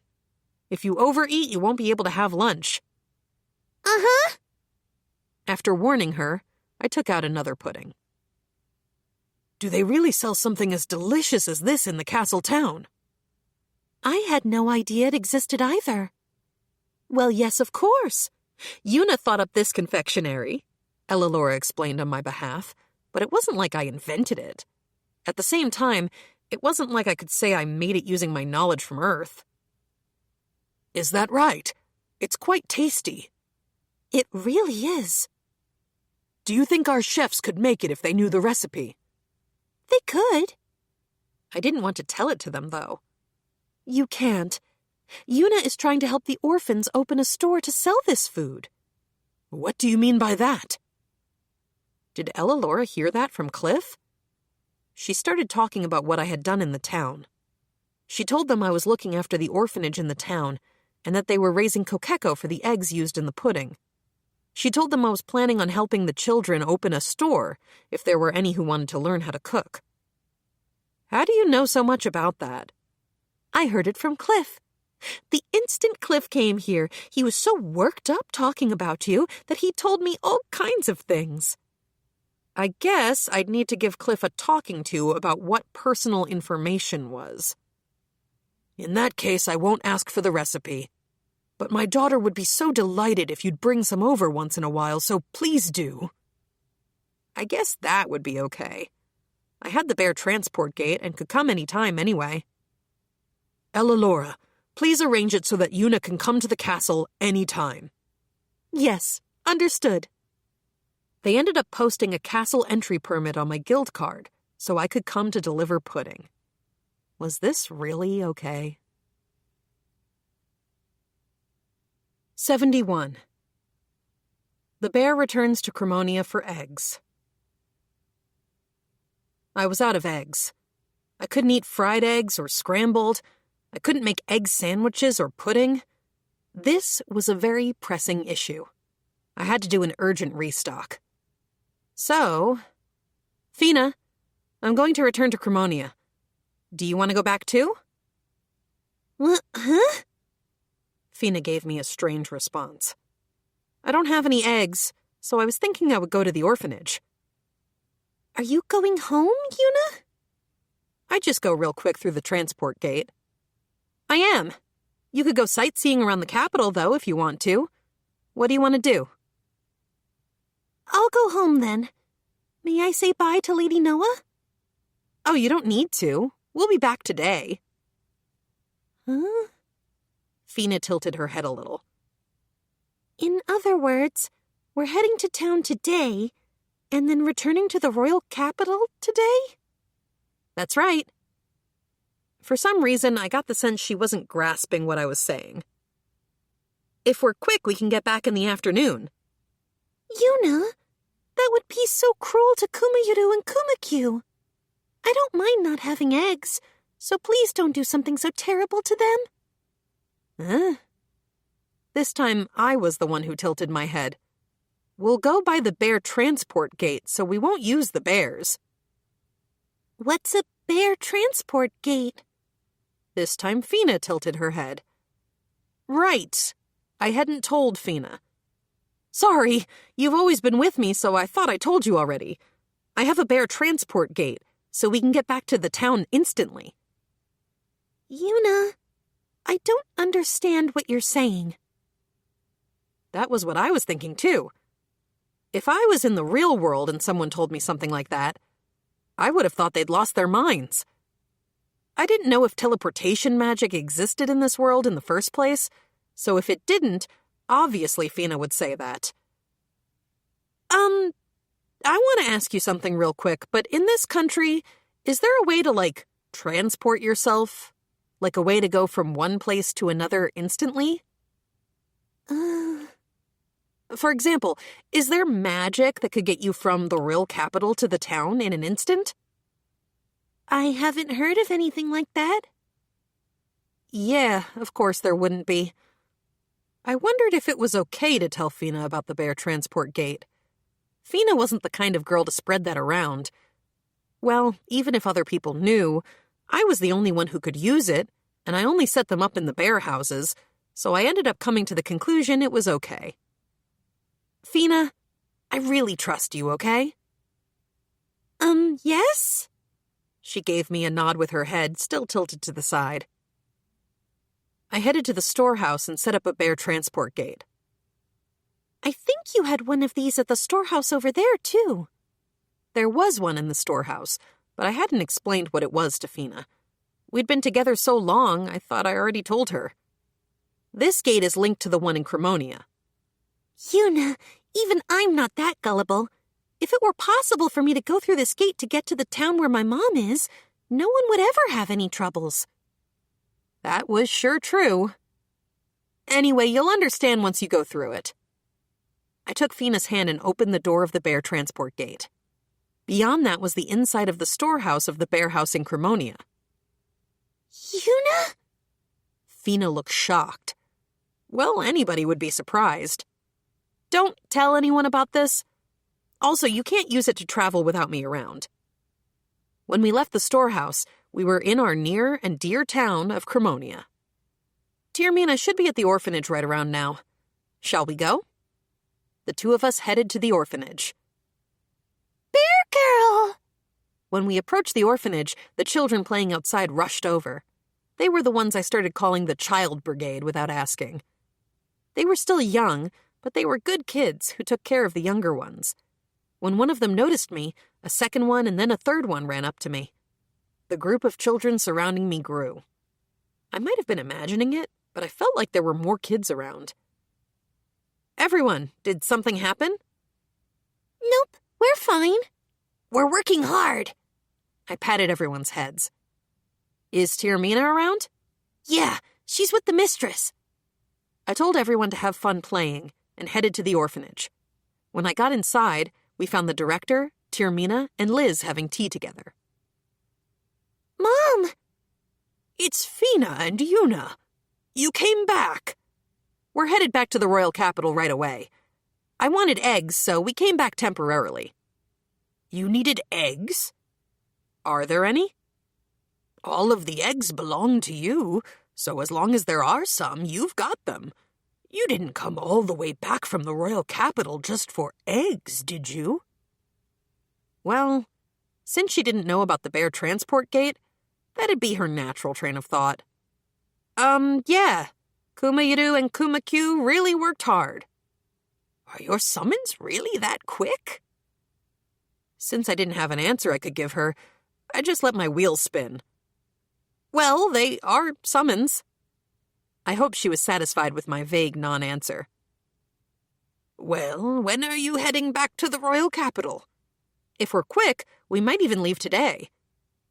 That's so soon. If the eggs won't be ready until tomorrow, I don't mind waiting. Right. About how many did you want? Around 100 or 2. The more the better. In that case, would tomorrow work? I can get you 100 today, and I should be able to prepare even more tomorrow. I approved of that.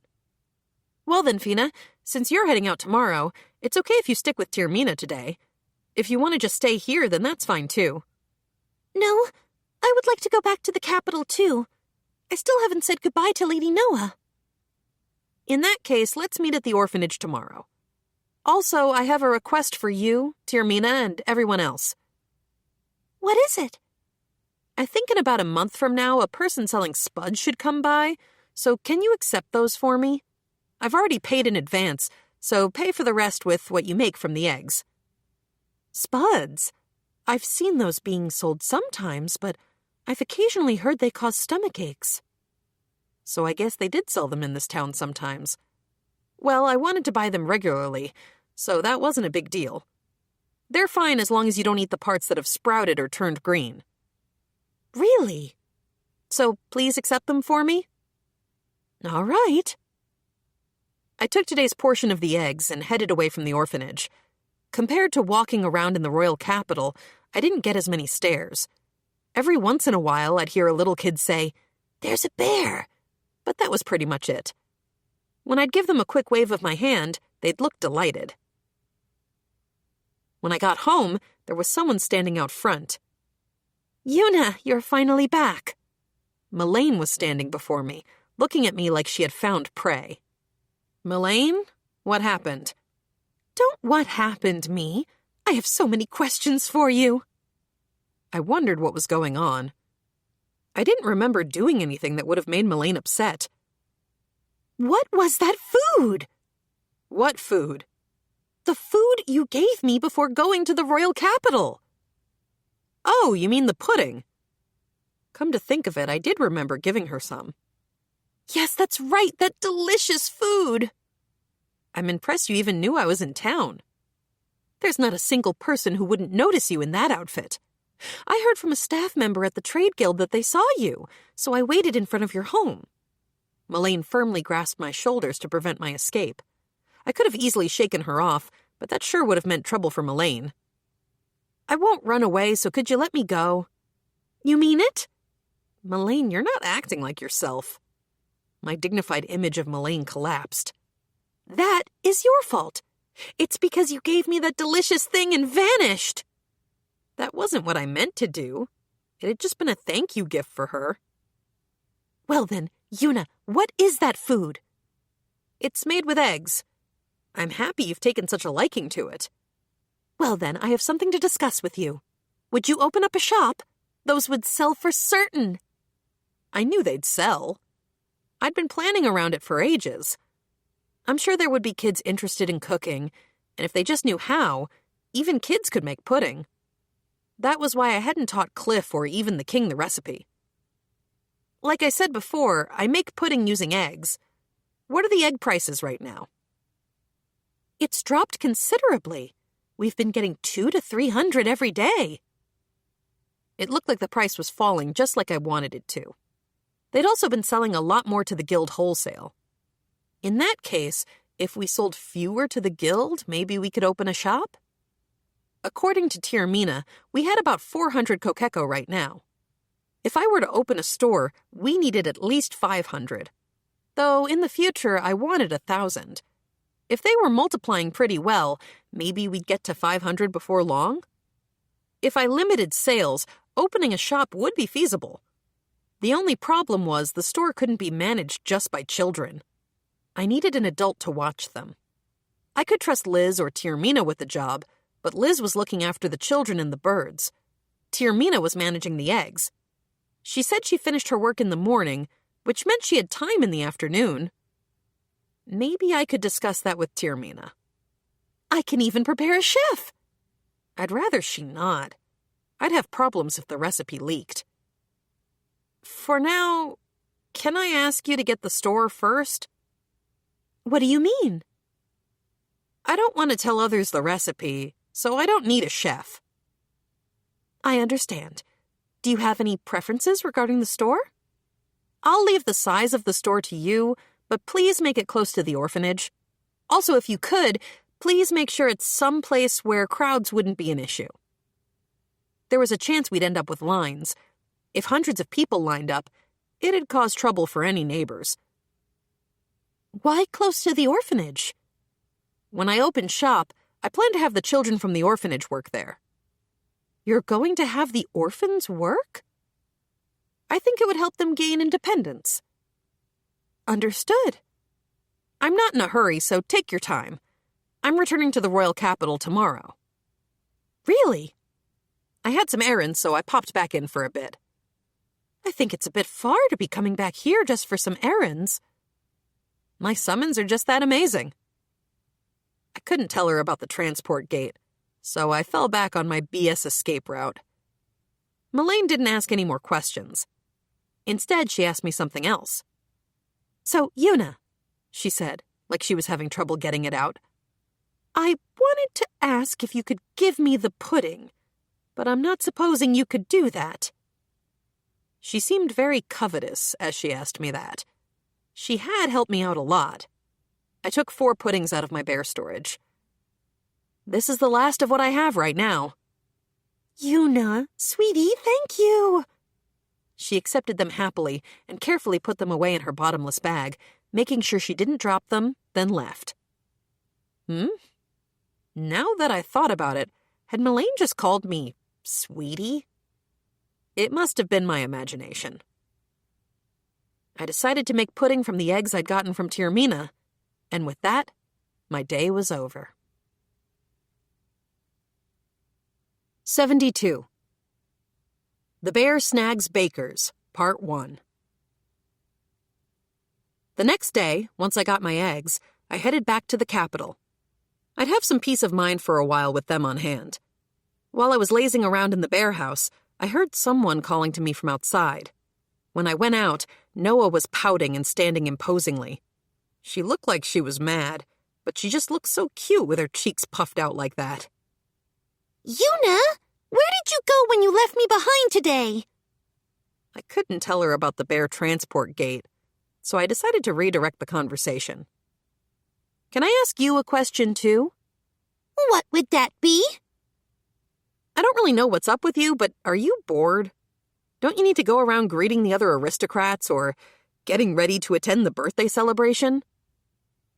I'd think that aristocrats would need to get the clothes they'd wear while participating in the birthday celebration ready or something. I don't have anything like that to do. My mother lives here, so there's no reason to go around greeting people. Even if I did have to do that, I'd just greet them at the party proper. Even then, my mother and father would be attending with me, and besides, my older sister is the one who's the star. I'm just an extra. More importantly, let's talk about yesterday. I came over with Misa. She said she wanted to meet with the bears. Then I did something terrible. I couldn't explain yesterday, so I just apologized obediently and invited Misa over to play with Kuma and Kuma. I spent the day watching the three of them, Fina included, play with the bears at home. More and more days passed since I'd gotten to the capital, and the birthday celebration was approaching.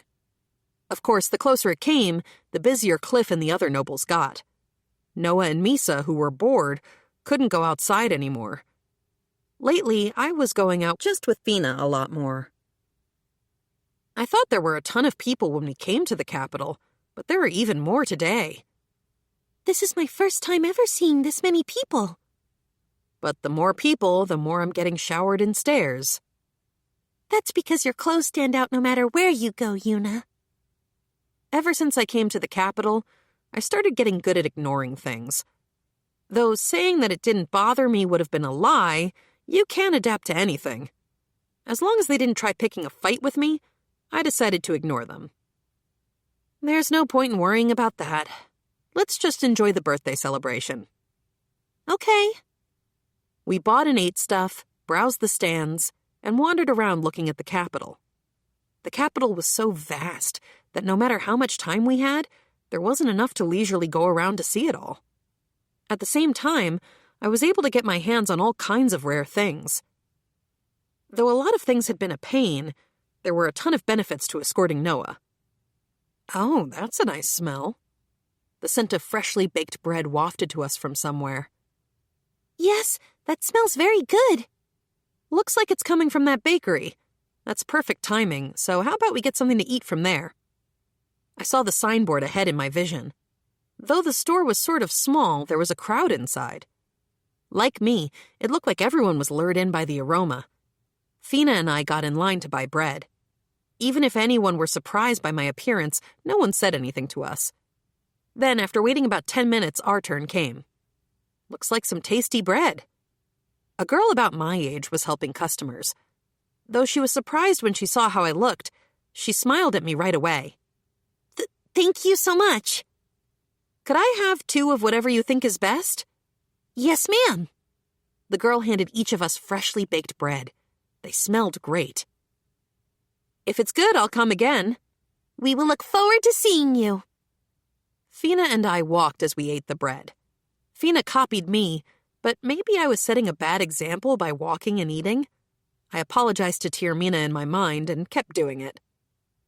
This might be the best bread I've had, of everything I've eaten. Yes, it tastes really good. The bread was fluffy. I remembered the breads I had in Japan. I'm sure this bread would have been delicious if I used it for sandwiches, or since I had cheese, I could make pizza toast. There were lots of options. I needed to make sure I didn't forget to buy more before heading back to Cremonia. Then I considered how many customers they had. It wasn't like I could buy them up. Well, I had the bear transport gate, so I could go buy from them any time, but I preferred to just buy a ton of it up all at once.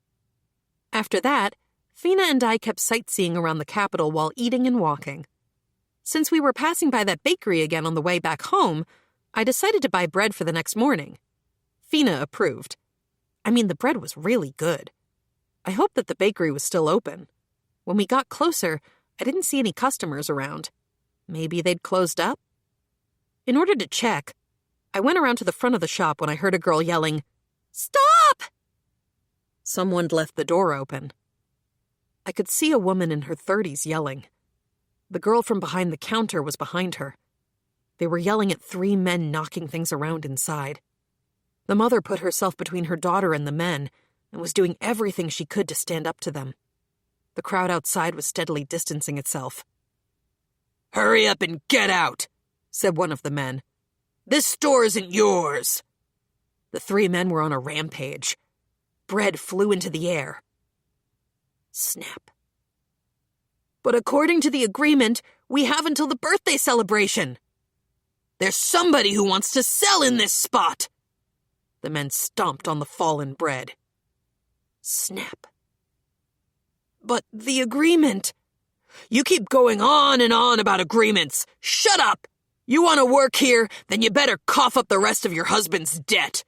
You could pay it with your little girl's body if you're hard up. The man grabbed the girl's arm. Snap. Snap. Let go of my daughter! The mother grabbed at the man to save her daughter, but the man punched her. I burst into the store. Who the heck are you? I punched the first man. What do you think you're doing? I kicked the second. Why, you little? You think you can... I threw the third. Which one of you wants to die first? I stomped on their collapsed bodies. What are you? Well, I'm a bear.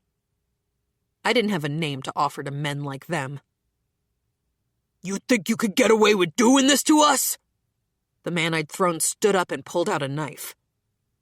You pulled a blade on me, so you don't get to complain if you end up dead. Don't screw with me! I gave him a bear punch straight in the solar plexus. Who's next?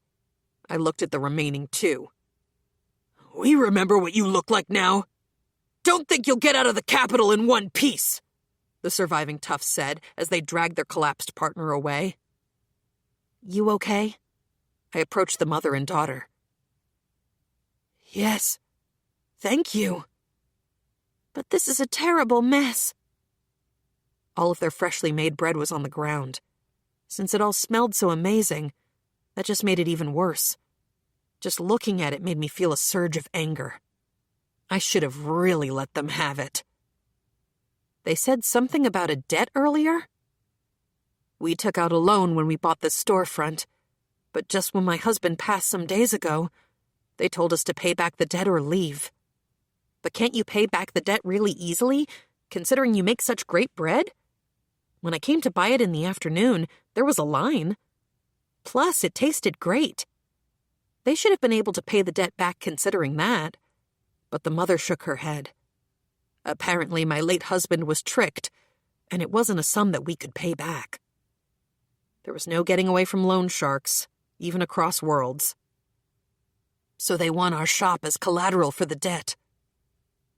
What was one to do? Since I wanted the bread, I wanted the bakery to stay open. We were planning on saving up a bit of money before leaving here in order to have funds to build our next bakery. The agreement was that we had until the birthday celebration. The daughter sorrowfully gathered the bread on the ground.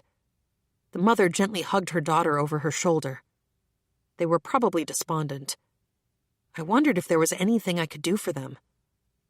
A store, huh? Are you going to keep selling bread? My husband entrusted me with the bread, so I plan on doing this until I die. I couldn't stand by in silence. Okay, I got it. In that case, would you like to work at my store? At your store, miss? I have some small plans to make a store, but I've got a problem since I don't have people to work there. Tiermina and Liz were busy enough without extra duties at the new store in Cremonia. And it would sure be empty if we just sold pudding. It'd be great to sell the bread together with it. On top of that, the bread tasted divine. And they had management experience. They were exactly the kind of talent my store needed. Plus, if they could make bread, then we could sell pizza. 2 birds, 1 stone. Who are you, miss? I'm one of Cremonia's adventurers. I've got this idea for a shop because... Never mind why. You're an adventurer. The mother and child looked at me with wonder. While I waited for their reply, Fina pulled on my clothes. Yuna, there are people gathering? People really started to form a crowd. There was a chance the men from earlier would be back. Let's talk details at my house, so how about we get a move on? If we stay here, your daughter might be in danger. But we would be causing you trouble, miss. Don't worry about it. Your daughter would be in trouble if I left her like this. After the mother checked the state of the shop, she finally looked at her teary-eyed daughter. "If you would be so kind," she said. The mother's name was Maureen, and her daughter was Karine.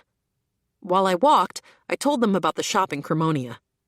I explained that we were going to sell a confection called pudding and a food called pizza, and that the shop would employ orphans, and that I wanted them to be the managers. Fina and Yuna, just who are you? Karine asked. Yuna is a very kind adventurer and good person, said Fina. She saved me a lot, too. And what about those clothes? Those are... Well, it's because she's Yuna. I didn't really get what she meant, but it was persuasive. I couldn't say otherwise. We didn't see the men again on the way to the bear house. A bear? The two of them were slack-jawed at the sight of it. Yuna, what is that bear? That's my house. We're going in. I took the two of them into the house. Anyway, just rest here wherever. Yuna, were you really serious about what you said earlier? The mother asked, looking around the room. I was. I'd need you to leave the capital and come to Cremonia. They would need to say goodbye to the people they knew in the capital. I brought out pudding and pizza for the two. What is this? These are pizza and pudding, the things I said I wanted to sell in the shop when I spoke to you earlier. I was hoping you could be in charge of these as well as the bread. The two of them were shocked when they saw the pizza and pudding for the first time. When I suggested they have the pizza first, they picked it up. What is this? Yuna, it's so good, Karine said. Are you going to teach us how to make this? Yeah, since I'm going to have you bake it. After they finished eating the pizza, they ate the pudding. This is also delicious. It really is. Once they finished eating, I asked them again. Would you work at my shop? Maureen and Karine looked at each other. Will you really give us work? Are you sure you want us to do it? Yeah, since I want to eat your amazing bread. For a few seconds, Maureen closed her eyes and went into thought. Then she slowly opened them. I don't know how much help we will be, but my daughter and I look forward to working with you. Maureen bowed her head. When she saw that, Karine also bowed hers. I'd snagged me some bakers. 73. The Bear Snags Bakers, Part 2. The next day, when I talked to Maureen and Karine about our next steps, I noticed a commotion outside. Come out here! We'll break the door down! Get out here, bear! Sure was noisy outside. Maybe I needed to put in some insulation. You don't think they're from yesterday? Maureen stood up. Yuna, Fina said, giving me a worried look. I turned a smile to her so she wouldn't be anxious. I'm going to take a quick peek. Yuna? Maureen looked shocked when I said that. It's dangerous. You don't need to worry. Despite my outfit, I really am an adventurer. Maureen looked me over. I in no way resembled an adventurer. I might have made her way more worried. You saw me when I was beating those guys when they came to the store. I did. But if something does happen... As your employer, it's my job to protect my employees. After I told the three of them not to go outside, I went out on my own. There was a portly man on the lawn, leading a group of about 10 men. So you finally come out, bear girl, the man said, grinning. Who the heck are you? I'm the merchant, Lord Jowls. Lardy Jowls? That's a little on the nose, don't you think? Why, you little! One of the underlings yelled. Looks like they didn't take a fancy to that. I thought it was a great name. Back down! So, bear girl, looks like you really did a number on some of my men yesterday. They were the ones who pulled a knife on me first. Should I have sliced them up? You think you can get away with defying Lord Jowls in this capital? How about I sell you along with that baker's daughter? He said, still grinning. I wanted to dribble him like a soccer ball up and down my property. But, he said, if you give back the Baker family, then I'll forgive you this time. You know what? You're seriously mistaken if you think that things are always going to go the way you want them. Looks like you don't know how the world works either. There are some people you just can't pick fights with in this world. Just because you've got some talent, you can't just stick your head in things. Jowls's men drew their knives. That's enough. Could you close your mouth? It stinks. I couldn't actually catch a whiff of him at this distance, but I was feeling nauseated. I opened the ground beneath his men's feet. The merchant Jowls was the only one left standing as they all fell into a hole. It was about a 5-meter drop. They undoubtedly had broken bones. If they'd been unlucky, they might have even died. You little... So you're a sorceress? I'm an adventurer. A girl dressed as weird as you is supposed to be an adventurer? No matter how I was dressed, I was an adventurer. I approached him. Keep back! Then would you like to get in the hole yourself? I just wouldn't feel satisfied until I punched him at least once for Maureen and Kareen. Who do you think I am? I'm Jowls, the merchant. I even have clout with the master of the Adventurers Guild. What's a little girl like you supposed to be able to do? Oh, I don't know who you are. Jowls was caught off guard by the unexpected address. He turned, and there was a person with long ears and long light green hair standing in front of him. Sonia, I said, what are you doing here? I happened to be walking around, and I heard those men saying things to each other like, "The bear house is over here. The bear is strong, so be careful. Please let us get revenge on the bear." So I thought it was about you, Yuna, and tailed them. Well, if they were saying stuff like that, it'd definitely be about me. So I heard that we're supposed to know each other. Did I just imagine that? Sonia looked upset. You're the master of the Adventurers Guild? Yes, I am. I don't actually know you, but I do know that bear over there. Don't you screw with me. Who cares about guild masters? I'm close with the king himself. If I told the king about you guys, then you know what'd happen to you? Was this merchant an idiot? There was a saying that goes something like, what happens once happens twice, or something, right? Who are you? I've never seen you before. Yeah, for some reason the king turned up.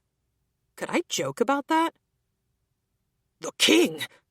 There's no way the king would be here. That's what I'd think, too. Why was he here? You're free to believe it's not true, but you'd use the king's name in a criminal offense. Don't think this will be treated lightly. Sonia, sorry for asking you to do this, but could you seize him? Please inform the castle as well. Oh, well, I suppose I'm the only one who can do it among us. Sonia put Jowls in a headlock. I never got to punch him. Let me go! Do you even know who I am? You're pretty rambunctious. Sonia knocked him off his feet. Since Sonia punched him for me, I guess that was fine by me. It looked like the two of them resolved things neatly. I guess that saved me trouble, so it was fine. So what business would His Majesty the King have with me? What? You're not going to invite me in? He said, looking at the bear house. You want to come inside? I didn't really want him to, though. Anyone would want to go inside after seeing that house. Before that, how did you know where my house was? Elilora told me, of course. Well, I guess that was the only source of information he would have had about it. All right. For some reason, the most important person in the country ended up coming into the bear house. Yuna, was everything okay? Fina asked. Fina and Maureen seemed worried. It was fine. The guildmaster came by. Oh, good. So who is this man? Fina asked. Well, I guess anyone would be curious about that. He's the king. The king? Fina tilted her head to the side. Yes, the king. You mean the most important person in the country? Yes. Why would someone like that be here? I don't know. Why don't you ask him? Fina whipped her head to the right and left. Maureen and Corrine were both pale. They might have known what the king looked like. So what was it you wanted to ask from me? I asked the king as he looked around the room. Oh, yes, of course. I wanted to ask if you could make the pudding from earlier for the birthday celebration. I'm sure it will give everyone a surprise if we serve that at the banquet. What was he thinking? Could I say no? So, by any chance, could I refuse? What? Are you saying you're refusing me, the king? I guess when it came to the king, it was his way or the highway. It's not that. I need ingredients to make the pudding. If you require money, I will pay it. It wasn't a matter of money. The issue was the eggs. I just replenished the eggs the other day, so I could make the pudding. The issue was how many I'd need to make. Of course, I couldn't go to Cremonia again to get more eggs. Also, how many would I need to make? I can't make a ton of them. If you can, 300. 300, huh? I thought. If I used the pudding I made the other day and the remaining eggs, maybe it was possible? I just replenished my eggs. Maybe this was the perfect time to show Maureen and Corrine how to make pudding? So, can you make it? When I thought about how it was for the king's birthday, I realized I didn't know when it actually was. I think it should be fine, but when was the festival again? Come on, the king joked. I just hadn't been interested in knowing. It's not like I could help that. The most I knew was that it was probably sometime soon. Yuna, it's in 5 days, Fina told me in a quiet voice from behind me. In that case, could I bring them to you on the morning of? Yes, that'll do. Also, I'd prefer if no one found out I made them. Right. We'll have you sneak into the castle and put them in one of the empty rooms somewhere. If they're not chilled, they're half as good, though.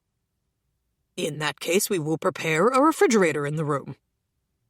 If he was going to go that far, I didn't have a good reason to say no. Pudding ended up being added to the menu of the king's birthday celebration banquet. The king went home, and Sonia had taken the trash that was making a commotion outside to the guard station, so my house was quiet again. The atmosphere in the room changed somehow. What's gotten into everyone? I felt like everyone was looking at me differently. Yuna, who are you? Are you really a noble? Maureen cautiously asked me. I'm not. I'm a normal adventurer. But the king seemed to be so friendly with you. We just happened to have an opportunity to meet each other. But the king himself came over to your house. That was just because he wanted to have some pudding. But the two of them really wouldn't believe me. Even Fina was starting to look at me like I was an aristocrat. All that king had brought was unnecessary trouble for me. What else were they supposed to think? When somebody who was practically a god suddenly appeared in front of them, anyone who that person seemed to know would end up feeling like they were also at the same level. That was the same in any world. If you were a politician, you'd know lots of politicians. If you were a doctor, you'd know lots of doctors. If you were a teacher, you'd know lots of teachers.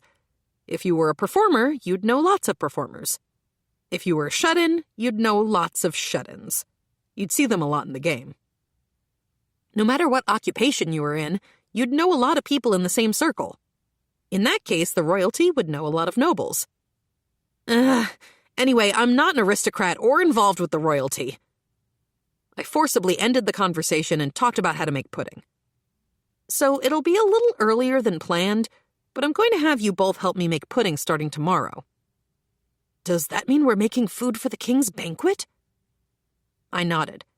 If they were going to learn how to make it anyway, it'd be faster if we did it through practice. We can't do that. Why not? Would it go into the mouth of the king himself? Well, I think he would be eating it. I can't do something so frightful. It's not like we're going to be poisoning them. It wasn't anything to be so reluctant about, but the two of them wouldn't agree to it. You won't consider it at all? I felt like I was bullying them. Thinking about it from a general point of view, commoners making food for the king might have been unbelievable.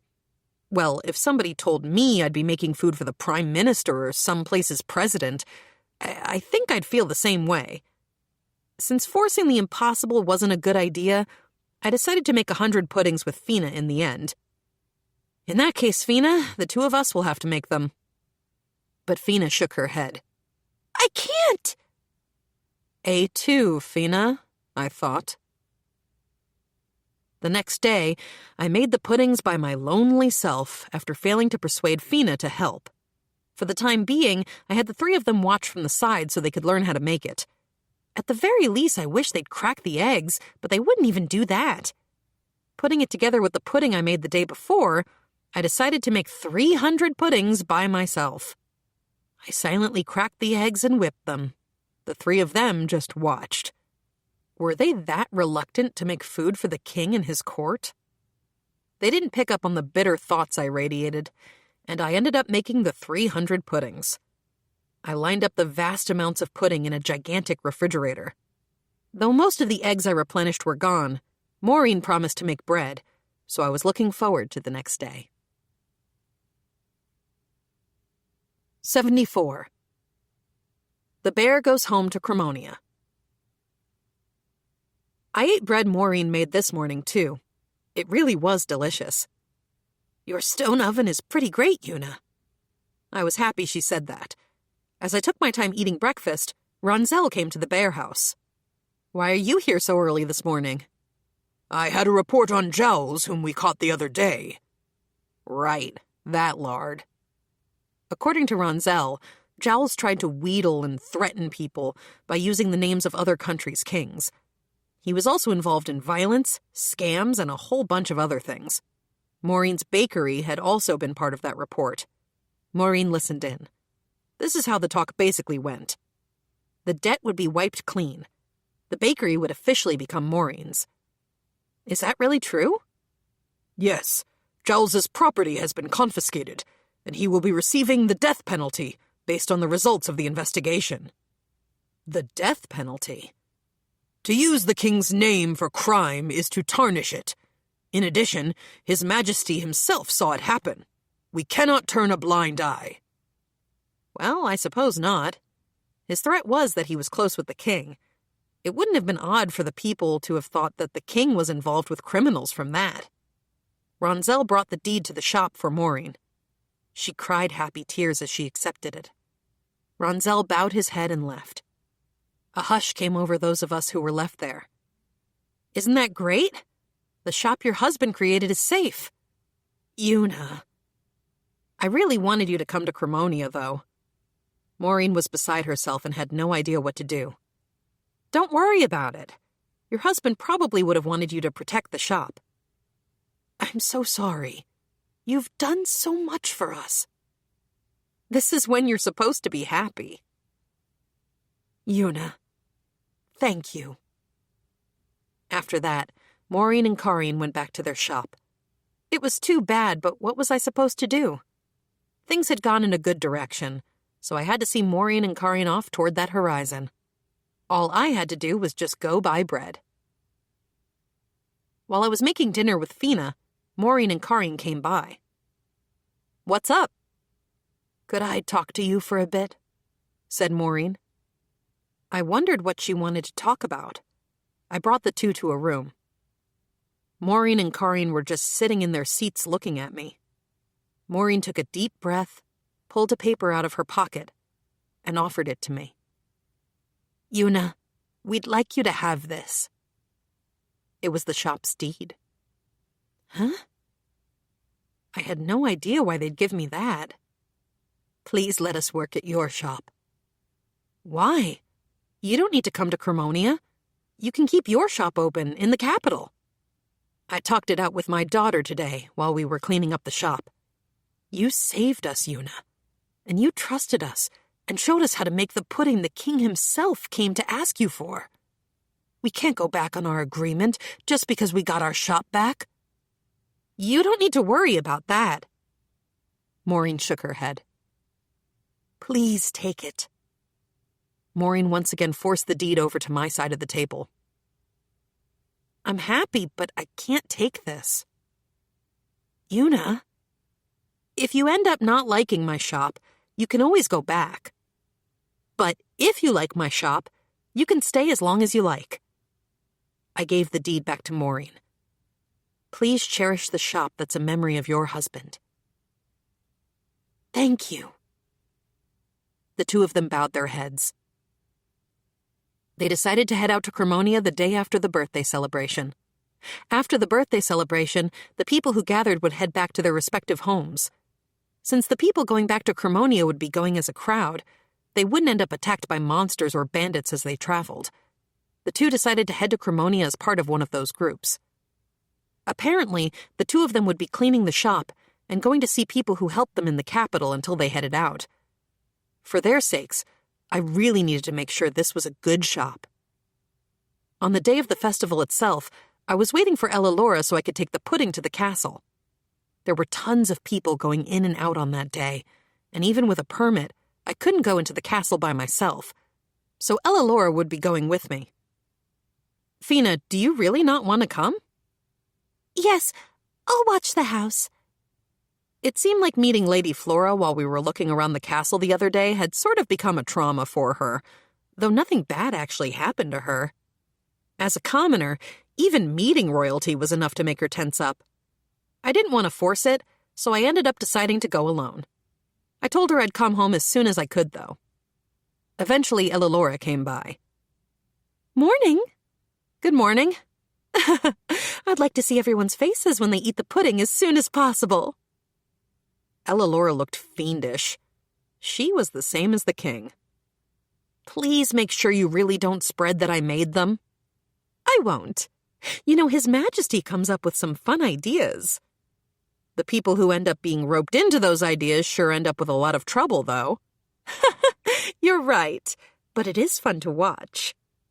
When we got to the castle, carriages that looked about right for blue bloods entered the castle one after another. There were a lot that were beautifully ornamented. I wasn't Fina, but seeing these sure made me want to run off. It was like going to a friend's wedding and finding tons of people in high-class cars while I was the only one who came by bus. Well, all I was doing was leaving the pudding, and I wasn't going to be part of the party, so it was fine. When I got into the castle, I was taken to a deserted room where someone set up a refrigerator. Please put the puddings in there. I pulled them out of bear storage and started loading all 300 into the fridge. Those look delicious. You can't eat them. Of course, even I wouldn't dare do that. But I won't be able to have them anymore once you go back to Cremonia. I'll treat you if you come by. I'll head home there once my daughter has a break from the academy, so I'll take you up on it then. Well, by then I'd probably have the shop done. It might be nice to have her come by. In that case, I'm heading home. Are you really not going to come to the party? I can get a beautiful dress prepped for you. I've left Fina waiting all alone, so I'm going to head back. Leaving Fina on her own would just be sad. Fina should have come by too. Having her and I go to the king's birthday party is too tall of an order. Is it? I don't think there would be issues for the hero who slayed the horde and her friend to come. I don't intend to become a hero, so I'll have to respectfully decline. When I returned to the bear house, I found Fina looking lonely as she waited for me. Coming back was the right thing to do. Fina perked up when I got home. Yuna, welcome home. Thanks. So, want to go see the parade or something? But there won't be a spot open if we go now. I have some special seats, so it'll be fine. I took Fina outside. When we headed to the main road, just as Fina said, a crowd formed, and we couldn't see the parade through that. Yuna, I don't think this will work. How about over there? I'm going to leap, so hold on tight. I held Fina and jumped, first to the roof of a small house, and from there to a tall rooftop. Finally, I jumped onto the tallest structure around. We have a great view from here, right? Since people were going to see the parade, everything down below was overflowing. Everyone gathered to catch a glimpse of the king. Maybe it was like seeing a performer? Kind of like a parade after a pro baseball victory. Look, Fina, the people look like garbage from here. Yuna! Fina was looking at me coldly. I did a magnificent job of ignoring that and brought out bread I bought ahead of time. While I ate and drank watching the Capitol from the top of the roof, the parade started. The cavalry led it. They were looking good as they held up their spears and swords. After the knights came the band. They accompanied the already lovely king's parade with beautiful music. I saw a large carriage behind the band that the king and a woman were riding on top of. Was that the queen? She was beautiful. When a beautiful man and a beautiful woman had a kid, I guess you ended up with a cute girl like Lady Flora. Genes were nothing to trifle with. The king, who was waving at the people, noticed me on the roof. He said something to the queen, and as she turned to look at me, she waved her hand. What had he said to her? I couldn't ignore them, so I waved back at them feebly. The king's carriage passed by. The parade circulated through the capital and seemed to end with them entering the castle. The festivities continued late into the night on that day in the capital, and everyone celebrated the king's 40th birthday. The next day, Maureen and Karin headed to Cremonia.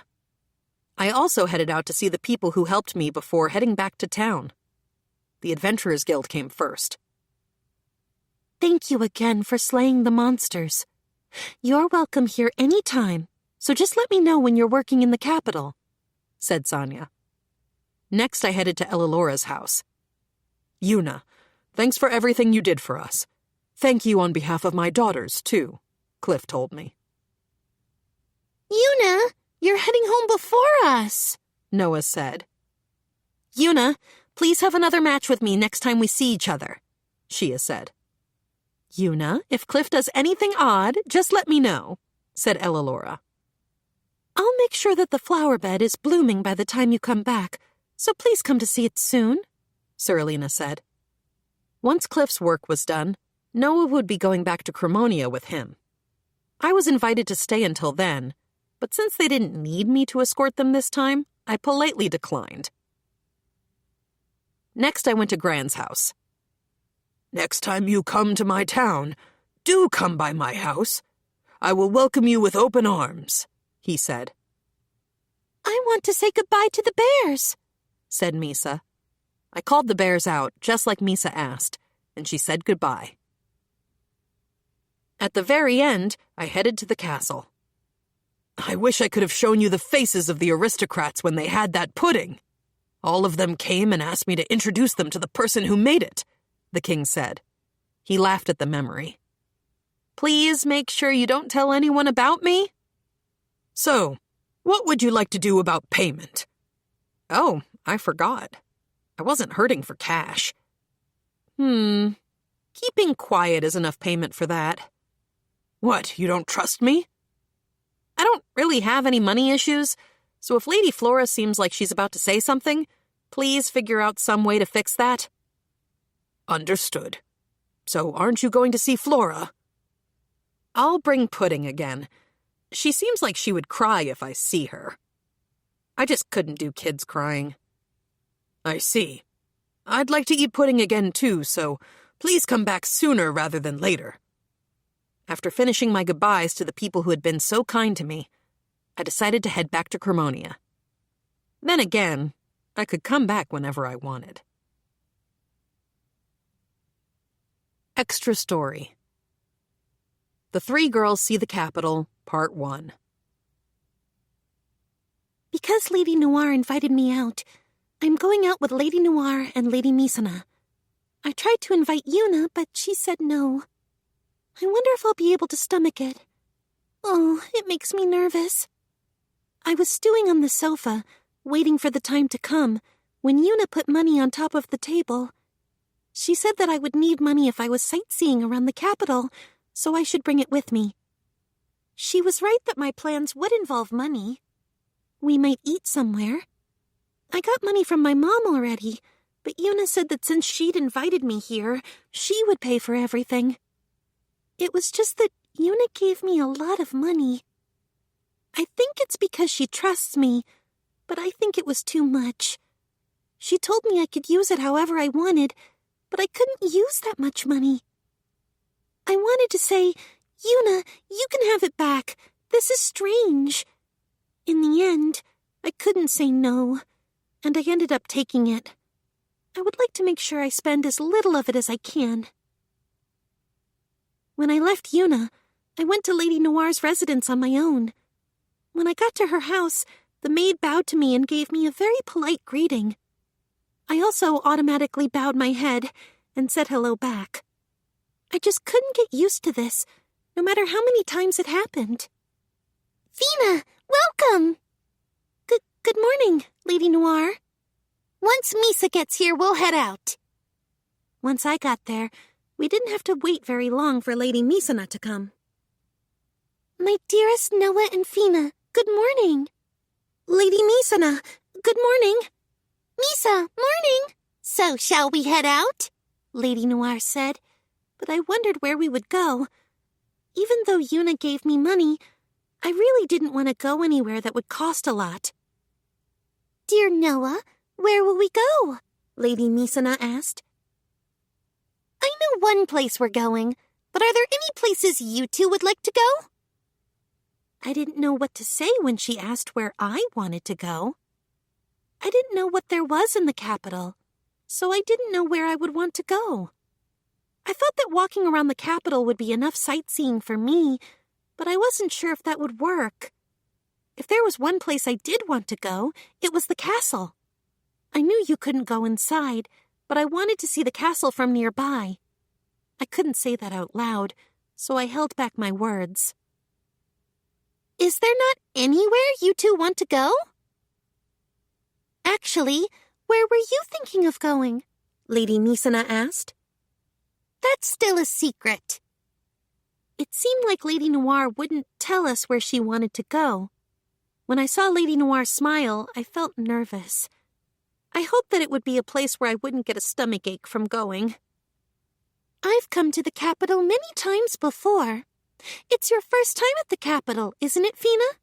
Isn't there anywhere you'd like to go? Lady Misana asked me. What was I to do? They were both looking at me, so I decided to confess. I would like to see the castle from up close. The castle? Yes, I was hoping to see the castle when I came to the capital. When I answered honestly, Lady Noir thought for a bit and nodded. In that case, let's see the castle first. Are you sure? I said it before, but we're doing this to become closer friends, so we can do that. Of course, I am okay with that too. All right, let's go. Lady Noir held my hand and Lady Misana's and started running. You could see the castle from far away, but when you saw it up close, you could see how terrifically big it was. Was this where the king lived? I wonder if there were princes and princesses there. I wanted to see them, but since I was a commoner, I would never see them in my entire life. I heard I would be able to see the king and queen from very far away during the parade. If I did see them, I would have a good story to tell my mom and Shuri. Of course, I would tell my dad, too. There were a lot of people like me around, looking at the castle. There really are a lot of people, said Lady Noir. She wasn't looking at the castle. She was looking at the people around us. It's the birthday celebration, so that's just how it is. There are people coming from far away, too. That meant that there were people like me there. I heard a family talking nearby. Mom, what is the inside of the castle like? I wonder. I'm sure that it's a beautiful place. I'd like to see it.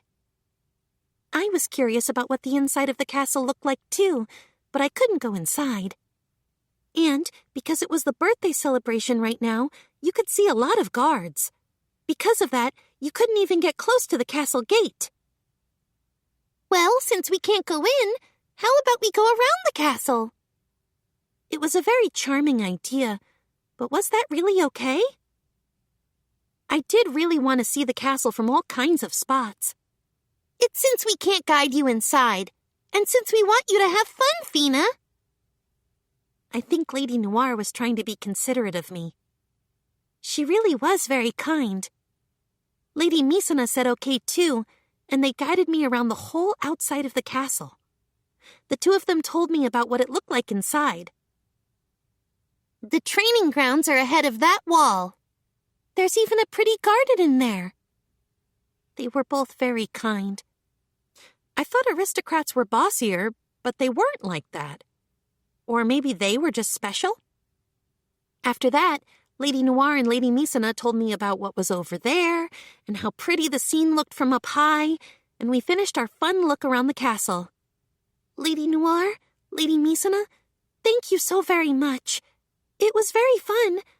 I will tell my family all about it when I get home. I really wish we could have shown you around the castle, though. Not at all. This was fine. You both told me so much that I already had a lot of fun. That was how I felt from my heart, like I had gone into the castle with their explanations. If that's true, it's fine. In that case, where should we go next? Lady Noir asked, but I was already satisfied from seeing the castle, so I looked at Lady Misana. I'm a bit tired, Noah. I move a lot more every day, so I wasn't that tired, but Lady Misana was. Right. In that case, how about we go to the Eastern Central Square and rest? I couldn't tell if that was close, but I followed what Lady Noir said. When we went to the square, there were a lot more people around. I needed to be careful so I wouldn't get separated. If I did, I would probably get lost. I mostly remembered how to get home, but just barely. I didn't want them worried about me anyway. I almost ran into someone, and it separated me a little from Lady Noir. When I tried to jog to follow after her, Lady Noir turned around and took Lady Misana's hand, and then she took mine. Lady Noir? It would be bad if we lost you. Lady Noir pulled on my hand. Her hand was very warm. When Lady Noir did that, I broke into a smile. Also, don't call me Noir. Call me Noah. Anyone who is close to me calls me Noah. In that case, you can call me Misa, too. I could hardly believe what they were saying. You couldn't call people by their nicknames unless you knew them well enough. If they were letting me call them by those, then did that mean they thought of a commoner like me as a friend? Lady Noir, Lady Misana. No, it's Noah. Yes, it's Misa. They both smiled and waited for me to say something. Apparently I had to call them by their names. Lady Noah? Lady Misa? I was a little embarrassed, but when I said their names, they seemed happy. It's a pleasure, Fina. Fina, it's so nice to know you. Yes. Extra Story. The Three Girls See the Capital, Part 2. We're here! The place Lady Noah brought us to was lined with lots of tables and chairs. It was spacious. I saw lots of people were sitting and resting, or eating or talking. Since there were open chairs, it looked like we could rest there, but I thought it might be agonizing to rest here without having anything to eat. The stands and tables around them had all kinds of delicious smells. I felt like my stomach would start growling like this. I heard someone else's stomach growling. It looked like the sound came from Lady Misa. She seemed embarrassed. You must be hungry.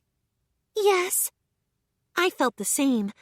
Apparently we came here in order to eat. So let's buy something and then rest. I agreed with that suggestion. The first stand we went to was a place that sold skewers. I smelled delicious grilling meat. Lady Noah stood in front of the stand and ordered, "Excuse me, 3 skewers, please." You got it. I'll grill some tasty pieces for you cute girls. The man put the sauce on the skewers, then grilled them. They smelled very good. I swallowed back my spit. I hope the other 2 didn't hear that. They were watching the grill. I didn't think they noticed me. I was glad. Here you are. Thanks for waiting. Here are delicious skewers for you. When I tried to pay with the money Una gave me, Lady Noah stopped me. "I'll pay for it." "But Una gave me money in order to." "I'll pay for today. I got money for everyone from my mother, so don't worry." What did she say? Lady Noah had gotten money from her mother? I felt dizzy. People kept preparing money for me. For me, this was too much after I had trouble even getting food to eat just a little while ago. I could work to return Una's money, but if I got money from aristocrats, I didn't know how to pay them back. I didn't think Lady Noah and Lady Elelora wanted it paid back, but I didn't know what to do. There definitely are walls between the aristocrats and commoners that you just can't get over. I tried to think of some reason to say no to it, but I couldn't get the words out. I didn't know what to do anymore. While I was thinking, Lady Noah paid for the 3 of us and ended up taking the 3 skewers and offered one to me. "I was the one who invited you out today," she said. "Here, take it. I'm going to buy a ton more stuff." Was that really okay? Then after that, just like Lady Noah said, she started buying things one after another. My hands, Lady Misa's, and Lady Noah's hands were all full of so many different kinds of food, we could barely hold everything. After we bought our food, we put it down at an open table. Once we had it all laid out, it seemed like a lot. Could the 3 of us really eat it all? Lady Misa didn't seem to have a lot of experience buying food at the stands, so she seemed embarrassed when she ordered. On the other hand, Lady Noah seemed like she already knew what she was doing. I tried asking about it indirectly. "That's because I'm always buying things at stands." So even aristocrats ate street food. Or maybe Lady Noah was special? We each lined up the food we brought on the table and sat down on the seats. Of course, I was feeling tired from walking. "Well then, let's all eat what we like. If there isn't enough, I'll buy more." "No, Lady Noah. This is more than enough. Please don't buy more." I couldn't say it out loud, so I said it in my head. I really was hungry. The delicious smell from the food that wafted to me made me feel hungrier. I wanted to eat soon, but I waited for Lady Noah and Lady Misa to start. Lady Noah reached her hand out to the food first. When Lady Misa saw that, she also chose the food she wanted to eat the most from the stands. After I made sure they were eating, I also reached my hand to a skewer and brought it to my mouth. It was flavored differently from the ones that were at the stands in Cremonia and felt new to me, but it was very yummy. I was sad I couldn't buy some and bring them home as presents. "So, Fina, why don't you tell us about everything?" said Lady Noah while I was eating my skewer. I was so surprised I didn't know what to say. I wondered what she was talking about. "About you and Una," she explained. "Could you tell us how you know each other?" "Me and Una?" "I want to know too," said Lady Misa. "I told you about it when we met, Lady Noah." I told her while we were riding on the bears on the way to the capital. "Misa wants to know, and I'm sure there are things you haven't told me yet, too." Una told me certain parts of it were secret, and I wasn't about to share those. First, I told Lady Misa about how I met Una and the butcher work she gave me. "Fina, going to pick herbs in the woods alone is dangerous." "I think so." They scolded me. I really was planning on searching nearby, but it was my own fault for going deeper in to look for them. "But then, Una was in those clothes, even back then? I wonder why Una wears clothes like that, though," Lady Misa said. I didn't know the answer to that. Kuma and Kuma come out of her bear gloves for sure, so I think she might need them. but I think if that were it, she would only need those gloves. You don't know then, Fina? I didn't know that much about it, so I shook my head. Still, it's so amazing that she can beat wolves so easily. I want to see Yuna fight too, Lady Misa said. When she fought with the orcs, Lady Misa was hiding in the carriage, so apparently she hadn't seen, and nobody saw her fight the bandits. Actually, I don't think I've really seen Yuna fight much. Fina, have you seen Yuna fight before? I saw her fighting the adventurers. I told them about when I first took Yuna to the Adventurers Guild. Yuna fought them with just one knife. She didn't use it as a weapon, so I guess she did it with her bare hands. I told them about how she fought many adventurers just with her bear gloves. I've seen Yuna fighting in town, too, said Lady Noah. Apparently, Yuna fought adventurers that tried to argue with her using magic. I'm jealous of you both. Lady Misa's small mouth pouted. I didn't know what to do when she said that. When I saw it at first, I was worried that Yuna would get hurt. I hadn't thought that Yuna would be that strong. So, there was something I wanted to ask you, Fina. Yes, what is that? Lady Noah asked me with serious eyes. Did Yuna really defeat tiger wolves and a black viper? It's not that I don't believe it, but I was wondering whether a girl like Yuna could really beat those. It's true. When she accepted the tiger wolf quest, I was there with her. Were you really?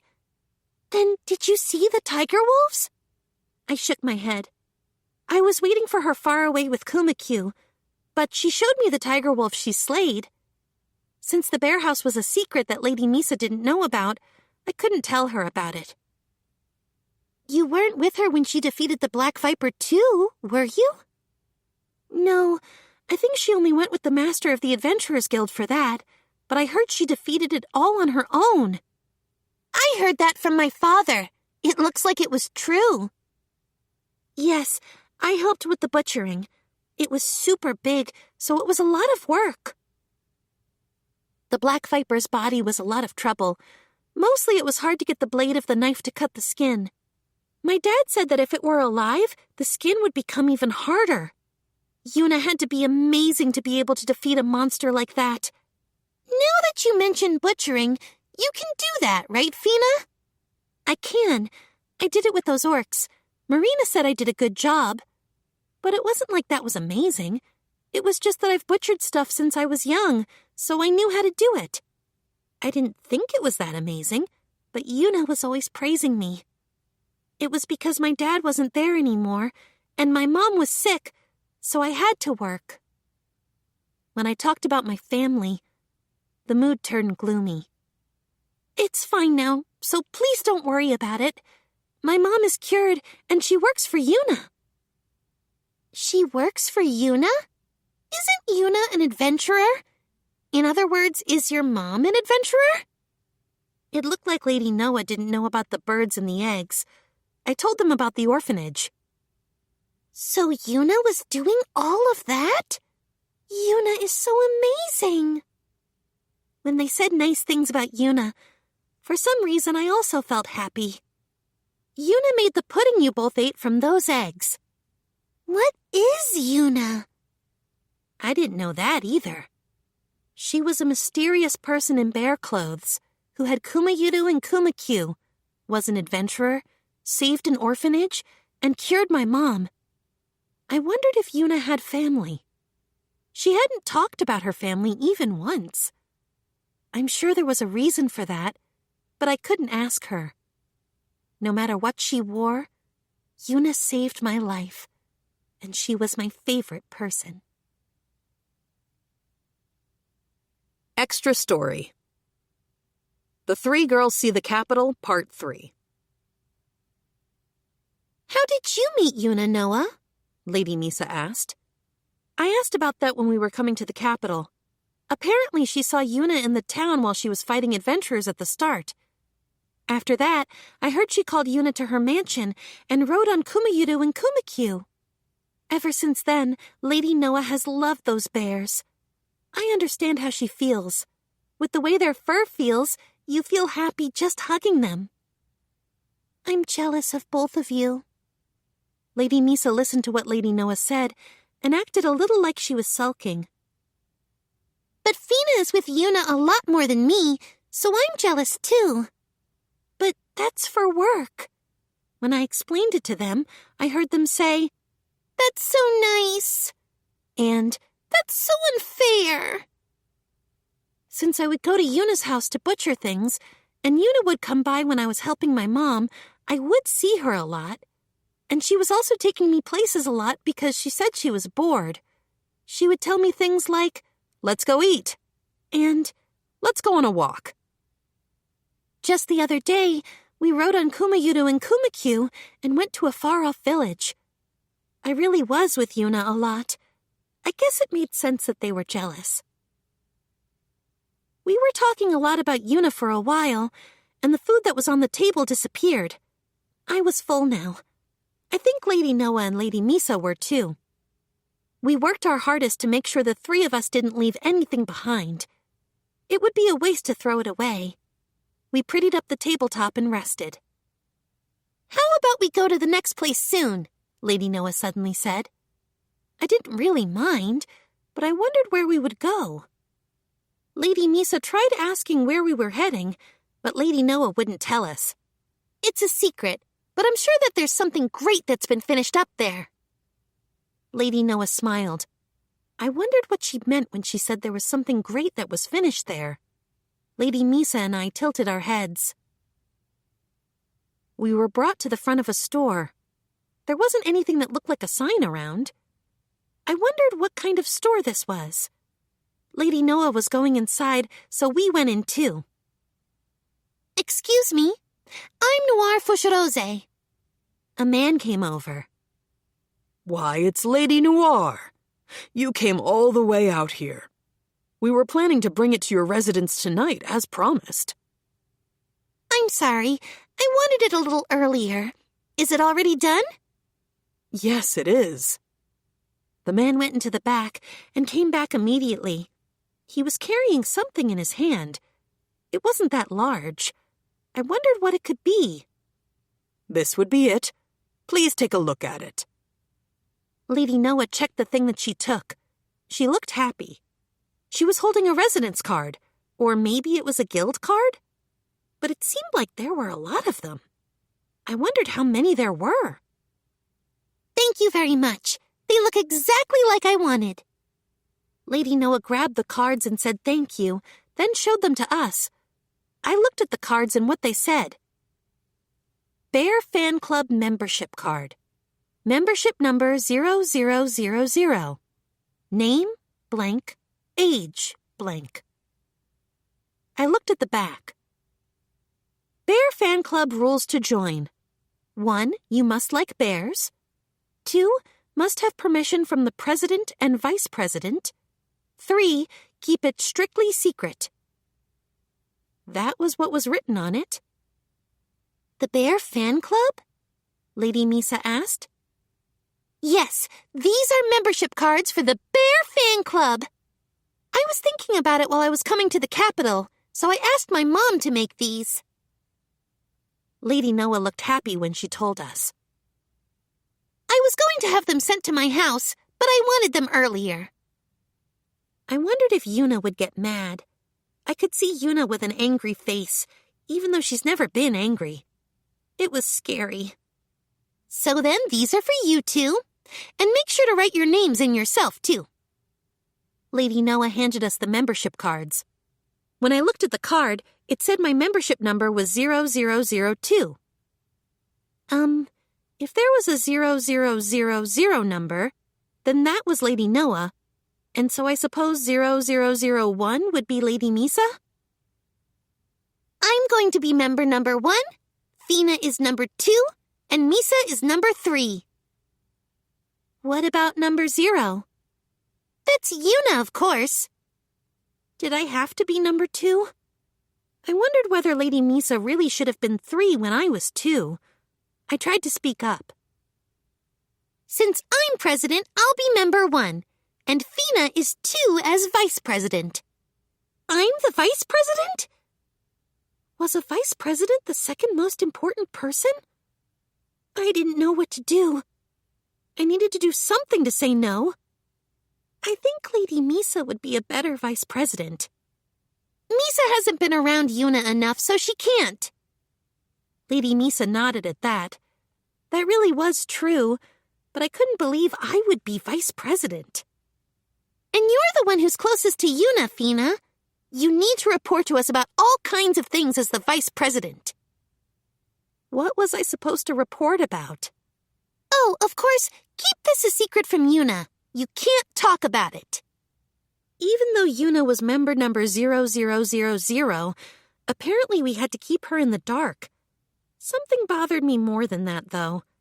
Weren't the numbers on the cards very large? I asked about that. We're aiming for 10,000 members, of course. Yuna, please save me. This looks like it will become a very big deal. I ended up becoming the vice president of the Bear Fan Club and member number 0002. I carefully put my card deep into my bottomless bag. Please, may Yuna never find it. Apparently, Lady Noah only made 100 cards so far. Lady Elelora promised that once there were over 100 members of the fan club, she would make another 100. Even 100 people is too many.